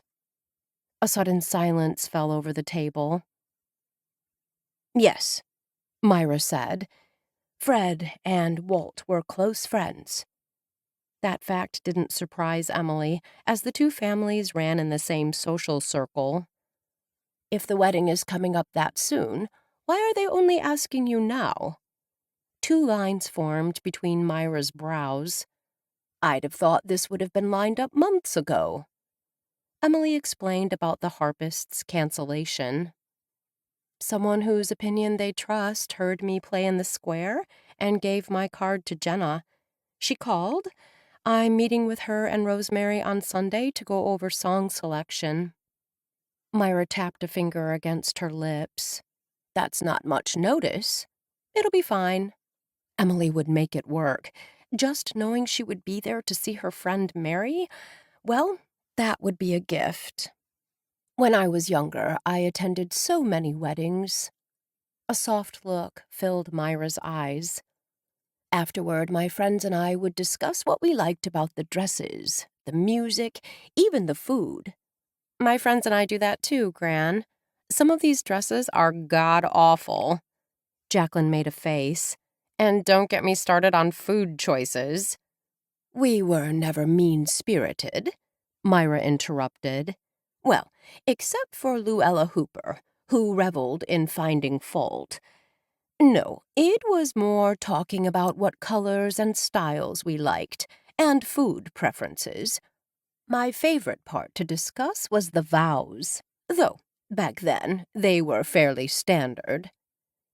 Do you remember the last wedding you attended, Gran? Dalton asked, speaking for the first time since the wedding discussion began. Most certainly. It was the wedding of Luella's youngest granddaughter, Esme. That was at least 3 years ago, maybe 4. I remember it being a huge affair. Jacqueline brightened. Top of the line everything. It was. As if tired of the wedding talk, Myra turned to her grandson. How are things going at Collister? They're going well. Dalton settled back in his seat and took a sip of brandy. I've got a good group of students in my summer course, a couple who may be interested in pursuing economics as a career. Has Joe pulled you over to the dark side yet? Jacqueline asked, a twinkle in her eyes. Myra frowned. Dark side? Dalton shook his head. Ignore her, Gran. I want to know what she's talking about, Myra insisted. She gave her granddaughter a look that Emily had learned in her short time in the home meant the heels were dug in. I'd like to know, too. Ken lifted a crystal tumbler to his lips. Sounds intriguing. Emily said nothing. She knew exactly where this was headed. Joe is a professor of folklore studies. Dalton stopped there. Emily could have told him that that little bit wouldn't be nearly enough to satisfy his grandmother. Jacqueline laughed. Which means Joe Wexman believes in all that woo-woo stuff. You don't? Emily wasn't sure what got into her. There was no reason for her to jump into this discussion, and so many reasons for her to stay out of it. We talked about this, Jacqueline reminded her. Sedona-like, I can handle, but not unexplainable events. Conscious that she and Jacqueline had captured everyone's attention, Emily simply shrugged. I'm with you, Jacqueline. Dalton spoke in a decisive tone. Ken nodded and took another drink. I'm not so certain. Myra's comment had her son snorting. Seriously, Mother? When you've lived as long as I have, you come across things that can't be fully explained. Jacqueline arched a brow. Such as? Magical healing, for one. One of the women at the club was diagnosed with leukemia and given a very poor prognosis. Myra shifted her gaze, and Emily could see she was looking back. Sandra told me in confidence that when she was in the hospital, a worker who she'd never seen before and never saw again took her hands in hers late one night, and she felt this surge of energy. The next day, her laboratory reports were normal. If we're speaking about Sandra Vaught, she'd been receiving treatment from the top specialists in the country, Ken said pointedly. Yes, but none of the treatments worked, Myra insisted. When she was admitted to the hospital in GraceTown, she wasn't expected to live more than a few more days. Undoubtedly, all the drugs and treatments finally kicked in, Ken said. Believe what you want, Myra told her son. I suppose you believe all that Angel of Gracetown stuff, too. Without waiting for her grandmother's response, Jacqueline turned to Emily. What do you think? You play in her shadow every day? Emily knew all about the angel, but only inclined her head. She's talking about this woman who came to GraceTown during the Spanish influenza outbreak and nursed the sick," Dalton explained. I read the inscription on the statue. Emily smiled. So sweet. There are some people who think she was some supernatural being. Jacqueline rolled her eyes, making her feelings about the settlement clear. Because she didn't get sick? Emily kept her voice even. How she showed up out of nowhere, cared for the sick, then vanished, Jacqueline added. Scoff all you want. Myra waved a dismissive hand. Believe me when I say the longer you live, the more you'll run across things that simply can't be explained. Chapter 15. Myra offered Emily her Lincoln Town car for her meeting with Jenna and Rosemary. The car, still as pristine as it had been when the woman had purchased it in 2011, was a vehicle Myra loved, which was why Emily assured the older woman that she could bike over to Jenna's house. Still, Myra had insisted. Emily had to admit as she parked the car in front of the massive 3-story brick and stone Victorian that she appreciated both the gesture and the air conditioning. The day that had started out lovely had turned unseasonably hot. Lifting her violin case from the passenger seat, Emily wiped suddenly sweaty palms against her dress. She wasn't sure why she was so on edge. She knew and liked both Jenna and Rosemary, but there was no chance they'd recognize her as Till. In her heart, Emily knew it wasn't her friends recognizing her that worried her. She looked totally different, from her age and hair and eye colors to the 5 extra inches of height. Not only that, her facial features were different. It was almost as if Serena had known about the blonde actress whose strikingly beautiful looks Emily had so admired as a young teen and had given her that face. No, having her friends recognize her wasn't the issue. It was that she knew them and missed them both so much. She hoped she'd be able to keep her emotions under control. 20 minutes later, Emily began to relax. They'd had lemonade and sugar cookies at the small table in the kitchen. No pretense, nothing fancy, just taking time to become better acquainted. Most of the discussion so far had involved Rosemary telling her about her courtship with Barry Whitehead. Though it was old news to Emily, she liked seeing the sparkle in Rosemary's eyes and hearing her vision for the wedding. Our vision is to have a simple but lovely wedding surrounded by friends and family. That comment had Emily recalling her time at the park with Myra and smiling. I guess vision is a funny word, isn't it? Rosemary said sheepishly. It's not funny at all. It's lovely. And I promise that if you hire me, I will do my best to make your vision a reality. Emily spoke quickly, wanting them to know her smile hadn't had anything to do with the wedding or reception plans. The reason I smiled is that the word vision doesn't often come up, and yet this is the second time I've heard it recently. Are you playing at another wedding? I guess most brides have a unique vision for their special day. Jenna's large brown eyes focused on Emily. I'm sure they do, but this had nothing to do with a wedding. Emily smiled again. Myra Edwards and I stopped by Maplewood Park recently. We'd heard there might be some renovations coming, and we were curious exactly how much work the park needed. It needs a lot, Rosemary said with a rueful smile. I agree with you there. The committee came up.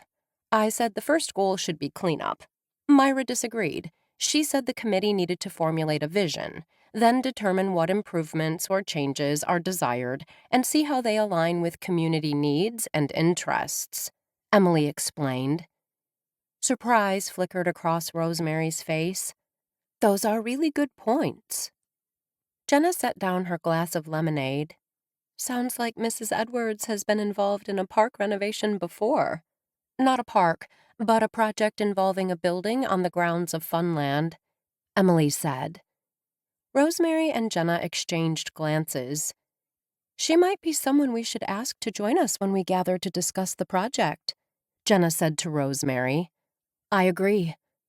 Rosemary turned to Emily. "Can you give me her contact information?"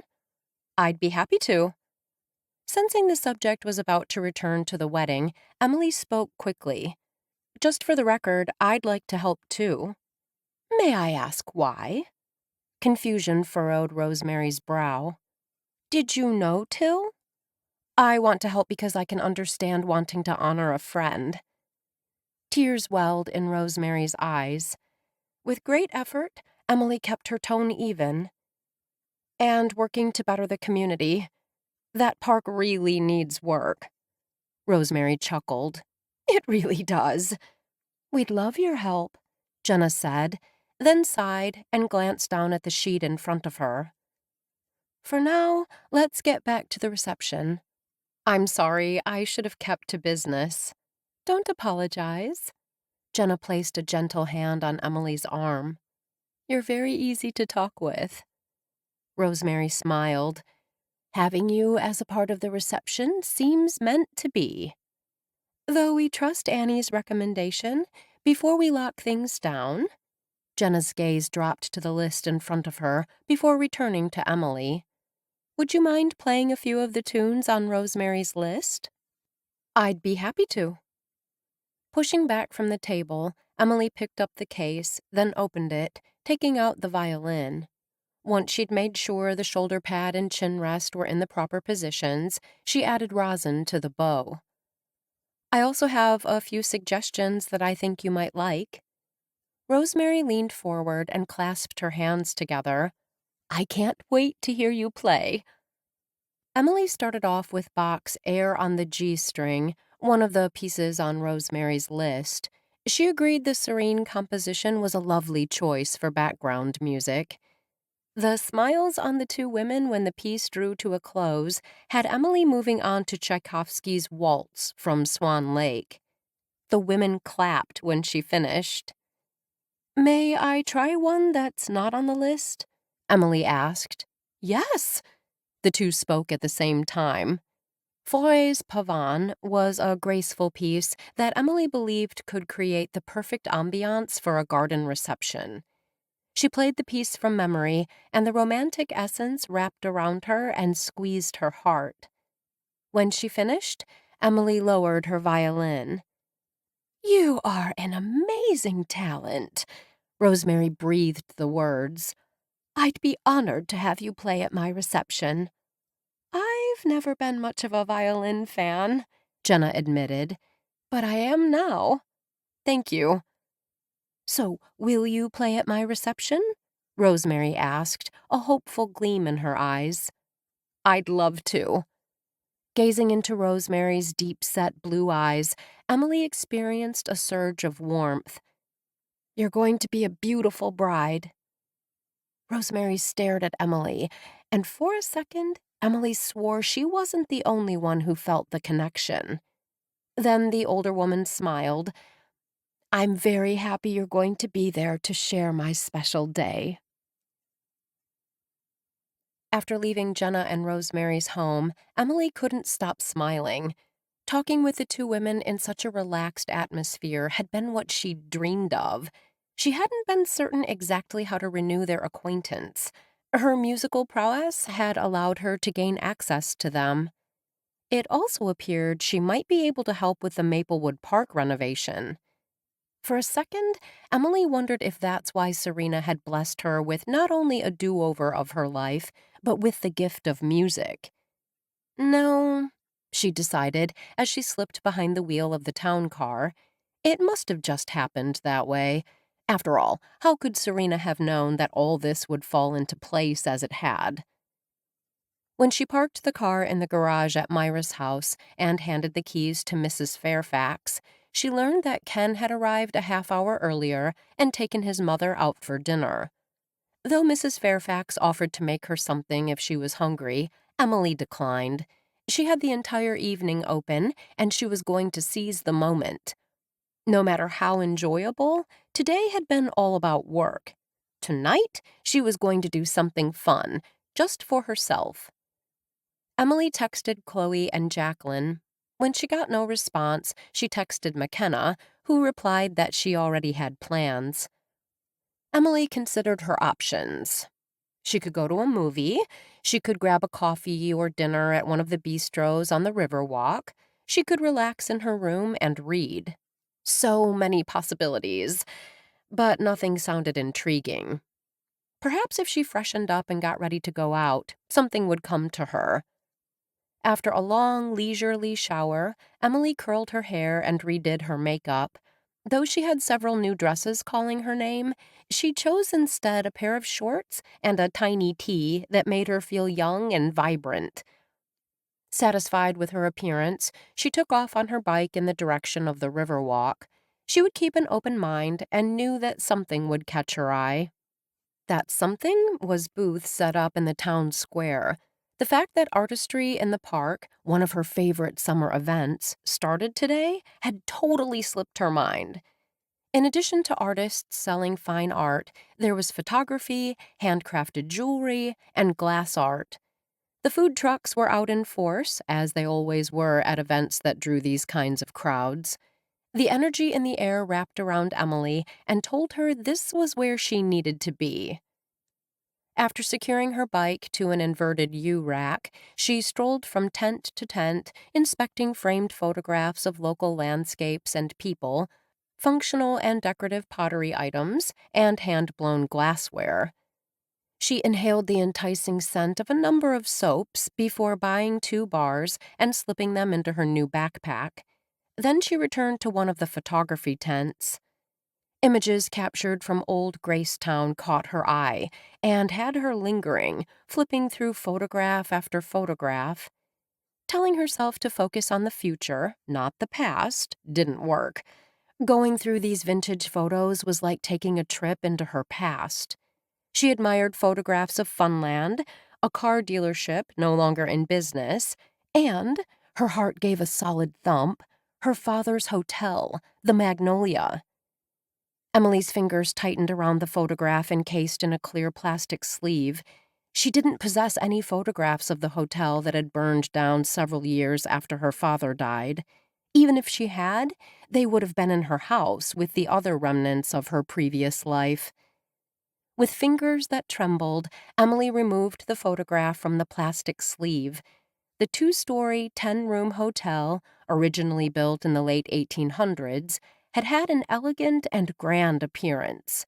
With its tall, narrow windows, elaborate cornices, and low-pitched roof, the brick structure was representative of the Italianate style of Victorian architecture.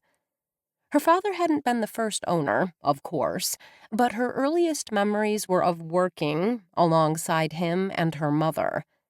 After her mother had passed away, she'd done what she could to help him out. Emily barely recalled the rocky times during the Great Depression that her father had spoken of. She mostly recalled the good times during the war years and after, when business had been brisk and the hotel had thrived. As she traced the outline of the structure with the tip of her finger, her heart swelled with emotion. She returned the photo to its sleeve, then held it in one hand as she continued to look through the other photographs, hoping to find another of the hotel, but she came up empty.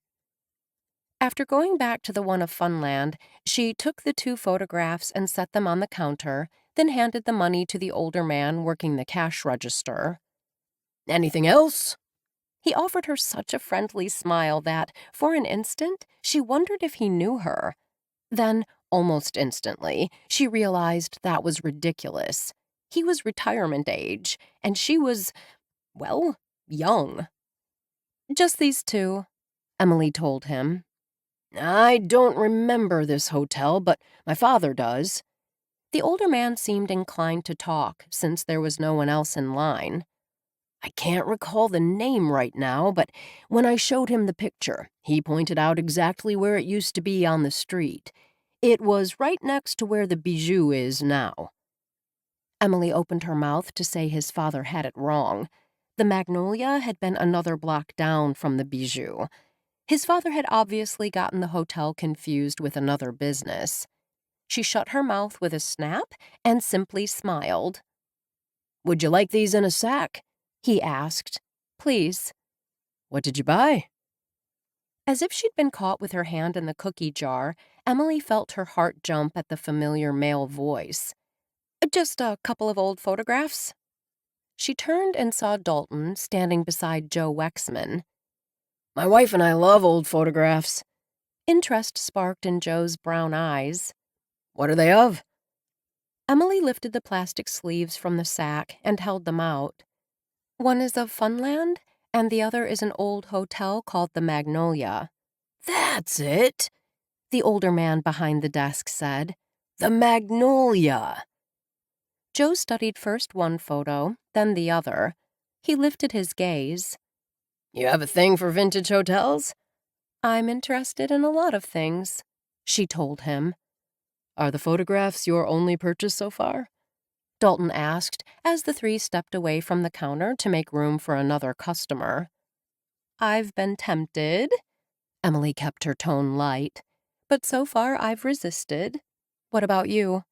I let Sophie do the buying. Joe smiled. But I'm going to tell her about this booth. Where is your wife? Emily asked. She's meeting me by scoops on the go in about... Joe glanced at his watch and his eyes widened. Now! Joe clapped Dalton on the arm and offered Emily a smile. Great seeing you, Emily. Dalton, see you, buddy. When Emily slanted a curious glance at Dalton, he explained. Joe and I walked over here from campus. Today was the last day of the first summer session. You should celebrate. Any ideas? Emily had a few, but they fled her mind when she spotted Charlie Rogan pushing his mother's wheelchair while Lisa and her daughter-in-law chattered happily. Though Lisa's MS more often necessitated the use of a cane rather than a wheelchair, Emily knew that when a lot of walking was involved, a wheelchair was usually called into service. Emily's heart gave a leap as they drew near. It was so incredibly good to see her old friend that she spoke without thinking. Lisa, it's good to see you. The greeting had already left her lips when Emily realized her mistake. A puzzled look furrowed Lisa's brow. I'm sorry, have we met? With her heart fluttering in her throat like a captured hummingbird, Emily considered, then discarded various responses, not one of which made the least sense. She felt as if she were drowning, going under for the final time, when Hannah spoke.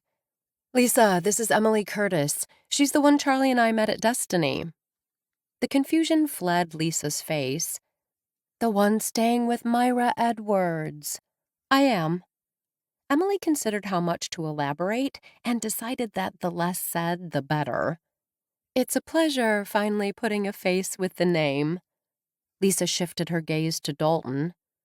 How is your grandmother doing? She's doing well. Dalton also kept to the basics.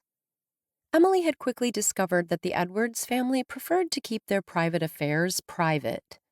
I'm glad to hear it. It was lovely meeting you, Emily said. Hopefully I'll be seeing you all again. Tightening her hold on the small sack, she made her escape. Under different circumstances, Emily would have loved to stay and talk with Lisa, but seeing the lack of recognition in her friend's eyes tore at her heart. They'd once been the closest of friends, and now they were strangers. At that moment, Emily realized that deep down she had assumed, hoped, that her friends would somehow know her, somehow sense her essence lurking beneath the different exterior. But Rosemary hadn't, and neither had Lisa. The realization made Emily want to weep. She was nearly out of earshot when she heard Lisa say, She seems like a nice young woman. I could see you and her being friends, Hannah. Not her and Lisa being friends, but her and Hannah. She'd been so lucky to have the friends she had, friends who'd kept her active and, well, young at heart. Emily missed each and every one of them. Despite high hopes, she'd not been able to connect with them in the way she wanted, which brought her to a hard truth, one she needed to accept. What was lost could not always be regained. Chapter 16. Before she'd left her meeting with Rosemary and Jenna, Emily had not only had a contract to play at the wedding reception, but an invitation to the prenuptial dinner held on Friday night. It was to be a casual event, catered by the Mants, at Daniel and Jenna Grace's home. They'd told Emily she could bring a +1. Chloe was her first choice, but Emily discovered she would be helping Jacqueline with the catering. McKenna had a date. Friday rolled around, and Emily still didn't have a +1. Though she'd attended many events solo throughout the years, tonight she felt in need of some moral support. When Myra asked that morning if she'd be interested in sharing a scone and coffee on the back terrace, it wasn't the offer of a lemon blueberry scone that had her saying yes. Emily lifted the china cup to her lips and peered at Myra over the rim. "What are your plans for this evening?" Myra broke off a piece of scone. Her lips curved ever so slightly. "This may shock you, but my social calendar is completely open." "Why do you ask?" As age had crept up on her in her previous life, Emily had discovered she could no longer go out as frequently as she had in the past. Yet she'd also discovered that spending too much time alone and not having a purpose wasn't healthy. Not for her, and, she suspected, not for Myra. "Tonight I'm attending a prenuptial dinner at the Grace home." Emily kept her tone deliberately casual. "Rosemary and Jenna said I could bring a +1. Would you be interested in going with me?" Surprise skittered across Myra's face. She lowered her cup, setting it on the saucer. "Now, why on earth would you want to take an old woman as your +1? The hope that eventually Myra could find some friends among these women who'd once been Emily's was something Emily preferred to keep to herself. "You're poised and possess a vast amount of knowledge about any number of things," Emily said honestly. "As you are a master of small talk, this is the perfect party for you." Emily could almost see the question hovering on Myra's lips. "I'm also being selfish," Emily added. "It would be fun for me to have someone to go with. You'll likely know most of those in attendance, so you can pave the way for me to become better acquainted." Myra closed her mouth and took a contemplative sip of coffee. "It might be fun." Emily fought a surge of hope. "Is that a yes?" "Yes," Myra smiled. "It sounds like fun." Emily wore one of her new summer dresses, this one a hot pink fit and flare that she coupled with ballet flats. Though she would have preferred to wear heels, since the party would be in a backyard, flats seemed more sensible. Myra emerged from her bedroom shortly before they were to leave in a casual A-line dress that boasted blue flowers on a white background. Her shoes, the same blue as her dress, had kitten heels. The straw bag she carried held the AED. They were ready to walk out the door when Dalton appeared. His gaze shifted from his grandmother to Emily.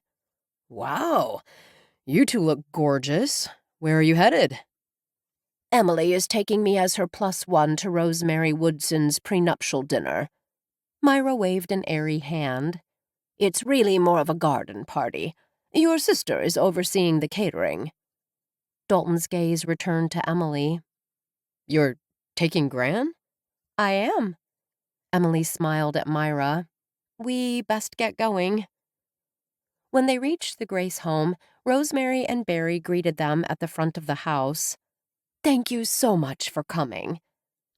Emily saw Rosemary trying to place Myra while Barry was trying to place Emily, so she quickly performed the introductions, then added, "Thank you both so much for the invitation and for the chance to be part of your big day tomorrow." "Barry and I have known each other for years." Myra spoke for the first time, offering Rosemary's fiancé a warm smile. "He and I served together on the Funland renovation committee." "I didn't realize you had that kind of experience." Rosemary glanced at her fiancé. "This lady is the one with the experience." Barry, a genial fellow with a Van Dyke beard, gestured to Myra. "She led the committee." Interest sparked in Rosemary's blue eyes as they settled on Myra. You may have heard about the Maplewood Park renovation project. Would you be interested in joining our committee? We could definitely use someone with your expertise. I'd be interested in visiting with you about the possibility. Myra offered a warm smile. For now, please know I wish you both all happiness. The backyard, the site for tomorrow's nuptials, had been transformed into a romantic paradise, with flowers and fairy lights and a tempting array of food on long tables covered in linen. Emily had known that Daniel and Jenna would go all out, especially when she'd heard the manse was catering tonight, but she hadn't expected this. Instead of heading straight for the food, she and Myra wandered the area, visiting with the other guests. Emily noticed immediately that the guest list hadn't been confined to the wedding party or even to those, like her, who had a part in the wedding. Most of those in attendance she knew. The trouble was, they didn't know her. Geraldine and Beverly, her card-playing buddies, were there. Beverly, the more social of the two, actually came up to Emily and Myra and introduced herself. "I've heard that you two are quite the card players," Emily said after the introductions were completed. "Who did you hear that from?" Geraldine was nobody's fool, and her gaze turned sharp and assessing. I'm not sure," Emily stammered. "Somewhere." She should have known that Geraldine would be all over that statement. "Oh, Geraldine! Everyone in GraceTown knows how much we love playing cards." Beverly spoke cheerfully. "I believe it was even mentioned in that article about Till." "I'm sorry you lost your friend." Emily shifted uncomfortably from one foot to the other. "I'm sorry as well," Myra added. "Although I didn't know her personally, I read the article in the Gazette. She was truly an asset to the community." "That was our Till." Beverly nearly sighed the words. "She was determined to do what she could to make the lives of those in GraceTown better." "She was also one heck of a card player," Geraldine added. "What kind of cards do you play?" Interest sparked in Myra's blue eyes. As the conversation veered to the virtues of various card games, Emily slipped away. Myra didn't need her hovering around. It was equally clear to Emily that her old friends saw her as a young woman, a granddaughter type, rather than a friend with shared experiences. She couldn't talk with them about the 70s or the 80s, couldn't recount where she was when Kennedy was shot or when Neil Armstrong became the first person to walk on the moon. "No more looking back," she reminded herself. Out of the corner of her eye, she spotted Chloe at the appetizer table. Pleasure rushed through her. She'd nearly forgotten that Chloe would be here. With purposeful steps, Emily crossed the yard to where Chloe was replenishing crispy triangles of shrimp toast. "Looks like Jacqueline is keeping you busy."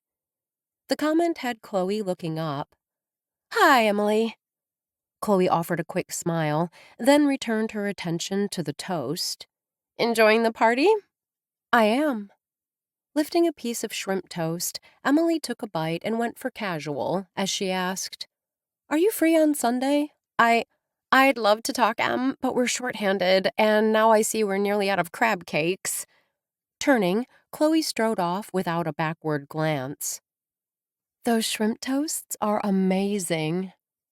Emily whirled to see Jenna and Daniel smiling at her. "They are incredibly good." "Emily, I'd like you to meet my husband." Jenna laid a hand on her handsome husband's arm. "Daniel, this is Emily Curtis."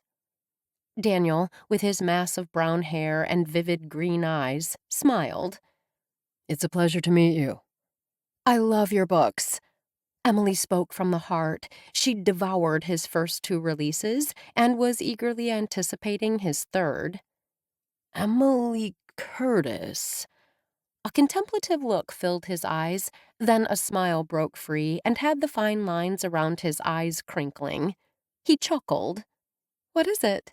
Jenna asked. "What's so funny?" "Emily Curtis?" he repeated. Curtis is the name of the protagonist in my first novel, and Emily is the name of a prominent secondary character. Daniel shifted his gaze back to Emily. Good thing I didn't know you back then, or you might think I commandeered your name. Actually, Emily thought, she was the one who'd done just that. I would have been honored if that had happened. Daniel smiled.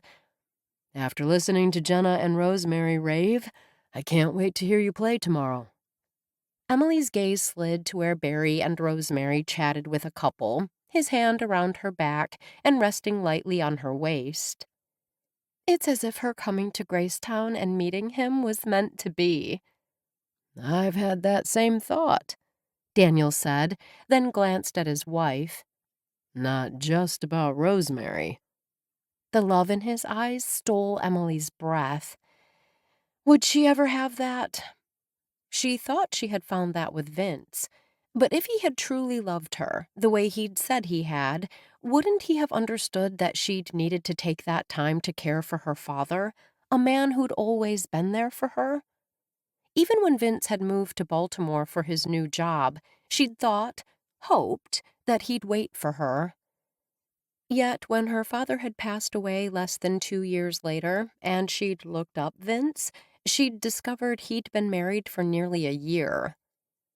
Emily had told herself it was for the best that she had found out what he was like.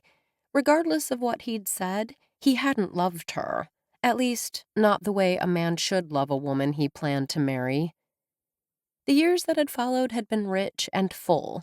She'd carved out a life for herself, filling it with projects that had satisfied her, and with friends who'd loved and supported her. Marriage would have been nice, but only to the right man, and he'd never come along. Perhaps he would never come along in this lifetime either. Whatever happened, Emily was good with it. She just hoped that even if the prince of her dreams never appeared, she still got to kiss a few frogs along the way. Emily assumed Myra enjoyed the party, even though she was uncharacteristically quiet on the drive home. Seeing the fatigue on the older woman's face had Emily not pressing for details. She hoped the party hadn't been too much for her. When she parked the car in the garage, she hurried around to open Myra's door and give her a hand, but found Myra already standing. Thank you for taking me with you. Myra's lips curved up ever so slightly.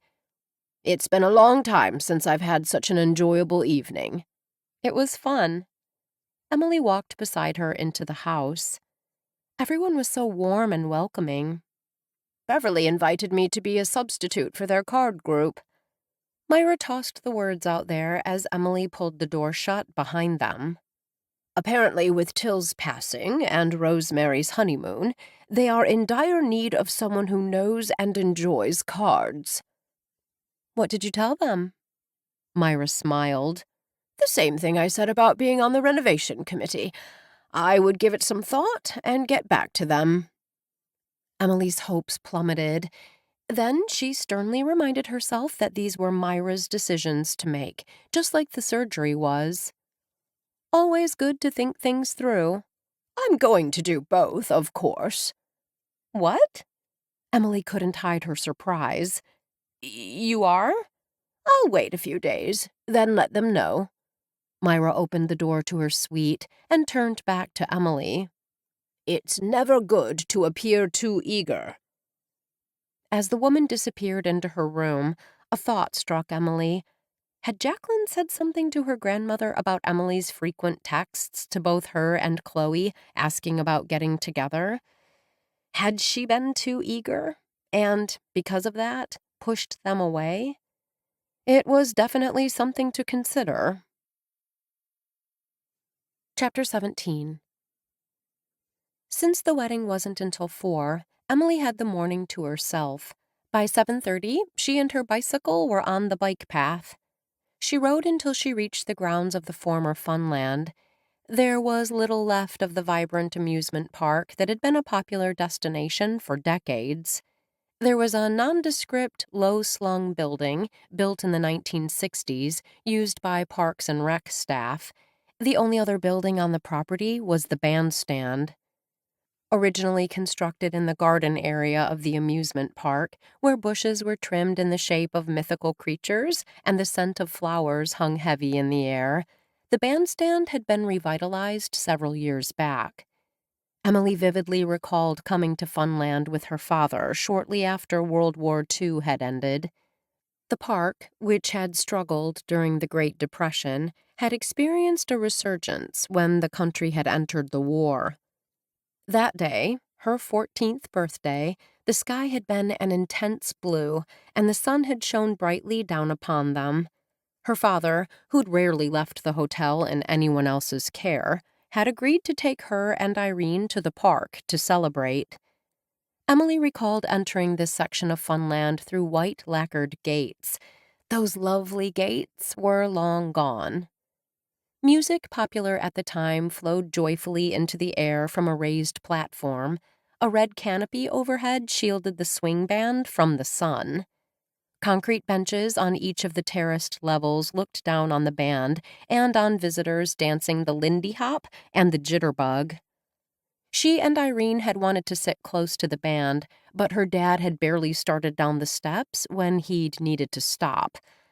Looking back, Emily realized he'd been experiencing heart issues long before his stroke. The day was so vivid in her mind that Emily didn't have to close her eyes to see the band members in their fashionable attire, tailored suits with wide lapels, padded shoulders, and high-waisted trousers. There had been a woman in the band, her blonde hair accentuated by a floral scarf that brought a pop of color to her knee-length navy dress as she played the violin. Emily remembered being fascinated by the sounds flowing from the instrument. She hadn't been able to stop raving about the woman's talent. It seemed extra special that the woman looked like Till's favorite movie star. Irene had been more fascinated by the male band members and their trilby hats, which she dubbed dreamy. Smiling in remembrance, Emily parked her bike. She noticed the new metal gate leading to the bandstand where small concerts and plays were held was unlocked. Though the mythical bushes and abundance of flowers were gone, the fact that a small part of Funland had been salvaged was a reason to rejoice. When she'd ridden past, Emily had noticed one vehicle parked by the maintenance building, but so far she hadn't seen another soul. She started down the steps that led to the stage. She was halfway there before realizing she'd been mistaken. She wasn't alone.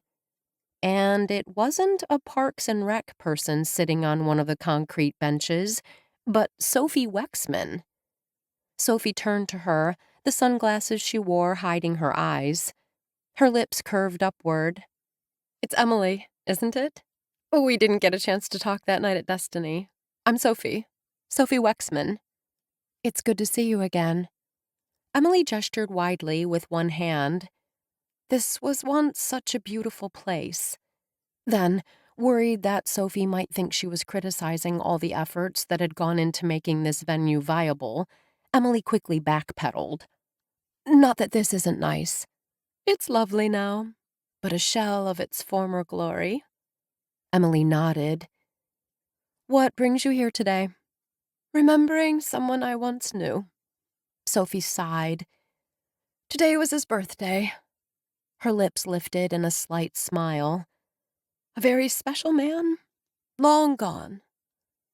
"I had a special man in my life once." Emily spoke haltingly. "I thought he loved me, but when I needed him to wait for me, he—" She stopped. Why in the world had she brought up Vince? "He couldn't wait?" "He chose not to," Emily clarified, then clamped her mouth shut. "I believe everything happens for a reason." Sophie's gaze returned to the stage. "I can't get over how different it is now." "Because of the metal trusses and canopy," Emily said without thinking. "Instead of red fabric. And no one dances down there anymore." Sophie's head swiveled toward Emily, and she lowered her glasses. "How do you know that couples used to dance near the band?" That was discontinued shortly after World War II. Emily simply shrugged. Sophie stood. Would you go for a walk with me? Sure. Emily followed Sophie up the steps, though there's not much to see now. Joe mentioned he and Dalton ran into you at the art fair, and you found a photograph of Funland? I did. It's of the steeplechase ride. Emily's lips curved upward as she recalled the ride she and Irene had taken that long ago day. When you put two riders on that wooden horse, you flew down the track. Sophie chuckled. Imagine riding it in a skirt.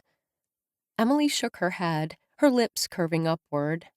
I can't imagine it, that is.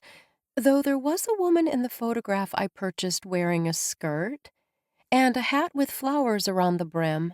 I don't know how it stayed on. A woman? Really? A man rode behind her. Sophie stilled. I'd love to see that photograph. I'll make sure you do. Thank you. I'd appreciate it.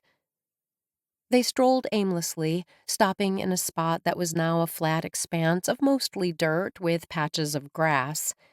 If Emily's sense of direction was correct, this was where her father had stopped to buy her and Irene a hot dog, a Coca-Cola, and cotton candy. No picnic tables? Sophie murmured. No lush green grass and flowers. Emily sighed. And no cotton candy machine. Do you know they used to call cotton candy fairy floss? I didn't know that. Emily shook her head. That must have been a long time ago. A very long time, Sophie agreed, then cocked her head. I never asked what brought you here today. I was feeling sorry for myself, Emily admitted. I'm new to GraceTown, and I'm having a difficult time finding a circle of friends. Sophie offered a sympathetic smile. It may sound trite, but friendships take time to root and grow and blossom. I believe you'll make new friends, Emily. Friends as good as the ones you left behind. Emily's brief conversation with Sophie eased much of the tension that had gripped her. Or maybe it wasn't even that conversation. Maybe it was the exercise, or reliving in her mind those happy times at Funland with Irene and her dad. She thought about the woman in the swing band playing the violin and smiled. That had likely been her first exposure to the instrument, and look at her now. When Emily returned home, Myra offered the use of her car for the evening. Emily was backing out of the driveway when Dalton arrived to have dinner and spend the evening with his grandmother. Dalton had offered to come over so Emily wouldn't have to rush home from the wedding reception. She'd tried to tell him she would for sure be home by 10, but he'd only reiterated there was no need. There was valet parking in front of the Grace home. Emily had heard Rosemary and Barry had gotten the okay to use the parking lot at Sensor Tech, a local business. Emily stepped from the Lincoln and handed the fob to a young woman with a friendly smile. This is for you. The young woman handed her a claim ticket. We'll take good care of your vehicle. Thank you, I'd appreciate that. The last thing Emily wanted was to take the town car back with a scratch or dent. With her violin case in hand, Emily strolled toward the home and around the side to join wedding guests mingling in the backyard. All of those who'd been there last night were back, along with a large group of new faces, most known to Emily. There was now a raised dais with an arbor of flowers overhead, where Rosemary and Barry would say their vows. Off to the side of the arbor stood a lemon tree, fruit hanging from its branches. Emily had lived here for 9 decades and never known that lemon trees could not only grow, but thrive in this climate. She took the glass of champagne offered and wandered the backyard, wondering what kind of music Rosemary and Barry had chosen for the ceremony. She didn't have to wait long. If you could all please take your seats, Daniel announced in a loud voice that filled the area. "It's time." Though Emily sat in the back, her aisle seat afforded her a perfect view of the ceremony. She still couldn't believe her luck. If she hadn't played the violin, there was no way she'd have had this chance to see her friend marry. Barry stood at the front, looking handsome in a dark suit. The sounds of "Here Comes the Sun" filled the air and made Emily smile. A vision in pink lace, Jenna walked to the front with Barry's son. Once Jenna passed her row, Emily turned and caught her first glimpse of Rosemary. Her friend wore a flowing, boho-style dress with bell sleeves and lace. Embroidered flowers around the neckline added a nice pop of color to the gauzy white dress. Rosemary's long hair, normally worn in a braid, had been elegantly swept back from her face and adorned with a ring of flowers. As she watched Rosemary sweep down the aisle, Emily felt her heart swell. She didn't think she'd ever seen her friend look happier. Rosemary strolled on Daniel's arm down a center aisle strewn with rose petals. The glow on her friend's face when she saw Barry at the front and their eyes locked brought tears to Emily's eyes. Amy Rutt, the officiant, a tall woman with kind eyes, smiled when the couple reached the front. "Thank you all for coming to share this special day with Rosemary and Barry," Amy said. "They have chosen to begin the ceremony with a song that reflects their feelings on this amazing day." The woman turned to her left and motioned for a young woman to begin. "The song will be played and sung by Barry's niece, Lola Whitehead." Emily couldn't believe her eyes.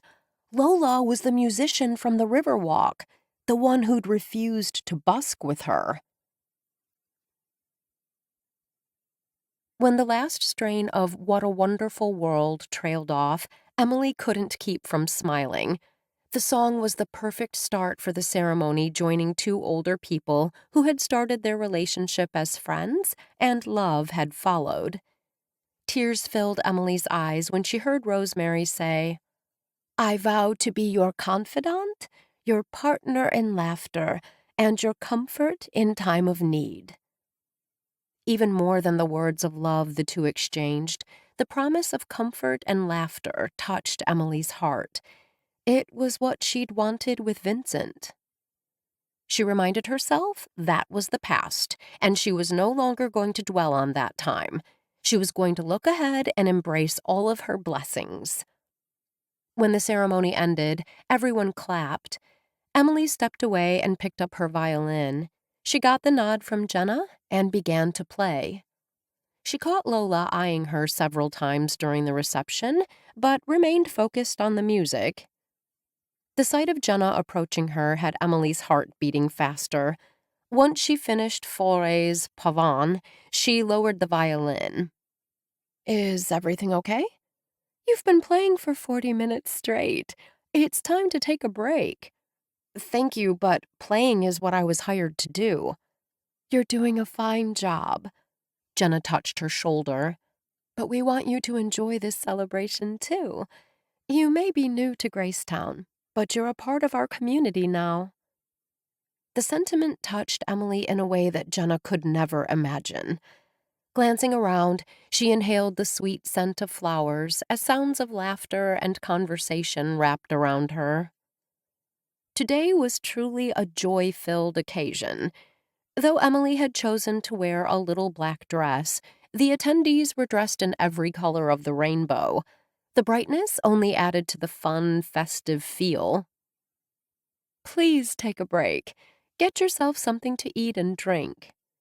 Jenna studied her for a moment. "Sophie mentioned running into you at Funland earlier today." "I rode my bike out there this morning." Emily kept her tone light.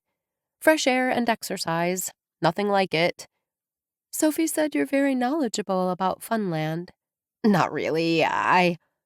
Violet is another person who has a knack for knowing things that surprise us." Jenna stared at Emily expectantly. Emily nodded. She knew Violet. Jenna's younger sister had come with her to GraceTown. She'd left to take a gap year before college. She hadn't been back. A person new to town would likely ask for clarification on who Violet was, but Emily didn't want to prolong this conversation, so she said nothing. Jenna laid a hand on her arm. Well, thanks again for what you've done to make this day special for Rosemary and Barry. It's been a pleasure. When Jenna left to mingle, Emily decided to use this short break to convey her congratulations to Rosemary and Barry. She waited, then approached the happy couple once they were finally alone. Rosemary noticed her approach and smiled. Thank you for the lovely music. You play beautifully. I'm so happy for you. You deserve only the best. To her horror, Emily heard her voice crack. She hastily cleared her throat. Rosemary didn't appear to notice. She linked her arm with Barry's and smiled up at him. This one is definitely a keeper. Well, best wishes to you both. Keeping a tight hold on her rioting emotions, Emily turned to Barry. You're a lucky man. Barry chuckled. Don't I know it? When Emily saw several of Barry's relatives approaching, she made her exit and headed to the refreshment table. Club soda, she told the young man. With lime. That's how I like it, too. Emily turned and found herself face to face with Lola. You're Emily, right? Lola extended her hand. Lola. The song and arrangement were amazing. Emily moved away from the refreshment table. Lola stepped away with her, sipping her own club soda. She gestured with her glass. I wondered how this would go down. I mean, I've never attended a wedding of anyone this old. Age is just a number when you're in love. Those two are definitely in love. Lola nodded, then her gaze turned assessing. You play really well. Emily sipped her drink. Thank you. Did you find a place to busk? I did. Emily's lips curved. I play in the town square by the angel statue. If you want to join me sometime, I wouldn't say no. If you want to join me sometime, I wouldn't say no either. Emily took another long drink. Well, I best get back to doing what I was hired to do. On her way back to her violin, she saw Chloe with Jacqueline, laughing and talking. Emily didn't bother to walk over and say hello. She'd been able to watch Rosemary marry, and to congratulate her on her special day. That would have to be enough. Chapter 18. Emily played her violin for the rest of the evening, then drove home. She hadn't been sure how late the event would go, but knowing Dalton was there with Myra, she hadn't worried. She was back in enough time to start her shift. Surprisingly, Myra had already retired for the evening. Was she feeling okay? Emily couldn't stop the surge of concern. She doesn't normally go to bed this early. Well, she beat me at Scrabble and told me I was losing my edge. His lips curved. I'd say she was feeling pretty good. Emily smiled. Can I interest you in a glass of wine? I'd love a glass. Setting down her violin case, Emily turned to get the bottle and a glass, but Dalton motioned her down. I'll get it. Setting aside his wine glass, he rose and gestured to the sofa. Sit. Relax. I'm betting you were on your feet most of the evening. As a matter of fact, once the reception had begun, Emily hadn't sat down once. In minutes, she had a glass of red in her hand as she sat on the floral sofa, Dalton in the chair opposite. Are you sure your grandmother is okay? She was in an excellent mood. She informed me she's been asked to be a substitute in some card group, and also that she was asked to head the planning committee for the Maplewood Park renovation. They're lucky to have her. Because of her work on the renovation at Funland, she has the expertise they need. I'm curious. Dalton relaxed against the back of the chair. How did they discover she has that experience? I mentioned it to them. Emily shrugged. I had no idea if she'd be interested in taking on such a leadership role, but it appears she is interested. It's a good fit. I'm hoping this means she'll have the surgery. I hope so too. Enough about Gran. Dalton focused those intense blue eyes on her. Tell me about your evening. How was the wedding? Beautiful. So lovely.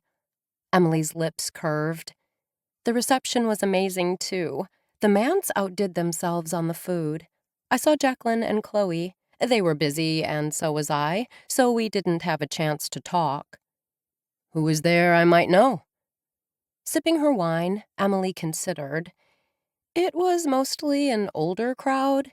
The younger guests were ones you'd expect: Joe and Sophie, Hannah and Charlie, and, of course, Daniel and Jenna. Dr. Moorhead's son, I believe his name is Sawyer, was there, along with Annie Laggett. The Laggett family, Emily knew, were longtime friends of the Edwards family. That's it? Like I said, it was definitely an older crowd. I didn't fit in. Emily heard the wistfulness in her voice. The truth was, she didn't fit in anywhere. Not anymore. I told myself that I wasn't there to socialize. I was simply there to do a job. Yes, but I hope you had a little fun, too. Emily nodded absently. Much of the good feelings she had carried with her from the reception had faded.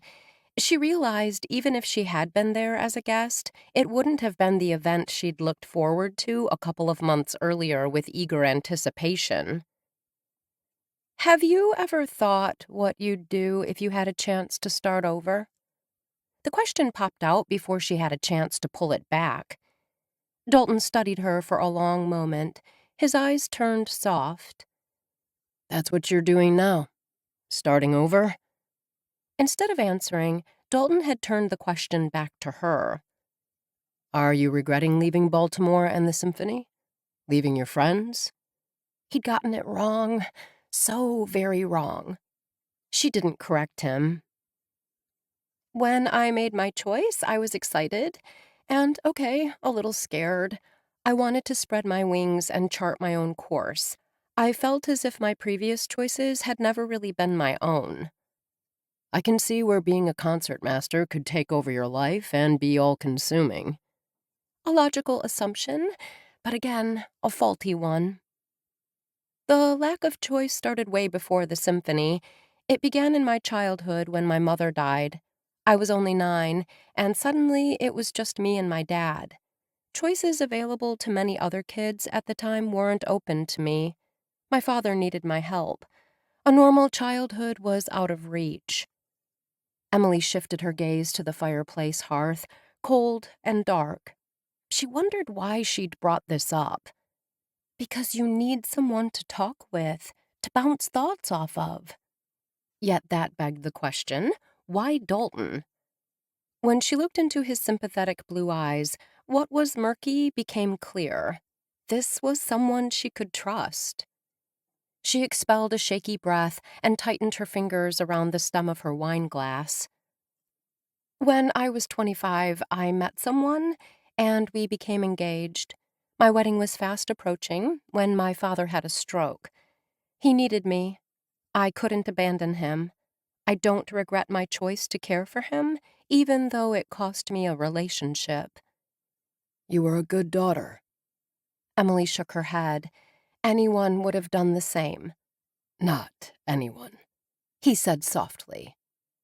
Yes, she insisted, at least if their father was like mine. You were lucky in that regard. I guess I was, but I sometimes wonder what my life would have been like if I hadn't been placed in such circumstances. Emily cleared her throat. Coming here was to be my new start, my opportunity to finally focus on me, on what I want. New starts can be rocky. Dalton twirled the stem of his wine glass between his fingers. There is one thought that occurs to me. Trying to ignore the knot forming in the pit of her stomach, Emily set down her glass. If you really want to carve out a different kind of life, caring for my grandmother isn't doing that. Dalton's gaze never left her face. "You're simply repeating what you did for your father." After finishing the glass of wine she no longer wanted, Emily excused herself on the pretext of being tired, his observations circling in her head. Once back in her room, Emily found it difficult to settle. Was Dalton right? Was she simply following old patterns even when given the opportunity to live life differently? Yet with her money supply dipping into the danger zone, she'd needed a job and a place to stay. Had she really had a choice? Emily wished Irene were here to advise her. Striding to the dresser, Emily pulled out the box of letters, then rummaged through it until she found the letters she sought. She'd written it to Irene just after Vince had given her his ultimatum. Dearest Irene, if ever there was a time I need your wise counsel, it is now. Vince has made it clear he is moving to Baltimore to start his new job, with or without me. He still wants to marry me, but says the job he accepted will not wait. He offered to find a place for my father, one that would offer him excellent care, and says that I may visit him as often as I desire. I cannot seem to make Vincent understand my reluctance, even though I have explained that GraceTown is my father's home. It is where his friends are, and where his physician is. Also, the hotel will need someone to oversee it until my father is better, and right now there are not the funds to hire or pay anyone. You remember how good Papa was to me when my dear Mama passed? He could have sent me to live with relatives, as many men do when they are widowed with young children, but he did not. As I write this, I see that the heart of the matter is that I want to be the one to care for Papa until he is better, not put him away to be cared for by strangers.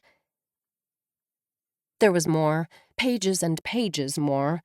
Once she'd gotten started writing, emotions had flowed out onto the paper like the water flowing in Cripple Creek after a heavy rain. Writing the letter and picturing Irene, who'd known her better than anyone else, had helped. By the time she'd finished writing, it had become clear that Vince would be going to Baltimore, and she wouldn't be with him. She'd given Vince his ring back and freed him of his obligation. Deep down, she'd hoped that perhaps when her father was back on his feet, Emily remembered clearly holding on to that scrap of hope during the following 2 years, years in which her father had worked hard to walk again, to speak clearly. He'd nearly been able to function independently when he'd been felled by another stroke. 23 months after his first stroke, he'd passed away. After carefully placing the letter back where she had found it, Emily pushed to her feet and began to pace. She had told herself that she'd accepted the position at Myra's home because it gave her everything she'd needed at the time: a roof over her head, an income, and relative freedom. Then why did Dalton's comment continue to niggle at her? Was she really squandering her do-over? Taking out a sheet of paper, Emily began to write. But for the first time, she couldn't picture Irene's face. The pen faltered in her hand, and she set it down. What was happening? Was this disconnect because of the elixir? Had the gift she'd been given affected her in more ways than simply the physical? She was the same person, wasn't she? Yes, she thought, but no. Being young again, having people interact with her as a woman in her prime of life rather than a woman nearing the end of her life provided different experiences. She was not the same woman who'd swallowed the elixir. Yet, if Dalton was right, she was simply repeating the past in a different way. Emily flung herself on the bed, buried her face in the pillows, and let the tears fall. Had drinking the potion been a mistake? She'd yearned to carve out a life for herself without all the obligations and restrictions she'd faced during her life. Now that she had the chance, she found herself scared, unsure, and, most of all, incredibly lonely. The next morning, Emily found Myra in the parlor at the game table, papers strewn before her. May I join you? Emily asked, standing in the doorway. Or are you working on something that needs total concentration and quiet? She figured asking this way allowed Myra to graciously say that she wanted to be left alone.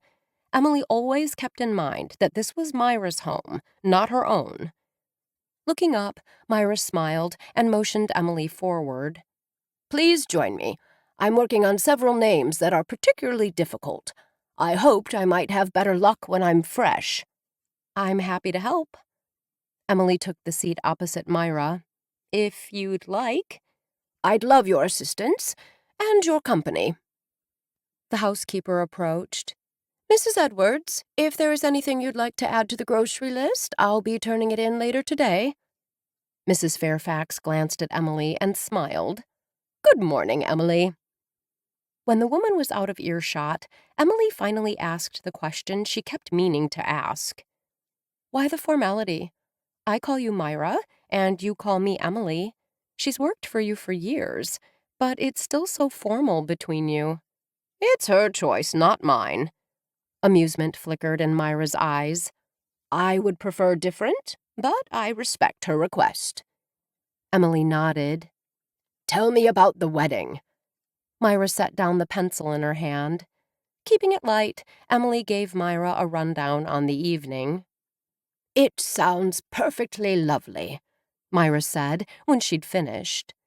I'm extremely happy to hear that the food from the manse was a hit. Jacqueline appears to have found her niche. Emily's smile faded. I wish I could find my calling. The questioning look in Myra's eyes had Emily admitting, I woke up this morning to 2 rejection letters in my inbox. What kind of rejection letters? From 2 out of the 3 private schools I applied to. Emily expelled a breath. I'm not exactly sure what to do next. I only know I don't want to go back to playing with a symphony.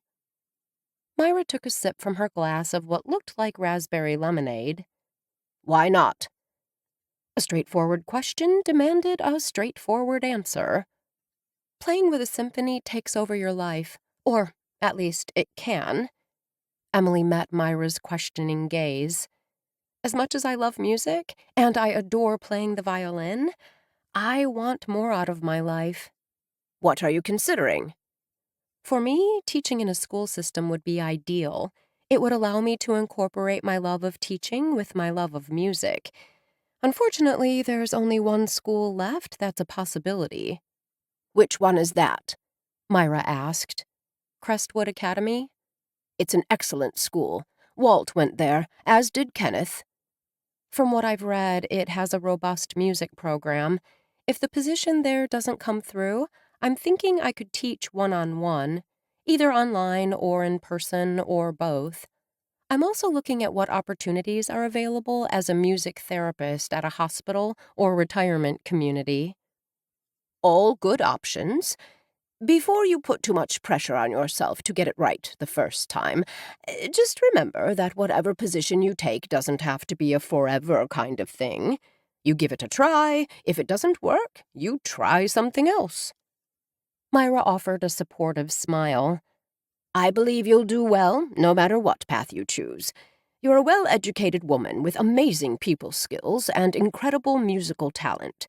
That's a recipe for success in any book. Emily's heart swelled. Thank you.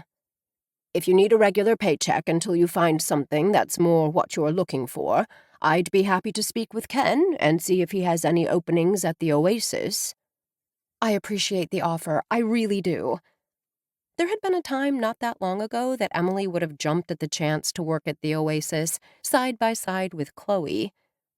But I fear I won't get anywhere if I hold on to the side of the swimming pool. Puzzlement filled the older woman's eyes. What swimming pool?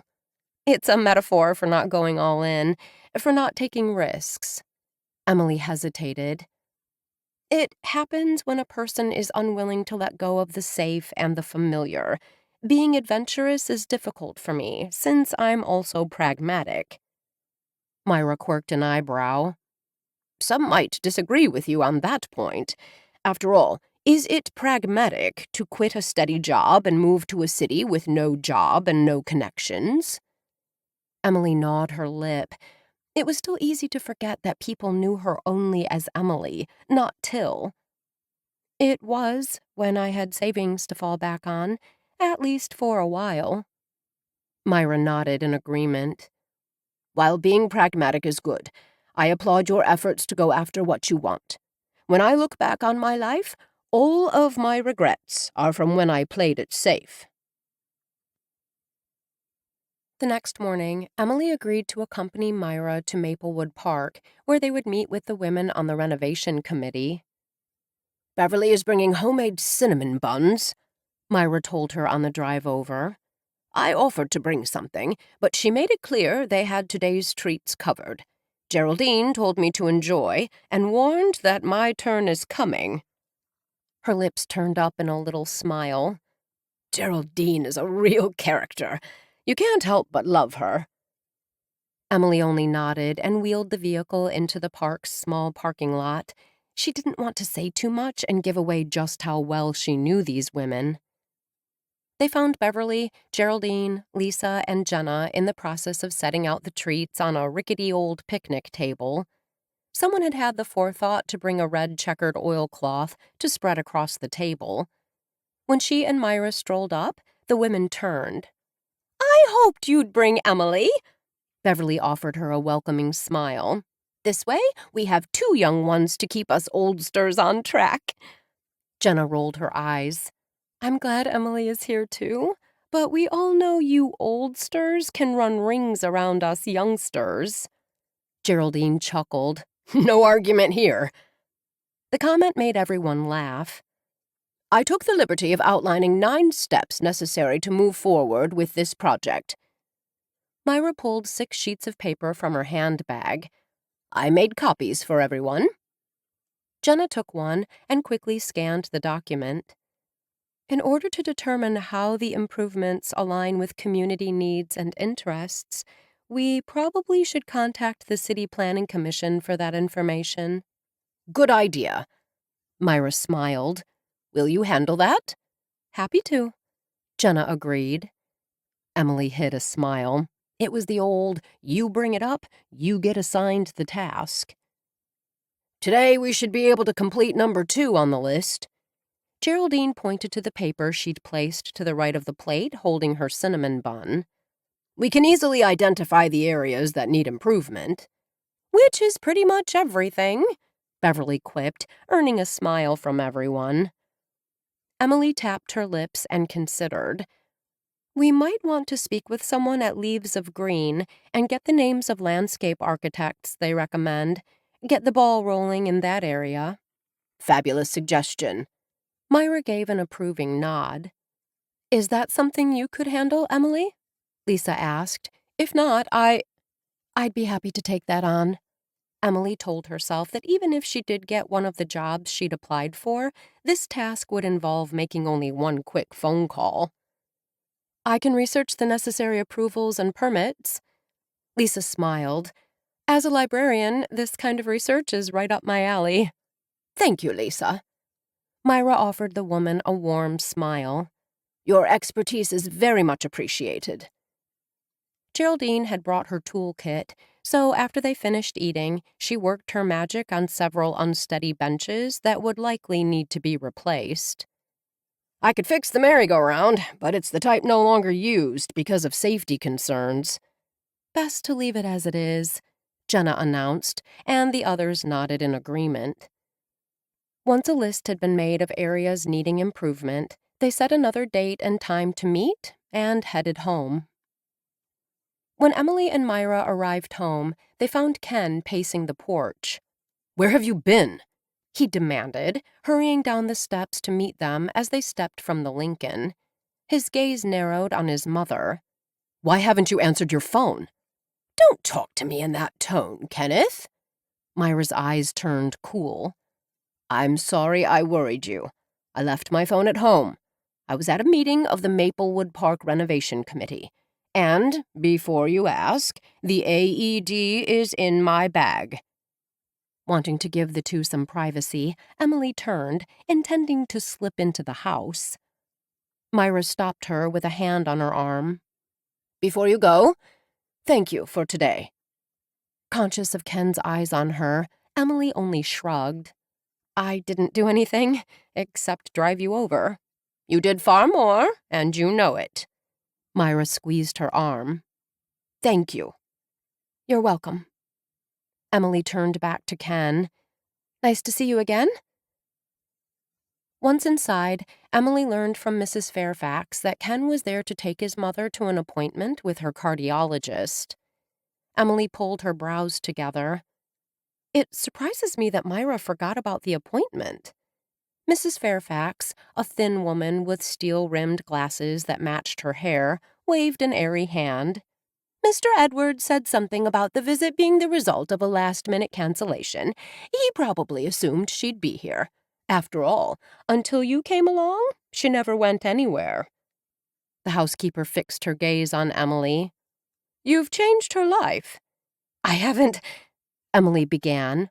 "I heard her telling Mr. Edwards yesterday that she's seriously considering having the surgery." Mrs. Fairfax's expression remained serious.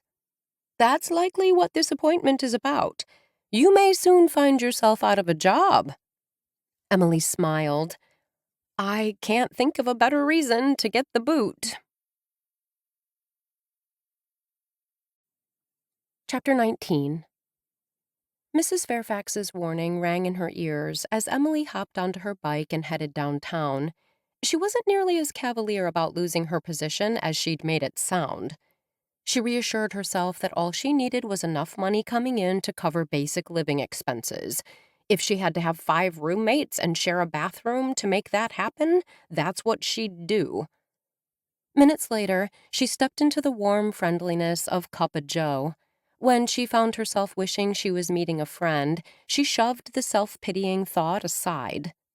After getting her latte, she took it to a nearby table. Once seated, she pulled out a small notebook and a pencil. While she knew any note-taking could easily be done on her phone, she believed that her particular brain was more creative when she wrote things out. Music. Tapping her pencil against the table, she took a long sip of her latte and wrote her notes. Crestwood Academy, follow-up on application. Research best practices for teaching music classes online and in person. Contact GraceTown General Hospital regarding music therapy You're looking way too serious for a Monday morning. She looked up into the teasing eyes of Dalton. Simply doing a little life planning. She gestured to the empty chair at the table. Please, join me. Don't mind if I do. He dropped down and set his ceramic coffee cup on the table. Tell me about this life planning. Emily closed the small notebook. Nothing has been decided yet. I hope you know that your job with Gran is secure. It's only temporary. The contract she'd signed had been for 30 days. That meant a mere 9 days from now, she would be out of a job and a place to live.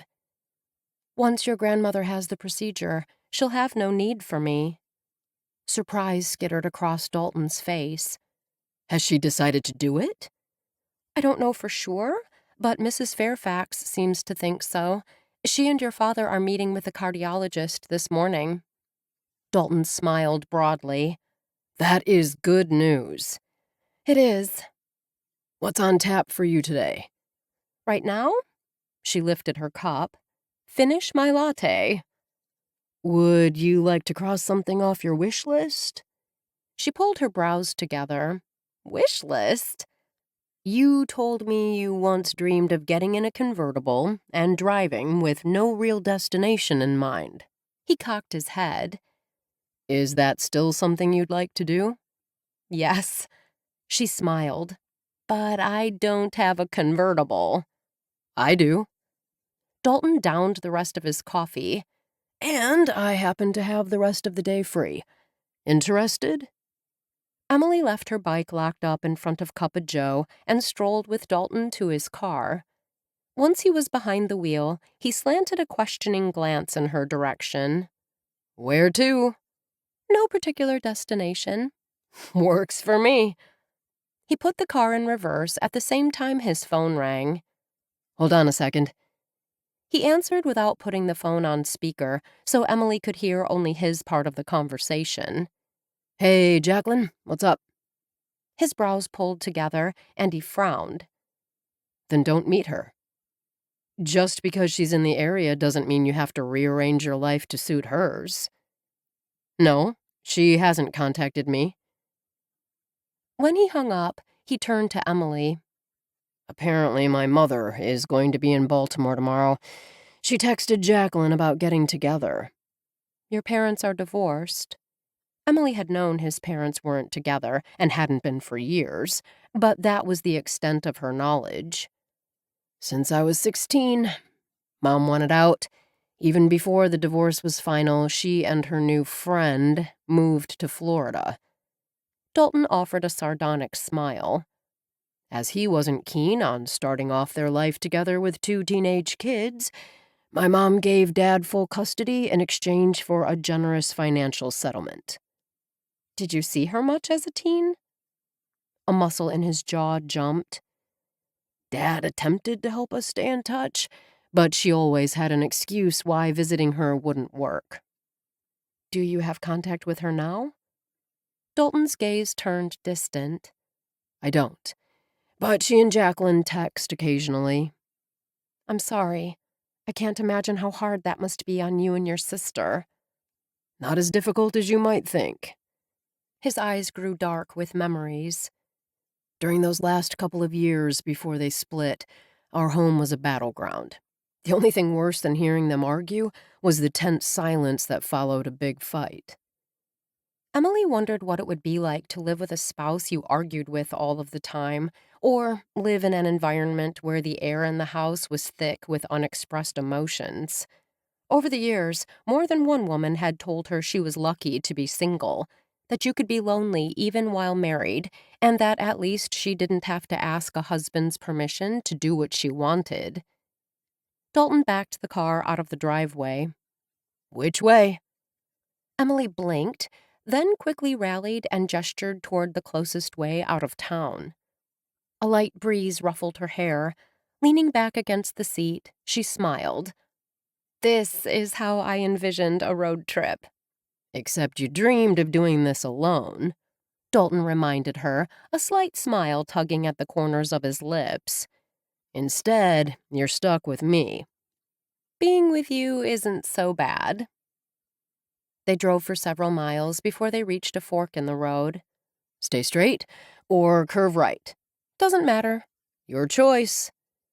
Emily wanted to tell him that she had too many choices right now in her life, that he could decide, until she recalled their talk about committing to a specific direction. He was right. Her fantasy trip, her choice. Curve right. When he wheeled the vehicle in that direction, Emily smiled. I know what you're doing. Taking a drive? You're trying to show me that I need a plan and a direction. His lips quirked upward. Is that what I'm doing? Emily saw the next turnoff up ahead, and before he had a chance to ask, she gestured. Stay straight. Roger that. I know I need to find some direction in life. She blew out a breath. While these past few weeks have been fun and full of new experiences, I need a plan going forward. She gave a little laugh. I've never been great at making decisions. I was always more of a do what needs to be done kind of person. Give yourself more credit. You were making a plan when I came upon you in the coffee shop. You have an idea where you want to be, what you want your life to look like? I don't. Not really. The realization had her frowning. I believe you do. Dalton slanted another glance in her direction as they approached another fork in the road. You just need to get out of your head and follow your gut. After picking up her bike at Cup of Joe, Emily headed home. She didn't bother to text Chloe or Jacqueline or McKenna. It was a work night. She already knew they wouldn't be interested in going out. No matter. Emily thought as she climbed the porch steps. She'd always been good at entertaining herself. Passing the parlor on the way to her room, she spotted Myra sitting in a tall wingback chair. A book lay open on her lap, but her head was tilted back, and her eyes were closed. Alarm skittered through Emily with the force of a flash fire. She hurried across the room. "Myra, are you okay?" The woman's eyes instantly opened, and Myra blinked several times, then gave an embarrassed laugh. "Oh, sorry. I must have fallen asleep." Expelling the breath that she hadn't realized she'd been holding, Emily sank onto the sofa. "You scared the bejesus out of me." "I'm sorry I frightened you." Myra offered an apologetic smile. "While the visit with Dr. Hobart went well, I found it somewhat stressful." "Stressful in what way?" Emily asked, then added, "If you don't mind my asking, that is." "I don't mind." Dr. Hobart explained the risks and benefits of the procedure. Myra waved a dismissive hand. "While it was nothing I hadn't heard before, having the procedure scheduled for Friday—" "This Friday?" Emily's voice rose, then cracked. "Exactly my response." Myra chuckled, then quickly sobered. "He's worried about me having some event and doesn't want to wait any longer now that I've made up my mind to have it done. According to him, I'm extremely fortunate nothing has occurred yet." Leaning over, Myra took Emily's hand for a second and gave it a quick squeeze. "My decision to have this done is because of you." Emily held up her hands, palms out. "Hey, I don't know anything about what they want to do." "No, but you believe I still have a lot to live for, and now I believe that myself." Myra sat back in her chair. "I'd convinced myself that when Walt died, that my life was over. Thanks to you, I no longer believe that's true." Emily knew that Myra was the one who'd taken the opportunities Emily had put in front of her and run with them. "How long will you be in the hospital?" "Not long, since we're going with a newer type of implantable defibrillator, a subcutaneous one. My understanding is that while the leads and the generator will be under the skin, unlike the conventional type, the leads for this one won't be in the heart itself." "That's nice, I guess." "I think so." Myra smiled. "Dr. Hobart will have his partner, an electrophysiologist, a cardiologist who specializes in arrhythmia, do the procedure." "You'll be in the hospital for a few days? Maybe a week?" Emily was already planning what activities she could bring to the hospital when she visited, but Myra laughed. "Dr. Hobart said I might go home the same day, or at most spend the night in the hospital." "Really?" "Surprised me, too." Myra closed the book on her lap. "Apparently most patients return to light to moderate activities within a few days." "I'm guessing no contact sports?" "He actually told me that." Myra laughed and shook her head. "I'm apprehensive, yes. But now that I've decided, I'm eager to get it over with."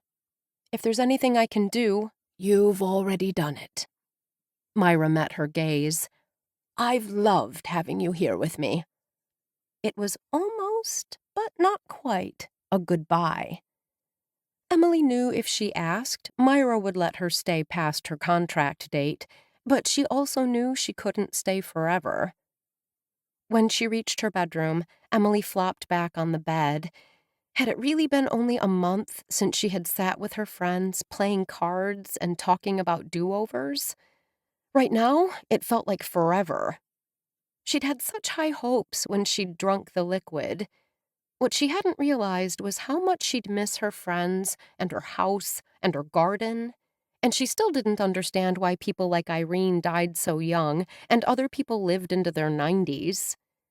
She sure hadn't expected to feel so lost about how to forge ahead in this new life.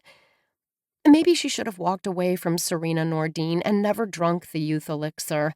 Maybe it would have been better if she'd left well enough alone. Myra came home the same day she had the surgery, and her family was all there waiting for her. After giving Myra a hug, Emily left her with her son and grandchildren and took off on her bike. She couldn't recall ever feeling this low, this alone in the world. Hoping exercise would shake off the melancholy, Emily rode her bike, ending up at Maplewood Park. Despite its state of disrepair, the grounds of the park still felt like home. Attaching her bike to the lone bike rack, Emily headed to the bench by the hollyhocks. When it came into view, she came to an abrupt stop. There, sitting on the bench as she'd been a month earlier, was Serena Nordine. Today the red highlights were gone, and she'd pulled her dark hair into a high pony. The shorts and top had been replaced by a white summer dress. But the intensity in her vivid blue eyes was the same as she settled her gaze on Emily. "Serena, I didn't expect to see you here." Emily moved forward as everything in her quivered. She hadn't expected to see Serena ever again. "It's good to see you, Emily." Serena patted the bench beside her. "Sit." Once Emily sat, Serena shifted her body to face her. Those blue eyes, violet, really, searched hers. "How have you been?" The concern in Serena's eyes and the warmth in her tone had Emily relaxing. "I'm adjusting." Emily spoke cautiously, not sure what the end game was here. "It's been difficult." "You're not happy?" "Things haven't gone quite the way I thought they would." Emily gave a little laugh. "But I'm persevering. I'll make the best of it." "You don't need to." Emily stilled. "I don't understand." "I'm here to offer you the chance to undo it all, to go back to being Till." "What?" Emily blinked, and her heart shifted into overdrive. "How would that work?" "Well, it starts the same." As she had before, Serena pulled out a small, beautiful vial. This time, however, she didn't immediately pass it to Emily. "Unlike before, you won't take anything with you. Not the memories of your new experiences, not your musical talent." Serena's tone was matter-of-fact. "Myra will not have had her surgery or become friends with Till's friends. It will be as if the past 4 weeks never happened." "You can do that?" Serena nodded. Emily's mind whirled. Was this not the very question she had been pondering? Had becoming Emily been a mistake? Would it have been better to stay Matilda and leave her life unchanged? Sure, she'd have her 92-year-old body back and fewer years ahead, but she'd also have her friends. "I can give you 24 hours to say your final goodbyes." Serena's gaze searched hers. She set the bottle on the bench between them. "The choice is yours, but you must be certain, because this change cannot be undone." Chapter 20. The next day dawned bright and clear on Matilda Bemis's Celebration of Life service. Beverly and Geraldine had offered to host the event at their home, but those plans changed when it appeared that a large number of people in the community planned to show up. Word was, the Gazette was even sending a reporter and news crew to cover the event. For that reason, the decision had been made to hold the memorial at the local civic center. Emily wasn't sure how one dressed for their own memorial service, but she brought out the little black dress she'd worn to Rosemary's reception. "I wish you would ride with us." Myra stood as Emily came down the hall. The entire family was attending the service and were now gathered in the parlor. Dalton stood by the mantel. "There is plenty of room." "It's a beautiful day, and I feel like walking." Emily gestured to her flats. "These are extremely comfortable." "You look quite lovely, my dear." Myra offered Emily a reassuring smile. "I understand you'll be playing your violin at the service?" Ken took a sip of coffee. "Yes." Emily swallowed, her throat having suddenly gone bone dry. Her friends asked if I'd play Amazing Grace. Apparently it was a favorite of hers." Myra expelled a breath. That tune always brings a tear to my eye. It always brought a tear to Emily's eyes as well, which was exactly why she really hadn't wanted to play it. But she could tell it meant a lot to the women who meant so much to her, which was why she'd agreed. It does tug at the heartstrings, Emily said when she noticed Myra gazing expectantly at her.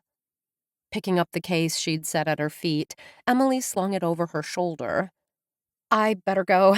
I promised to meet Lola before the ceremony begins. When she'd been asked to play, Emily had mentioned Lola. The women had enthusiastically approved of her suggestion that she and Lola perform together. I can come with you? Dalton set his cup on the mantel. Keep you company. Thank you, but I need this time to mentally prepare. Emily shrugged. Like for your grandmother? Amazing Grace is one of those tunes that brings all sorts of memories flooding back. Ken's expression remained solemn. It seems like it is played at every memorial service or funeral I've attended. It was played at my mother's and at my father's. A lump formed in Emily's throat. She cleared it before continuing. I need to focus on this being about Matilda. If you change your mind on the walk over. Dalton held up his phone. I'm driving separately, so just call. I will. Emily smiled at him, grateful he understood. Grateful they all understood. The staff of the Civic Center was bringing in extra chairs when Emily arrived. Though the service wasn't set to begin for 30 minutes, the auditorium was already 3/4 full.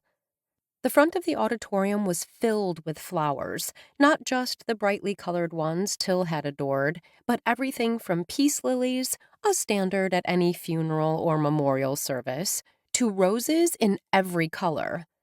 The hollyhock display had Emily blinking back tears when she turned to greet Lola. OMG, when you said this was a celebration of life service for an old woman, I thought 20 or 30 people would show. Lola's eyes were wide as she glanced around the large room. There must be 100 people here already, with more streaming in every minute. Emily had mentioned that Till was 92 and active in the community. While she might have expected more than 20 or 30 people coming to pay their respects, the number of people who were showing up surprised even her. Is there anything I can do to help you set up? Emily asked. Lola had already been here when Emily had arrived, and from the looks of it, all the equipment was ready to go, including a video camera. Are you going to record this? Emily asked. That hadn't been part of the discussion. A watchful look filled Lola's eyes. I thought I would, unless you have objections. What are you going to do with the footage? I'm not sure yet. Lola's expression grew thoughtful. I thought I would put the Amazing Grace rendition up on TikTok, along with a kind of memorial message. Why? Because it's Amazing Grace? Lola shot her a quick smile. And because we're going to be amazing. Emily tapped 2 fingers against her lips. She was still trying to figure out this social media stuff. I don't know. How about we record it, and then we can talk about it and decide. That will work. By the time the service started, the room was bursting at the seams. From where she was seated off to the side, Emily recognized so many in attendance. Even former inmates whom she'd tutored at the detention facility, some from way back when she'd first begun her literacy efforts, had come. Many had brought their families with them. Her heart swelled as she recalled Jose, who now ran a successful plumbing business in GraceTown, and how he had flawlessly read an entire page in English, or Maury, from youth detention, who'd been passed on from one grade to the next in school without learning to read. His dyslexia had meant that an alternate method of learning had to be employed. So many students who'd become productive members of society and valued friends through the years were here. Sally, whom she had been proud to call a neighbor, and whom she'd seen on her way to the park that last fateful day, was here, along with her family. Lisa had volunteered to be the MC for the service. As a librarian, Lisa was comfortable in front of a crowd. It must have been a good day for her MS because she walked with her son's assistants to the podium, her wheelchair nowhere in sight. Thank you all for coming here today to honor the life of your friend and mine, Matilda Bemis. Lisa let her gaze sweep the crowd, and her lips curved up ever so slightly. I think we can all agree that Till was a force of nature and a woman we will never forget. Beverly stepped to the podium then. Emily hid her surprise. Beverly must have insisted on being a part of the service because Emily knew the other friends would not have forced her, knowing how nervous she got when speaking to a group. We spent a lot of time on this obituary, so for those of you who missed it, I'm going to read it now. Beverly appeared to relax as laughter rippled through the crowd.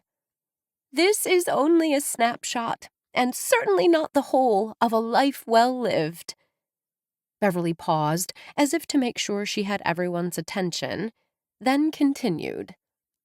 Matilda Jean Bemis was born... Emily listened, amazed at the details that her friends had included and how they added to her life story without being boring.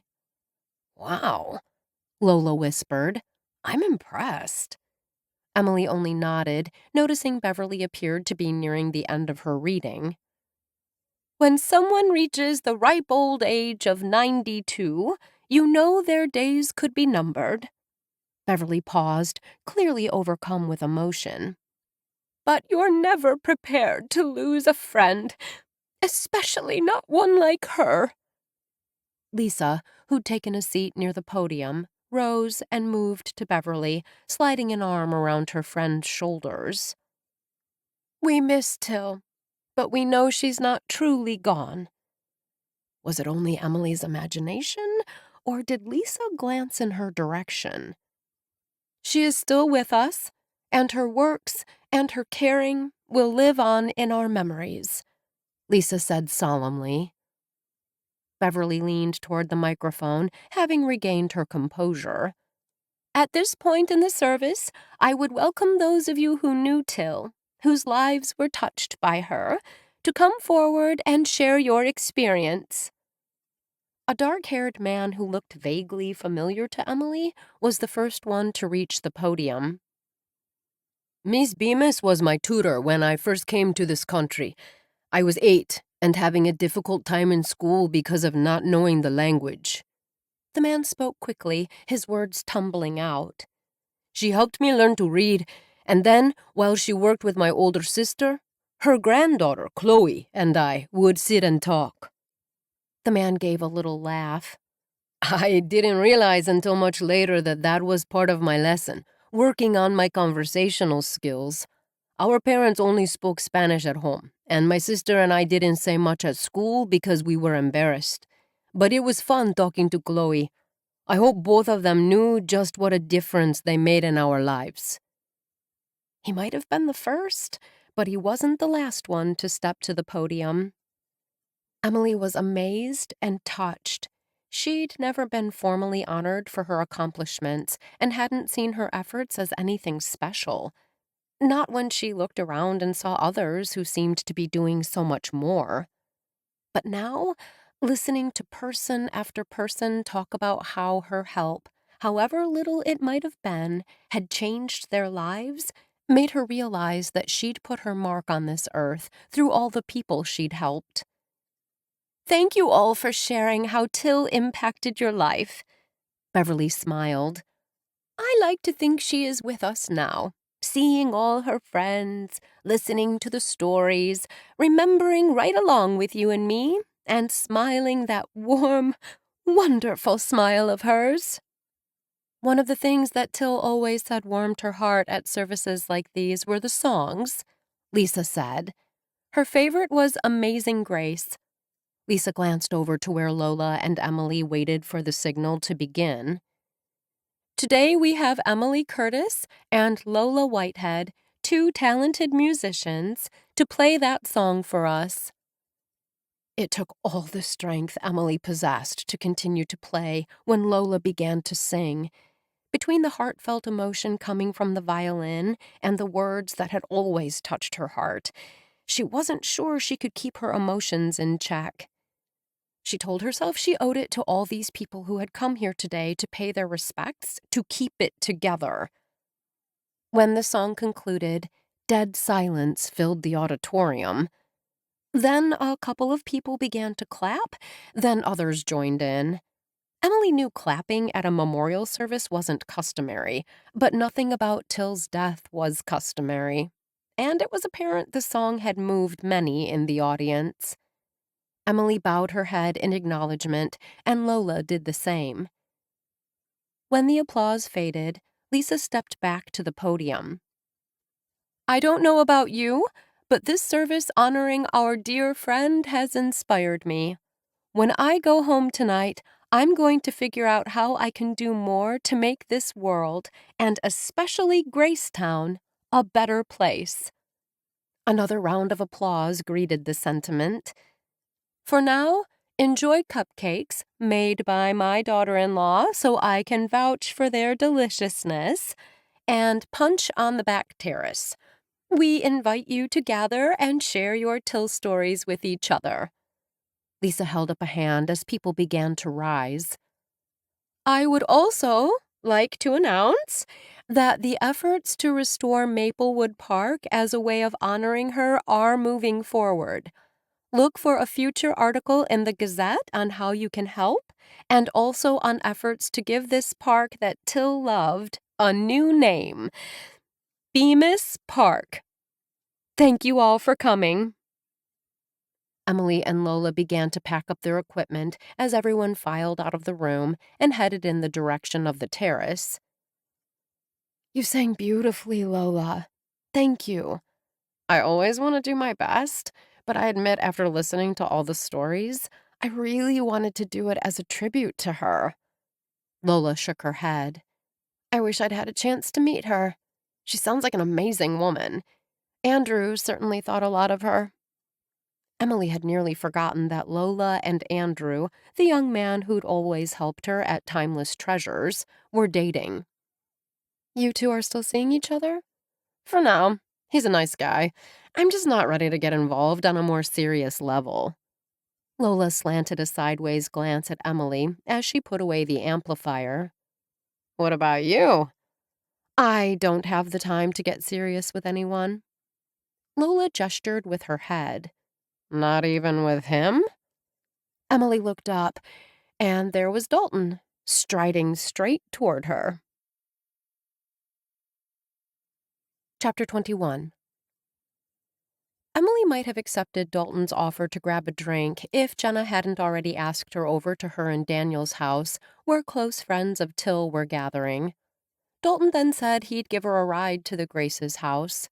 Though the home was within easy walking distance, Emily felt exhausted. She wasn't sure going to this gathering was a good idea with her emotions so close to the surface, but she felt as if it was where she was meant to be. "That's an honor, that they invited you to join them." Dalton opened the car door, then shut it once she'd slid inside. Emily shrugged. "I was surprised, but flattered." "If you need a ride home once you're done, give me a call." "If I need a ride, I bet someone will give me a lift, or I can call an Uber." "Please call me if you need a ride." "I will." Promising seemed like such a small thing. The last thing she wanted was for him to worry about her. "Could you do me a favor?" "Anything." "Don't be so quick to agree."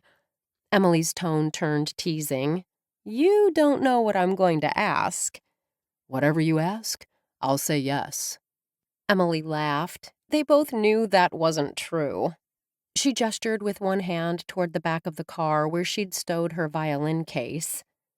"Would you mind taking my instrument case to your grandmother's house? You can just set it outside the door to my bedroom." "I can do that." He inclined his head. "How's the apartment hunting coming?" Emily just shrugged again. You know there's no rush. When he stopped at a light, Dalton shifted in his seat to face her. Gran loves having you around. The light changed, and Dalton's eyes returned to the road. I've enjoyed getting to know your grandmother, Emily said with emotion. And you.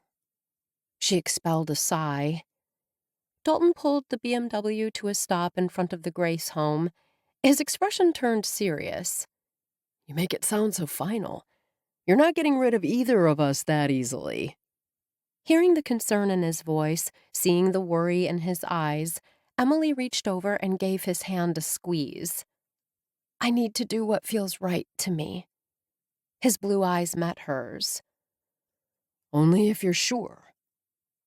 There was something about the concern, the protectiveness, that touched a raw spot deep inside. Impulsively, she leaned forward and kissed him gently on the mouth. Thank you. Though his eyes remained serious, he smiled. What was that for? Let's just say, in honor of Matilda Bemis, I'm seizing the moment. Emily opened the door of the convertible and stepped out. When she shut it, she leaned over the side. You're a good guy, Dalton Edwards. You are definitely not someone easily forgotten. Emily knew that she shouldn't have been surprised that the gathering at Jenna's home was a light-hearted, festive one instead of a somber affair. These were her friends, and they were well aware that she wouldn't want them to be draped in black and sorrow. Her heart gave a little leap when she spotted Chloe across the room speaking with Geraldine. While she watched the two, Hannah stepped to her side, drawing her attention away. It was a lovely celebration. You and Lola's rendition of Amazing Grace brought tears to my eyes. To mine as well. Just thinking of seeing all her friends gathered together honoring her had been humbling. Hannah handed her a glass of punch. Tropical Passion? I seem to recall it's one of your favorites. It had been Till's favorite, but as far as Emily knew, she'd never expressed a liking for it. Unless maybe she had. Thank you, and yes, the celebration of life you and the others organized. Well, I think your friend would have approved. Hannah's smile lit her entire face. I'll let everyone know. It will mean a lot to them. Chloe came in and made a beeline straight for Emily. She wrapped her arms around her in a fierce hug. Thank you so much. What did I do? Emily asked when she stepped back. Amazing Grace, performed by you and Lola, was the perfect way to cap off Till's perfectly amazing life. For a second, Chloe's eyes filled with tears, but she blinked them away. I think our goal should be to live a life where, in the end, people say the same wonderful things about us. While I agree that it's nice to be remembered fondly, the real prize is having the chance to meet all the people Matilda knew, to share in their triumphs and their trials, too. Emily spoke softly, as if to herself. It's easy to think of opportunity as only applying to the big stuff. The opportunity to travel, to get the dream job, to meet the perfect partner. But Matilda's life gave her the opportunity to fill the world with goodness and love. We should all be so lucky. Why was it that the decision she needed to make suddenly seemed so very easy? 1 month later, Chloe officially took possession of Till's bungalow. When she moved in, Emily moved in with her. You really should have the primary bedroom, Emily told Chloe. It's bigger. Not by much. Besides, this was always my bedroom. I like it better. Chloe glanced at the sewing machine by the window. Do you know how to sew? I do, Emily admitted, glancing at the vintage Singer purchased decades ago. Even on a machine as ancient as this one? It's still got a lot of good years left in her. Speaking of ancient, Jacqueline mentioned that you're playing cards with the old ladies this week. Lisa had plans, so I was invited to sub. It's at Myra's house this week. Emily's lips curved. She couldn't wait to play cards with her friends again. And for your information, those ladies are awesome, and they're my friends. It makes no difference how old they are. I suppose, Chloe conceded, then changed the subject. Are you excited about your new position? Emily hung up the dresses in her hand, then dropped to sit on the daybed. I really am. Myra really came through for me. Because of her call to the headmistress at Crestwood, I have a teaching position in their music department. She's amazing. Emily glanced at Chloe's closet. Since you're nearly done in here, I'm going to work on mine. She turned toward the door, then whirled back.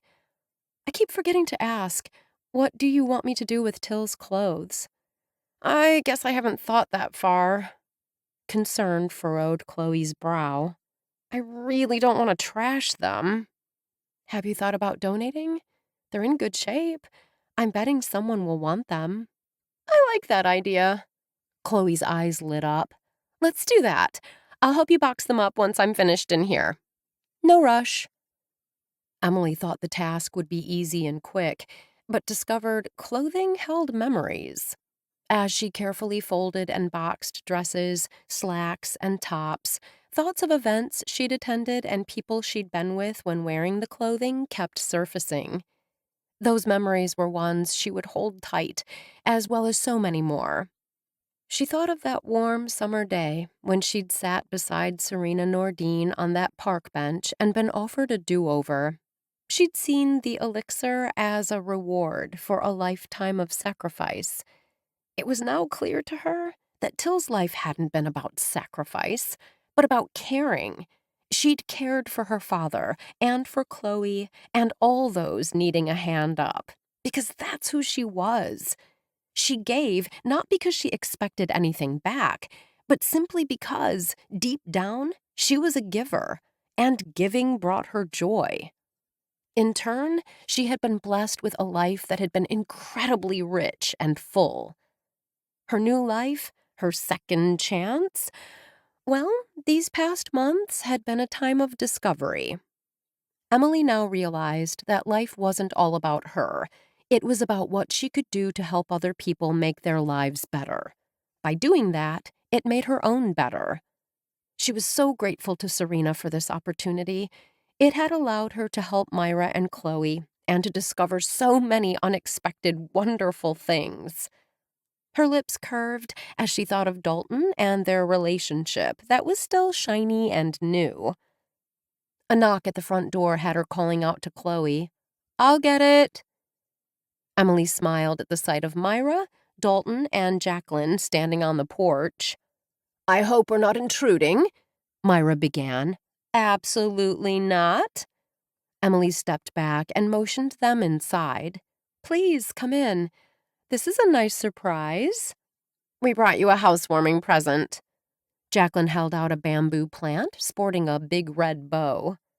Jenna and Rosemary said bamboo symbolizes strength and resilience, which is something you and Chloe have in spades, Myra informed them with a smile. Who is that?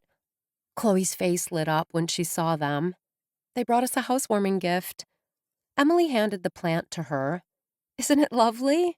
I love it, and I know just where I'm going to put it. Instead of hurrying off, Chloe paused. Can I get you all something to drink? Emily made lemonade this morning. Real lemonade, from the fruit of the lemon tree in Jenna's backyard. Myra glanced at her grandchildren. I have time if you do. Jacqueline smiled at Emily and Chloe. I've got time.